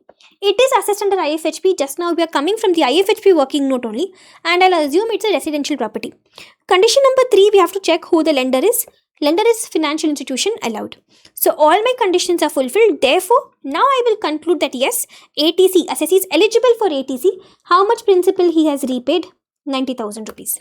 Okay, then come on, last 2 adjustments. He received 1,05,000 from premature withdrawal of 5-year post office time deposit, which includes interest of 15,000. So he made a premature withdrawal and he also got interest. Total premature withdrawal is 1,05,000, which includes interest of 15,000. So what is the actual premature withdrawal amount? 1,05,000 is the total amount. It includes 15,000 interest. So the actual premature withdrawal money will be 90,000 rupees. He had previously claimed deduction under ATC at the time of making the deposit. Amount of interest has not been included in his total income in any earlier previous year. See, let me tell you what the concept is first and then I'll come to the adjustment. Look at this. Very simple. We've learned one equation. I'll give you a reminder. If assessee makes a 5-year FD or a tax saver deposit or a 5-year time deposit, 5-year term deposit, whatever you want to call it, and if this FD, this 5 years FD, if it is made in a bank or in a post office, and if this FD is made in assessee's own name, if all these conditions are fulfilled, when the assessee makes the FD, assessee will be eligible for ATC deduction. Okay. Now, after enjoying this ATC deduction, this same FD, if you make a premature withdrawal means 5 years is not over. Before 5 years itself, if you decide to break the FD and withdraw the money, then whatever money you get in premature withdrawal will be taxed for you in IFOS head. That's all, guys. Simple concept. So when I make the 5 years FD, I will get ATC deduction. That 5-year FD, if I make a premature withdrawal, then whatever money I get under premature withdrawal will be taxed for me in IFOS head. The question says clearly over here, previously he had claimed ATC deduction. So earlier he claimed ATC deduction for this 5-year FD. It's a 5-year post office time deposit. So even post office is allowed. It should be 5 years. Yes, it is a 5 years FD, and FD is also called as time deposit. So it is a 5-year FD in a post office. Assessee has enjoyed ATC. Now he is making a premature withdrawal. So when you make the premature withdrawal, his interest amount is anyways taxable. Even this premature withdrawal amount will also become taxable for you under IFOS head. So come to your IFOS working over here. Number 1, assessee will have FD interest of 15,000 rupees, and number 2, premature withdrawal of 90,000 rupees. So interest is anyways taxable. FD interest anyways taxable. Even the premature withdrawal amount will become taxable. But please listen, don't misunderstand this. I am not saying that every premature withdrawal is taxable. I am saying if you make a 5-year FD and if you enjoy ATC reduction, that 5-year FD, if you do a premature withdrawal, then only the premature withdrawal will become taxable for you. Okay. Then comes the last adjustment over here. He sold a vacant commercial plot of land on 10th June 25. So this becomes your date of transfer. He transferred for 15 lakh rupees. This becomes your full value consideration. He had originally acquired it on 5th April 2008. So this becomes your date of acquisition. It was acquired for 3 lakhs. This becomes your cost of acquisition, and then CII numbers they have given to us. So let's open working note number 7. Assessee sold a plot of land, so you will be having capital gains. So come on guys, no tension, normal usual steps. We will start with capital asset transferred. What are we transferring over here? A plot of land.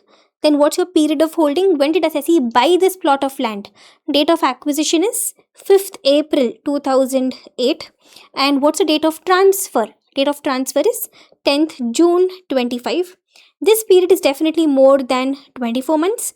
Therefore, it is long-term capital asset. Now, if it is long-term capital asset, first you try 112A. But 112A is applicable only for listed equity shares and all. This is a plot of land. So, this will be section 112 LTCG. As soon as you write section 112, something comes to your mind. 4 conditions, 20% with indexation, 12.5% without indexation, whichever is lesser. But all that we will do only when we compute tax. So when we come to tax computation, that time we will worry about this. For now, normal computation. Come on. Full value consideration. When we come to full value consideration, we check about 2 things, 50C and 50CA. But STV number and all they have not given. So I'll take the full value consideration as it is, 15 lakh rupees. They have not given any expense on transfer. This itself becomes net consideration. Then we'll subtract cost of acquisition, cost of improvement. Cost of acquisition, I always make you check 3 things guys. Number 1, is it long-term capital asset plus 112A plus date of acquisition on or before 31st Jan 2018? Because if it is fitting under this equation, then grandfather clause will apply. But it is 112, it is not 112A. So therefore the grandfather clause is not applicable. Then tell me, is the date of acquisition before 1st April 2001? Because if it is before 1st April 2001, then the cost of acquisition changes guys. No, it is not before 1st April 2001. So even this point is not applicable. Then we look at indexation benefit. The transfer has happened after 23rd July 24. So no indexation benefit also. So none of these adjustments are applicable. I'll just take the cost of acquisition as it is. Cost of acquisition is 3 lakh rupees. We don't have any cost of improvement. So 12 lakh rupees. This becomes your LTCG. Okay, that's it. With this, we're done with all the adjustments. Now, come on, let's close our working notes one by one. First, give me the net PGPP number. One thing we forgot, 43B, we spoke about the disallowance, but we did not write the amount. Remember, 43B, the micro small entity point, we spoke about it. We concluded there will be a disallowance. The raw material is worth 50,000, so there will be 50,000 rupees disallowance. So this 50,000 disallowance, we forgot to put it in our PGPP. Now give me the PGPP number.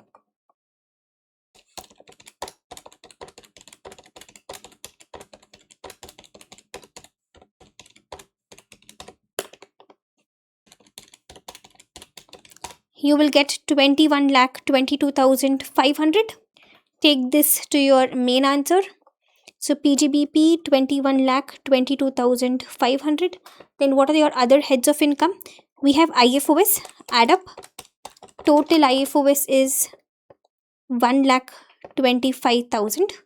So IFOS working note 2, 1,25,000. Then any other head of income? We have IFHP. IFHP 2,26,000. IFHP working note 6, 2,26,000. And finally, we had LTCG, remember? Section 112 LTCG, we had working note number 7. Amount was how much? 12 lakh rupees. Take this also to your main answer. No other income. So if you add up, what's the GTI of your assessee?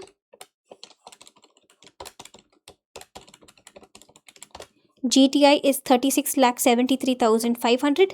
We always split our GTI into normal rate income and special rate income. We do have one special rate income, guys. LTCG is special rate income. So 12 lakh rupees. Special rate income. So what's your balance normal rate income? 24,73,500. So chapter 6A we will subtract only against normal rate income. So what's your chapter 6A? Come to working note number 4. We have two numbers, 1,25,000 and 90,000. So my total chapter 6A is 2,15,000. We will subtract that only against normal rate income. So give me your final total income number.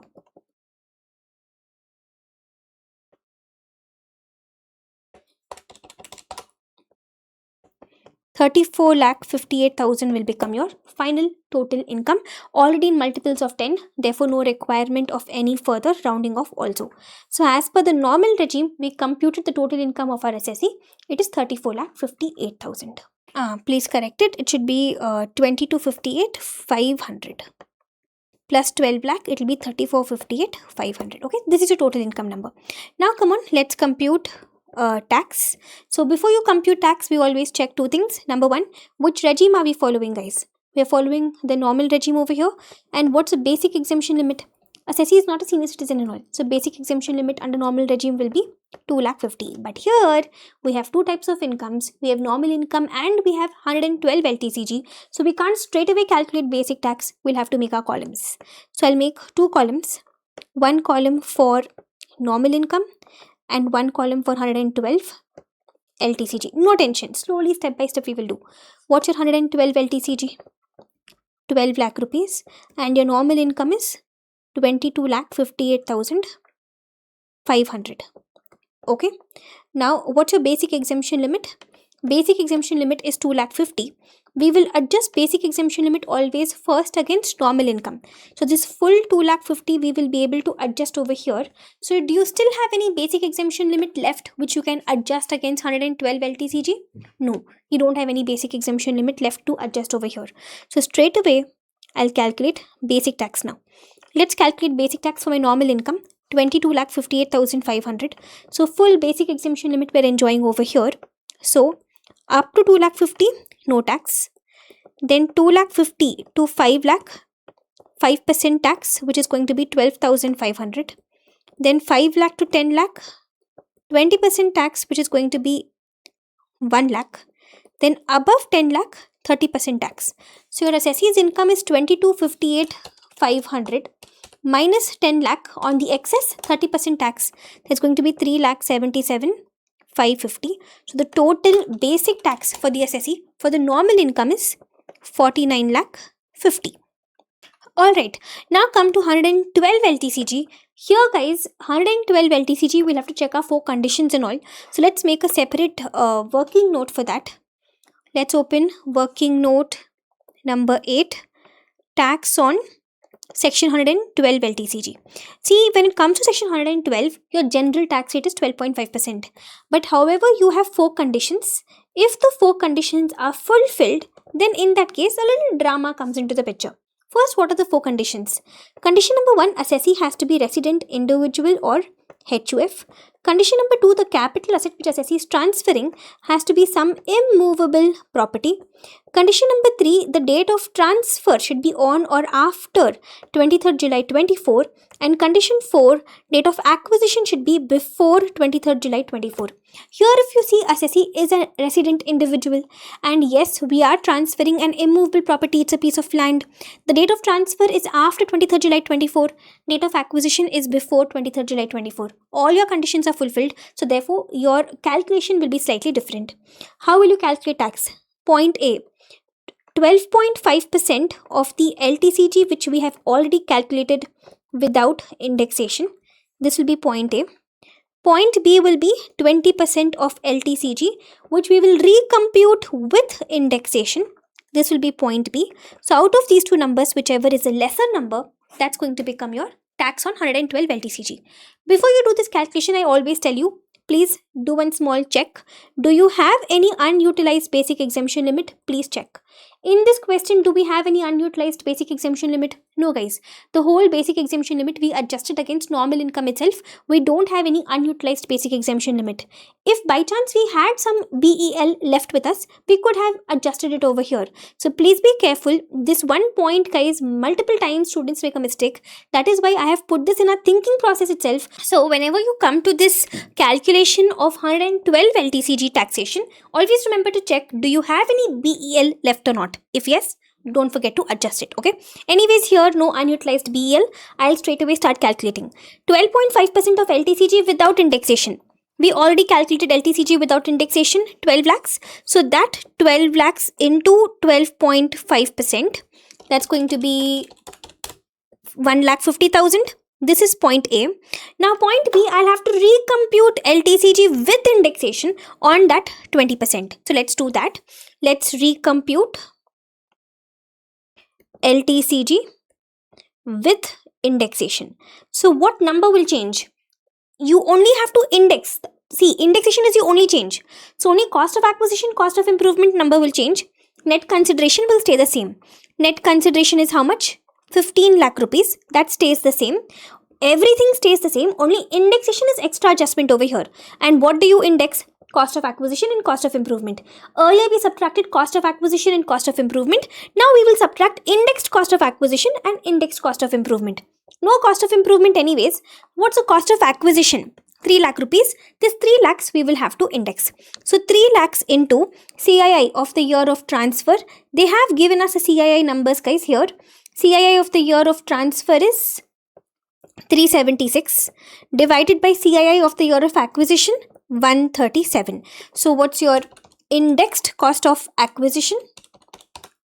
It is 8,23,358. Okay. So what's your LTCG now with indexation? LTCG with indexation will be 6,76,642. So my net consideration number stayed the same. Because of indexation, only my cost of acquisition and cost of improvement number will change. So my LTCG with indexation is 642 on this 20% tax. So 20% of my LTCG with indexation is going to be 1,35,329. Now out of these two numbers, we will pick whichever is lesser. So of course, which is lesser? 135,329. Getting it? 112 LTCG general tax rate is 12.5%. But if these four conditions are fulfilled, only then this extra drama. Before you start this step, first check, do you have any unutilized BEL or not? Because if yes, you'll have to adjust it. Then once you check this, when you enter into the main calculation, point A is 12.5% of LTCG without indexation. Then you will recompute LTCG with indexation and on that 20%, whichever is lesser. So 135,329. Take this to your main answer here. So tax on 112 LTCG is 135,329. So what's your total basic tax now? On normal income, it is 4,90,050. On 112 LTCG, it is 135,329. So your total basic tax will be 6,25,379. Then will you have an 87A rebate? No. Income is more than 5 lakhs. No surcharge also. Income is within 50 lakhs. So straight away you will add cess at 4%. This is going to be 25015. So the total tax liability of your assessee under the normal regime will be 6,50,394, which you will round off to the nearest multiple of 10, which is 6,50,390.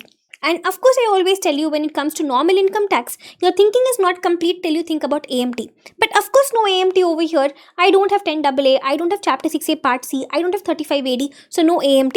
That's it with my normal regime calculation. Okay. Now listen, they also asked us to compute as per the default regime. So let's do that. As per the default regime, let's compute total income. We will simply see what's the total income as per normal regime and we'll make changes to that.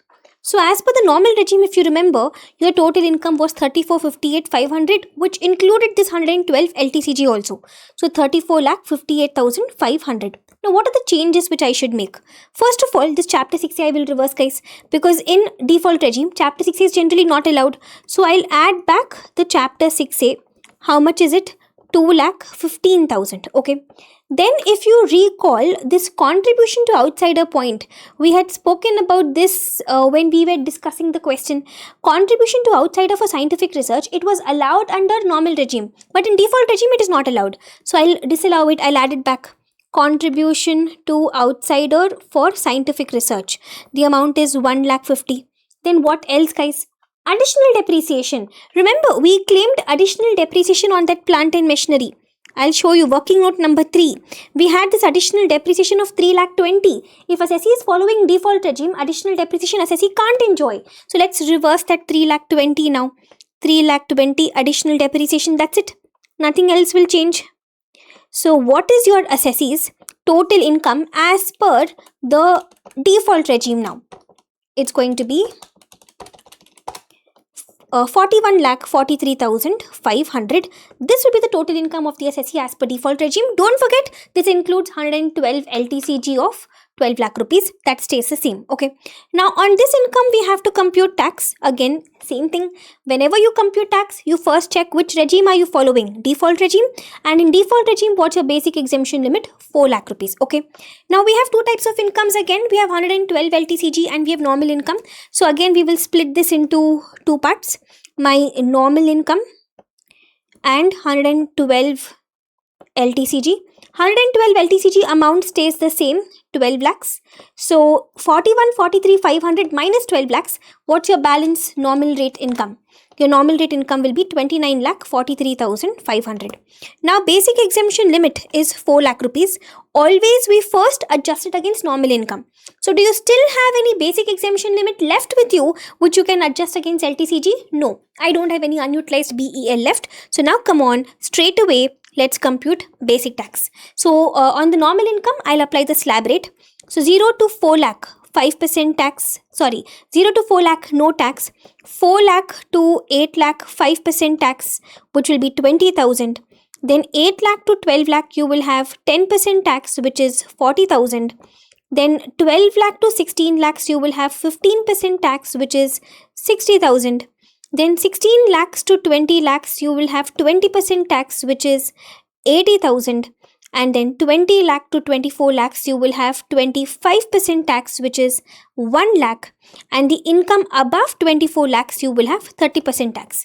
So 29,43,500 minus 24 lakhs. On the excess, 30% tax is going to be 163,050. So your total basic tax on your normal income will be 463,050. On 112 LTCG, we already computed the tax. Do you remember? We had already computed as per 112 LTCG. This will stay the same. 135,329. That will stay the same. So now tell me, what's your total basic tax? 5,98,379. No 87A rebate because income is more than 12 lakhs. No surcharge because income is within 50 lakhs. So straight away, we will add cess at 4%. So after adding cess, 6,22,314 will be your tax liability, which you will round off to 6,22,310. Now, which is better for the assessee? See, if assessee follows normal regime, it is 650,390. 650,390 as per the normal regime. But if assessee follows default regime, then his tax liability is 622,310. Of course, which is better, guys? Default regime is better over here because tax is lesser. Okay, this was your question number 20. Your second total income question. It's actually a combination of two questions. Alright, here in this entire question, I will still say the most interesting adjustment was a depreciation adjustment, that subsidy and all of that. Alright, if you're clear with that, the objective is fulfilled. Now come on, let's move on to the last two questions now. Two case-based MCQs I have for you. One from your May 26 question paper and one from your September 26 RTP. And both of these case-based MCQs are mixed questions. Mixed questions means they touch upon multiple chapters at the same time. Alright? We'll handle them one by one. Let's read the question first, question number 21. The question says, Mr. Vijay, a resident individual aged 57 years. So, Mr. Vijay, you are not a senior citizen. He is employed with a private sector Indian company. So, he is a non-government employee. His basic salary was 1,20,000 per month. Both Vijay and his employer both are contributing 15% of basic salary to the pension scheme in 80CCD. So he is not a senior citizen. His basic salary is 1,20,000 and he and employer both are contributing to NPS. Okay. Then the question says Vijay gifted a house property valued at 51 lakhs to his wife Rashmi. So Vijay has gifted a house property to his wife Rashmi on 1st April 25. On the same day, Rashmi gifted the same to her daughter-in-law Anushka. So Rashmi has gifted that same house property to daughter-in-law Anushka. Anushka let out the house for a monthly rent of 54,000 to Prabhas on 1st May 25.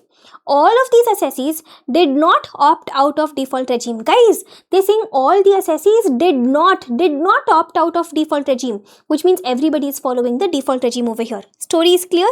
Vijay has gifted the house property to Rashmi, his wife, and Rashmi has gifted it to the daughter-in-law Anushka. And what has Anushka done with the house? She has given this house on rent. She's getting rental income of how much? 54,000 per month rental income she's getting, but she let it out only on 1st May. So for 11 months, she's getting this rent. Okay. Now, if I have to talk about this transaction, assessee has transferred the asset to spouse and spouse has later transferred it to daughter-in-law. This is nothing but a case of indirect transfer, guys. It is as if Vijay has transferred to Anushka indirectly, right? Instead of directly giving to Anushka, he first gave to his wife and then his wife gave to Anushka. So it's a case of indirect transfer. Indirect transfer. In simple words, my conclusion is that Vijay has transferred the house property to daughter-in-law indirectly. I will not even bother about the Rashmi part over here. I will treat it as if assessee has transferred the asset to his daughter-in-law indirectly. Clubbing provisions will come into the picture. We'll see all that. Then the question says Rashmi is a chartered accountant having gross receipt from profession 45 lakhs.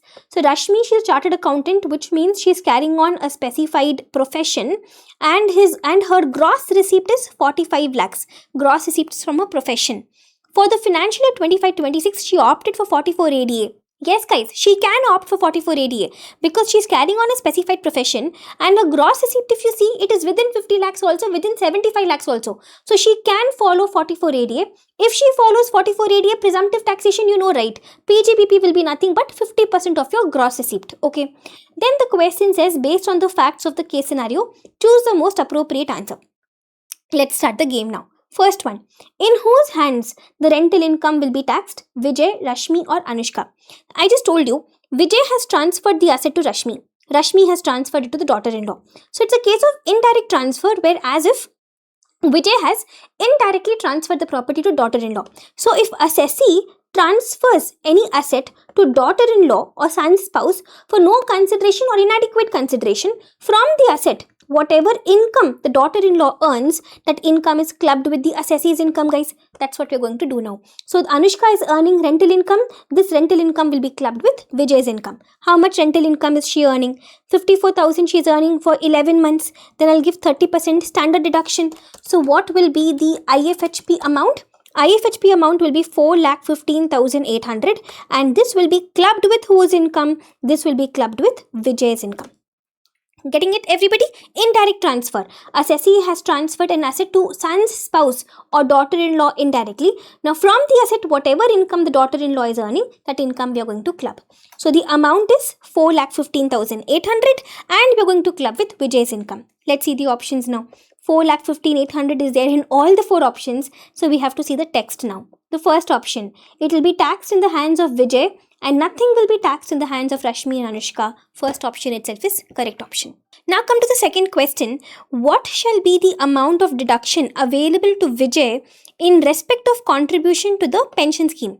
Do you remember the question had said that Vijay and his employer both are contributing to NPS. So the employee is also contributing employer is also contributing, both are contributing, and they are asking us how much deduction is possible. See, for employees own contribution, we have two sections in chapter 6A, guys, ATCCD 1 and ATCCD 1B. Two sections we have. For employers contribution, we have one section, ATCCD subsection 2. Alright, now be careful. The question says assessee is following default regime. If assessee is following default regime, ATCCD 1, ATCCD 1B, all this you can't enjoy. But ATCCD 2 you can enjoy. So here itself we have a big hint. So wherever we have, like for example, first option says ATCCD subsection 1, ATCCD 1B, wrong option. Second option says ATCCD subsection 2 only. Third option says ATCCD subsection 2 only. So these two may be correct. And the fourth option says nil. Since she did not opt out of default regime, this is wrong. Because even though assessee is following default regime, ATCCD subsection 2 you can still enjoy. So under ATCCD subsection 2, what is the amount now? Don't forget assessee is following default regime. In default regime, assessee can enjoy ATCCD subsection 2, but your maximum is going to be 14% of salary. And salary is going to be nothing but basic salary plus DA forming part. Come on, let's pick the numbers. They have not given us DA forming part, but they did give us a basic salary, 1,20,000 per month. So the basic salary is 1,20,000 into 12. We don't have any DA. So what is salary for the purpose of NPS now? Salary is going to be 14,40,000. And what's your maximum deduction? Your maximum deduction is 14% of the salary. So 14,40,000 into 14%. The maximum deduction possible is 2,01,600. And what's the actual contribution? How much is the employer actually contributing? 15% of basic salary. So basic salary is 14,40,000. This into 15% employer is contributing, which is going to be 2,16,000. So are you able to draw your conclusion on your own now? Maximum deduction allowed is 2,01,600. Actual contribution is 2,16,000, which is more than the maximum limit. So therefore, how much will be allowed for you under ATCCD subsection 2? 2,01,600 will be allowed. Your actual contribution is more than the limit, so therefore we will restrict it to the limit. 2,01,600 is what will be allowed for you under ATCCD subsection 2, which is going to be option C. Okay, in default regime, once again I'm telling you, see, this is an examination question paper, okay. Now, some students, they'll start calculating ATCCD 1, ATCCD 1B, spend a lot of time, then keep cursing, oh my god, ICAI, why such lengthy questions and all in MCQs. But please know that there's a very big hint over here. If you are spending too much time on an MCQ, please know you're definitely doing something wrong, okay. Check especially which regime assessee is following. Like when it comes to chapter 6A and when it comes to IFHP head, in both of these, be very careful which regime assessee is following. On that basis, entire answer will change. Like in IFHP head, self-occupied property, no need of any computation itself. You can straight away say amount is 0. Chapter 6A, no need of any computation itself. Only 3 sections you will compute. All other sections, 0. So especially these two, be very careful, okay. Then comes the third subdivision. Examine the applicability of advanced tax provisions in the hands of Rashmi, assuming she does not have any other income chargeable to tax. See guys, Rashmi is going to follow 44 ADA they mentioned. Now if you follow 44 ADA, you get some benefits. You don't have to maintain books of accounts. You don't have to get the books of accounts audited. Also, advanced tax, you have to pay advance tax. Full 100% advance tax you have to pay. But you don't have to pay in quarterly installments. You can pay the entire advance tax in the last installment, the March 15th installment, the last installment. In that you can pay the entire advance tax. So Rashmi, she has to pay advance tax, but the entire amount she will have to pay only in the last installment, okay. Now have a look at the options. The first option says Rashmi does not have any liability to deposit advance tax since she has opted for the default regime. No guys, there is no such concept. Whether you follow default regime, whether you follow normal regime, advance tax concept will apply for you. Then due date for deposit of advance tax is 15th June, 15th September, 15th December, 15th March. Wrong. This is how it will be generally. But because assessee is following 44 ADA, entire amount assessee has to pay by March 15th only. So 4 installments not applicable. then Rashmi needs to deposit the entire amount of advance tax by 15th March of the relevant financial year. Yes, she has to pay advance tax, entire 100% she has to pay by the last installment by 15th March. So option C. So that's it, guys. This was it about question number 21. Now let's go to one last question. Question number 22. This is from your September 26 RTP, guys. An amazing question. Again, touching upon various chapters together. So in this question, if you see, they're asking us to find IFHP. They're asking us to find how much TCS has to be deducted. Authorized bank is required to collect how much TCS. Then they're asking us to calculate capital gains. They're asking us for GTI. They're asking us for tax payable. So because they're asking us for tax payable also, I'll do normal full-fledged calculation as I read the question. Okay, we'll keep opening working notes as we read the question. The question says, Mr. Anirudh is aged 38 years, which means, Mr. Anirudh, you are not a senior citizen. He is a resident individual employed as a senior project consultant in a technology firm, Messrs. M&E Enterprises, which means he is a non-government employee. He is living in Bangalore. He is paying tax under the default regime. Even last question was default regime, even this is default regime. During the year, he received gross salary 15,75,000. So as I read the question, I'll keep opening my working notes. My first working note over here, they've given us gross salary number and all. So I'll start total income computation. Please don't forget this entire discussion is as per default regime. So what is your assessee's salary? His gross salary is 15,75,000. Now default regime, how much standard deduction you will get? 75,000. So taxable salary will become 15 lakh rupees. Okay. Then the question says TDS on salary during the year is 1,09,200. So he's having TDS credit. So I'll open working note number 2, TDS credit. So with respect to his salary, employer has deducted against him 1,09,200. So TDS on salary is section 192. So section 192 TDS credit with respect to salary is 1,09,200. So this much tax employer has already given to the government. So to this extent, he can claim credit. He will not pay this much tax again. Then the question says he also provided technical consultancy services and he charged 48,000 from startup A and 52,000 from startup B, whose turnover during 24-25 was 5 crores. So guys, he is rendering a professional service. He is providing technical consultancy service. Technical consultancy service is a profession. It's a specified profession under section 44AA. It's a specified profession, guys. So he is rendering this service to 2 people, to startup A and startup B. From startup A, he is getting 48,000. From startup B, he is getting 52,000. Okay. He opts for presumptive taxation scheme under 44 ADA. 44 ADA applicable for him. Why applicable? Because he's carrying on a specified profession and only 2 transactions he's having. So total gross receipt, if you see, it's only 1 lakh rupees. It is within 50 lakhs, within 75 lakhs. 44 ADA will apply for him. So what will be his PGBP under section 44 ADA? 44 ADA says ignore allowances, ignore disallowances. Whatever is your gross receipt, that into 50% will become your PGBP. So 50,000 will become assessee's PGBP.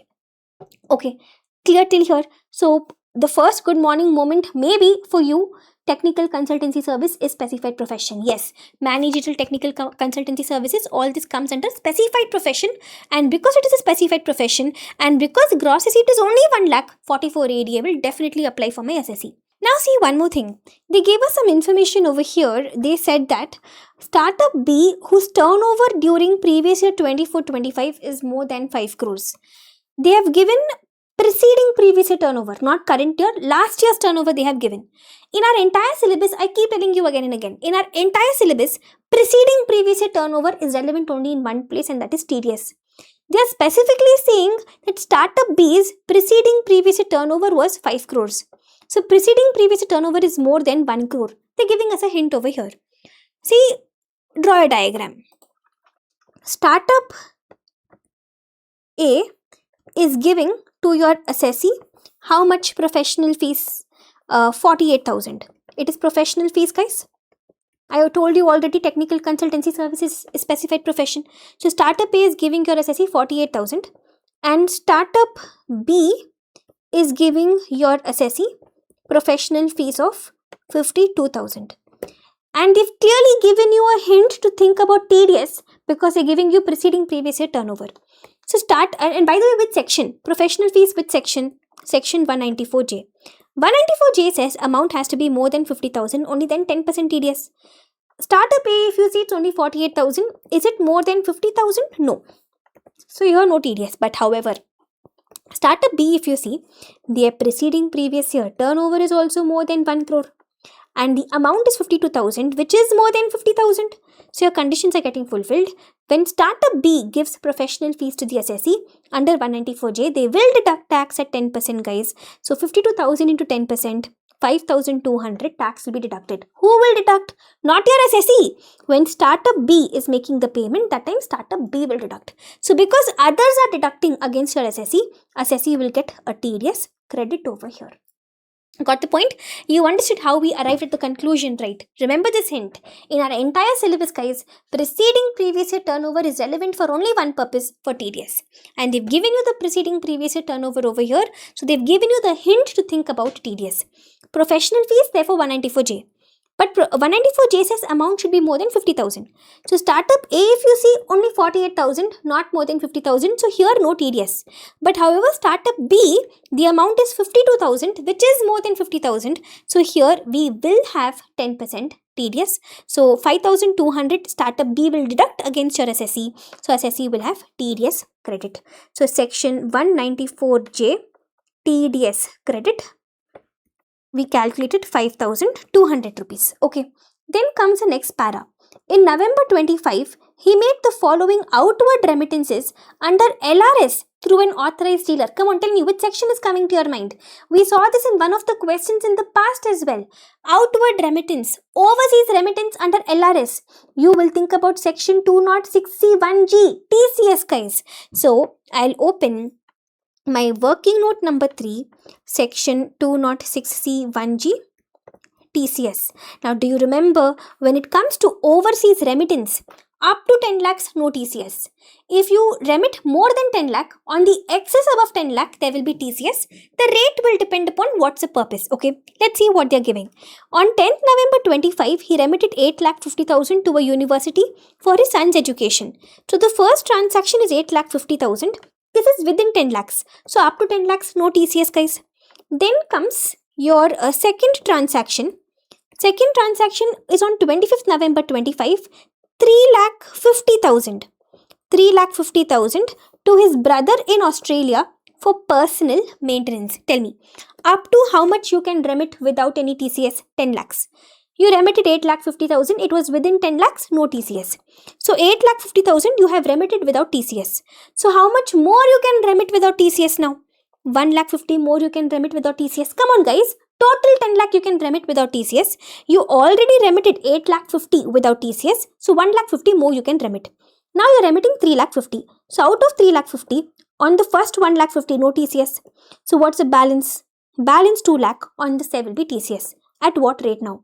The rate will depend upon the purpose. If the purpose is education purpose or medical purpose, 2% TCS. 5% TCS. All other purpose, 20% TCS. Here it is for personal maintenance. It's not education. It is not medical purpose and all. Other purpose, 20% TCS. So 40,000 rupees.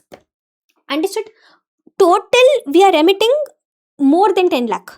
So on the up to 10 lakh, no TCS.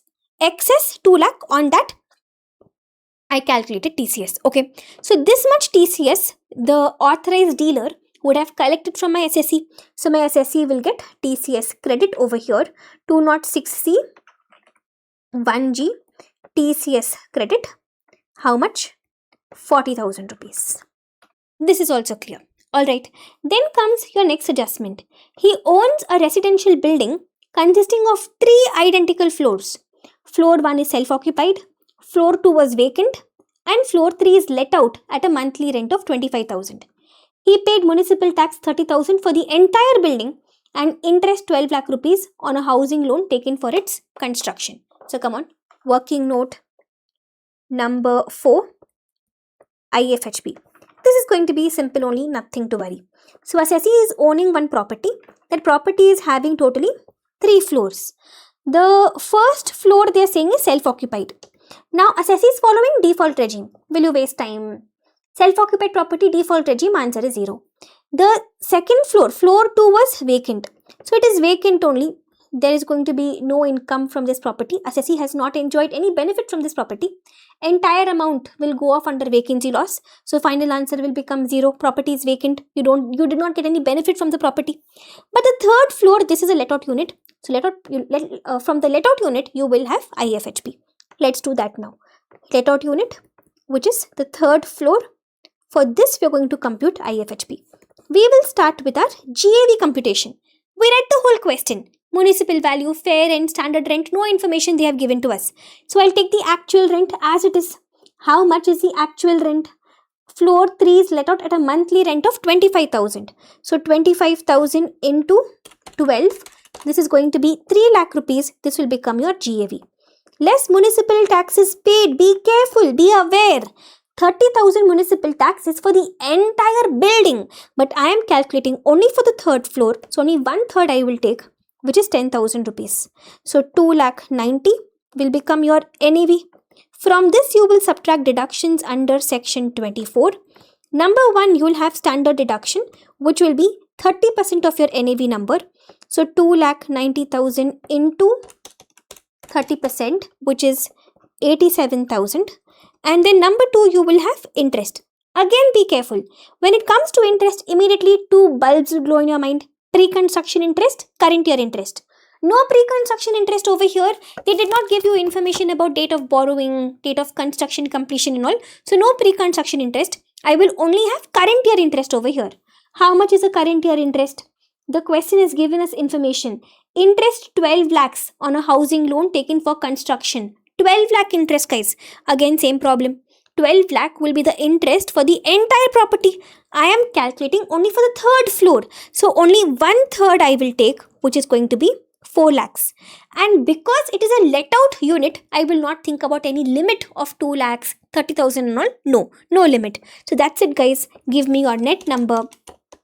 Your net number will be a negative number. You'll get a negative 1,97,000. This will become your loss from house property. Okay, take this number to your main answer, total income. I'll put it in the margin. We have loss from house property of 1,97,000 rupees. So this is also done. Now comes my next paragraph. In fact, my last adjustment. On 15th March 2026, he sold a commercial plot. So says he's transferring a capital asset. Capital gains, guys. So 15th March 26 he sold. This becomes your date of transfer. He sold for 65 lakh rupees. This becomes your full value consideration. He acquired it on 31st Jan 2024. So this becomes your date of acquisition. He acquired it for 40 lakh rupees. This becomes your cost of acquisition. Stamp duty value on the date of transfer is 65 lakhs. STV they have given to us. I think there's a mistake. 1 minute. Correct only. So the FPC is also 65 lakhs. SDV is also 65 lakhs.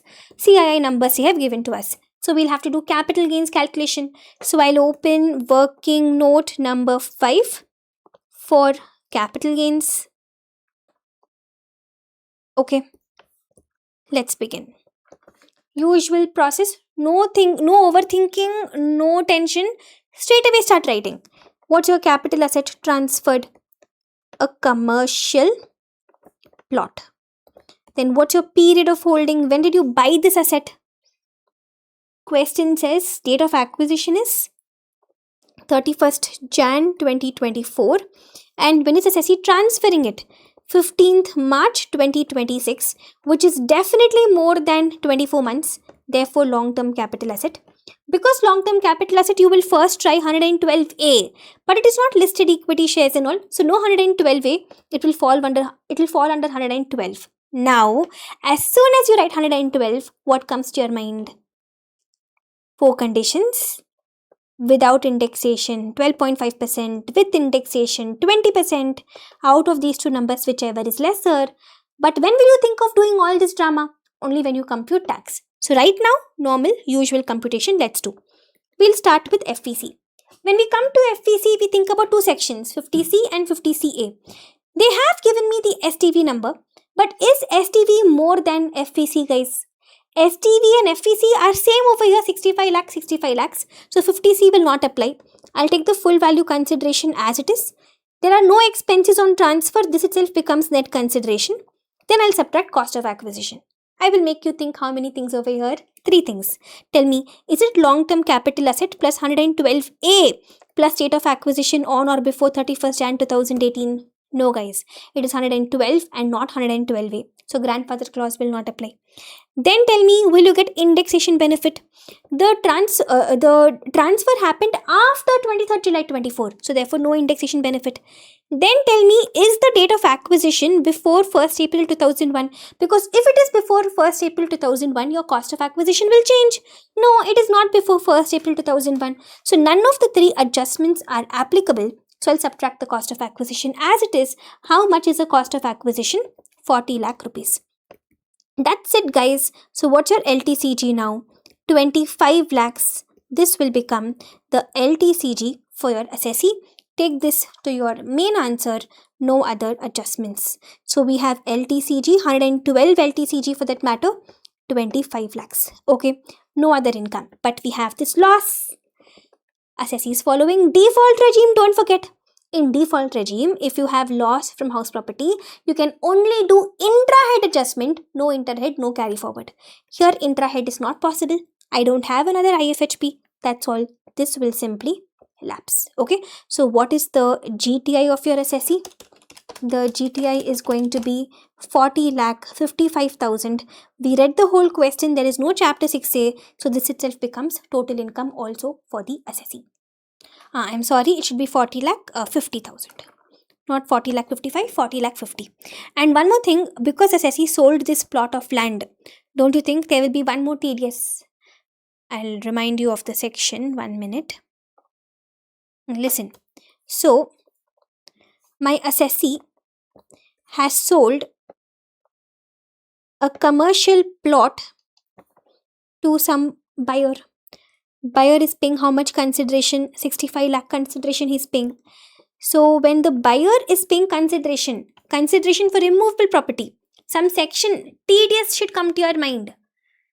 Purchase of immovable property. This buyer, he's buying immovable property, so he will deduct tax under section 194 IA. Under 194 IA, if you remember, we will look at the consideration number or the STV number, whichever is higher. But here consideration and STV both are the same only. 65 lakh rupees. Now this number, is it at least 50 lakhs? Yes, it is at least 50 lakhs. Therefore 1% TDS will apply. So 65 lakhs into 1%, 65,000 TDS would have been deducted by the buyer against my assessee. Okay, so assessee has sold the commercial plot over here. So the buyer, from the buyer's point of view, it is purchase of immovable property. So he will deduct tax at 1%, 65,000 rupees. So for the assessee, there will be one more TDS credit now, 194 IA TDS credit. So I'll come to my working note number 2, section 194 IA TDS credit is 65,000. Now come on, let's start looking at the questions one by one. First of all, what is the income or loss under the head IFHP of Mr. Anirudh? In case of loss, what is the amount eligible for set off against other heads of income? We calculated this already. The loss was 1,97,000, but were we able to set it off against other heads? We were not able to set it off against other heads, therefore we said the loss will lapse. So, if you see 1,97,000 we have in option A, it is either option A. Option B says 9,97,000, we didn't get that number. Option C says 2,03,000, we didn't get that number also. Option D also says 1,97,000. So either option A or option D. Option A says loss is 1,97,000. Entire loss can be set off. Wrong. Loss cannot be set off. Assessee is following default regime. You can't set off the losses against other heads. Interhead is not allowed. Option D says loss is 1,97,000. This loss can neither be set off against other heads nor can it be carried forward. Perfect. It's going to be option D. In default regime, you can't do interhead, you can't carry forward the loss. That's all. The loss will lapse. Okay. This was your first question. Then, authorized bank is required to collect tax at source from Mr. Anirudh for foreign remittance under LRS. LRS, outward remittance. How much TCS? We calculated already. 206C1G, 40,000. Option A. Then comes the third question. What is the capital gains? Capital gains also we calculated 112 LTCG, 25 lakhs. So they're asking us what is the capital gains. Also determine the tax on the capital gains. So come on. I'll open working note number 6. Tax on capital gains. Section 112 LTCG, guys. Now, what's the tax rate on Section 112 LTCG? Generally, it is 12.5%. But remember last question we saw, if 4 conditions are fulfilled, then it will be point A or point B, whichever is lesser. So, what are the 4 conditions? Condition number 1, assessee should be resident, individual or HUF. Condition number 2, the capital asset has to be some immovable property.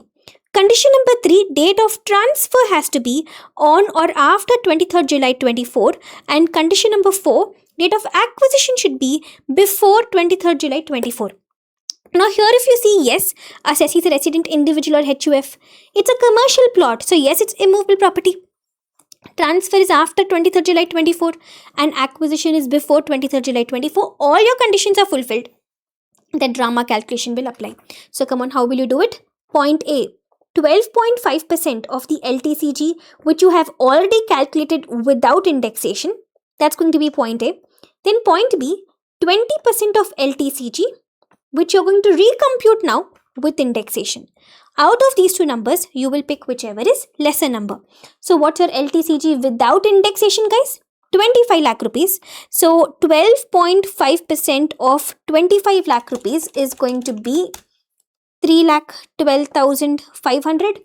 I will now recompute LTCG with indexation. So when you recompute LTCG with indexation, what changes? See, only extra thing you have to do now is indexation. So net consideration and all will stay the same. Indexation will impact only cost of acquisition, cost of improvement. So I'll take my net consideration number. I'll subtract indexed cost of acquisition and indexed cost of improvement. That's how I'll get my LTCG with indexation. So what's your net consideration number? 65 lakh rupees. Your cost of acquisition was 40 lakhs. You just have to index it.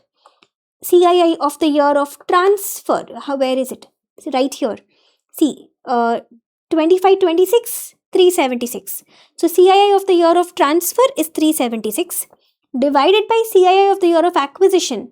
For 23-24, it is 348. So everything stays the same. Only thing is we have to index the COA and COI.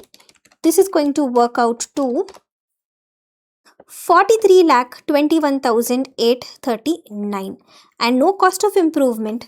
So what is your LTCG with indexation now? 21,78,161. So 20% of this number, 20% of 21,78,161, this is going to work out to 4,35,632. Now out of these two tax numbers, we will pick whichever is lesser. Of course, 3,12,500 is lesser. This is going to become your tax on LTCG. So this is what they were asking us in one of the questions. Here, third question, what is the capital gains amount and what is the tax thereon? So your capital gains amount is 25 lakh rupees that we calculated. 25 lakh rupees. So either option A or option C or option D. So can't be option B. And the tax amount on that LTCG is 3,12,500, which is option A. So option A, LTCG is 25 lakhs and tax is 3,12,500. Okay. So your tax will always be 12.5% without indexation or 20% with indexation, whichever is lesser. Alright. Then they're asking us to compute GTI. We have already computed the GTI, guys. GTI is 40,50,000. Option C. And finally, they're asking us for tax payable after considering TDS TCS credit. Let's do that now.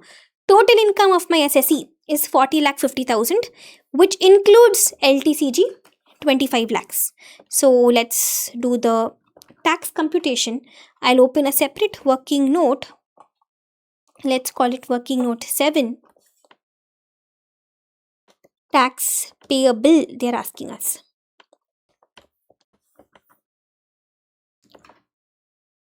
See, I'll just put the total income numbers also over here, okay? So that it's easier for us to take the numbers. So this was the total income of our SSE, 40,50,000. On this, we have to find tax. Now, whenever we compute tax, we always do two things we think. Number one, which regime are we following? Default regime.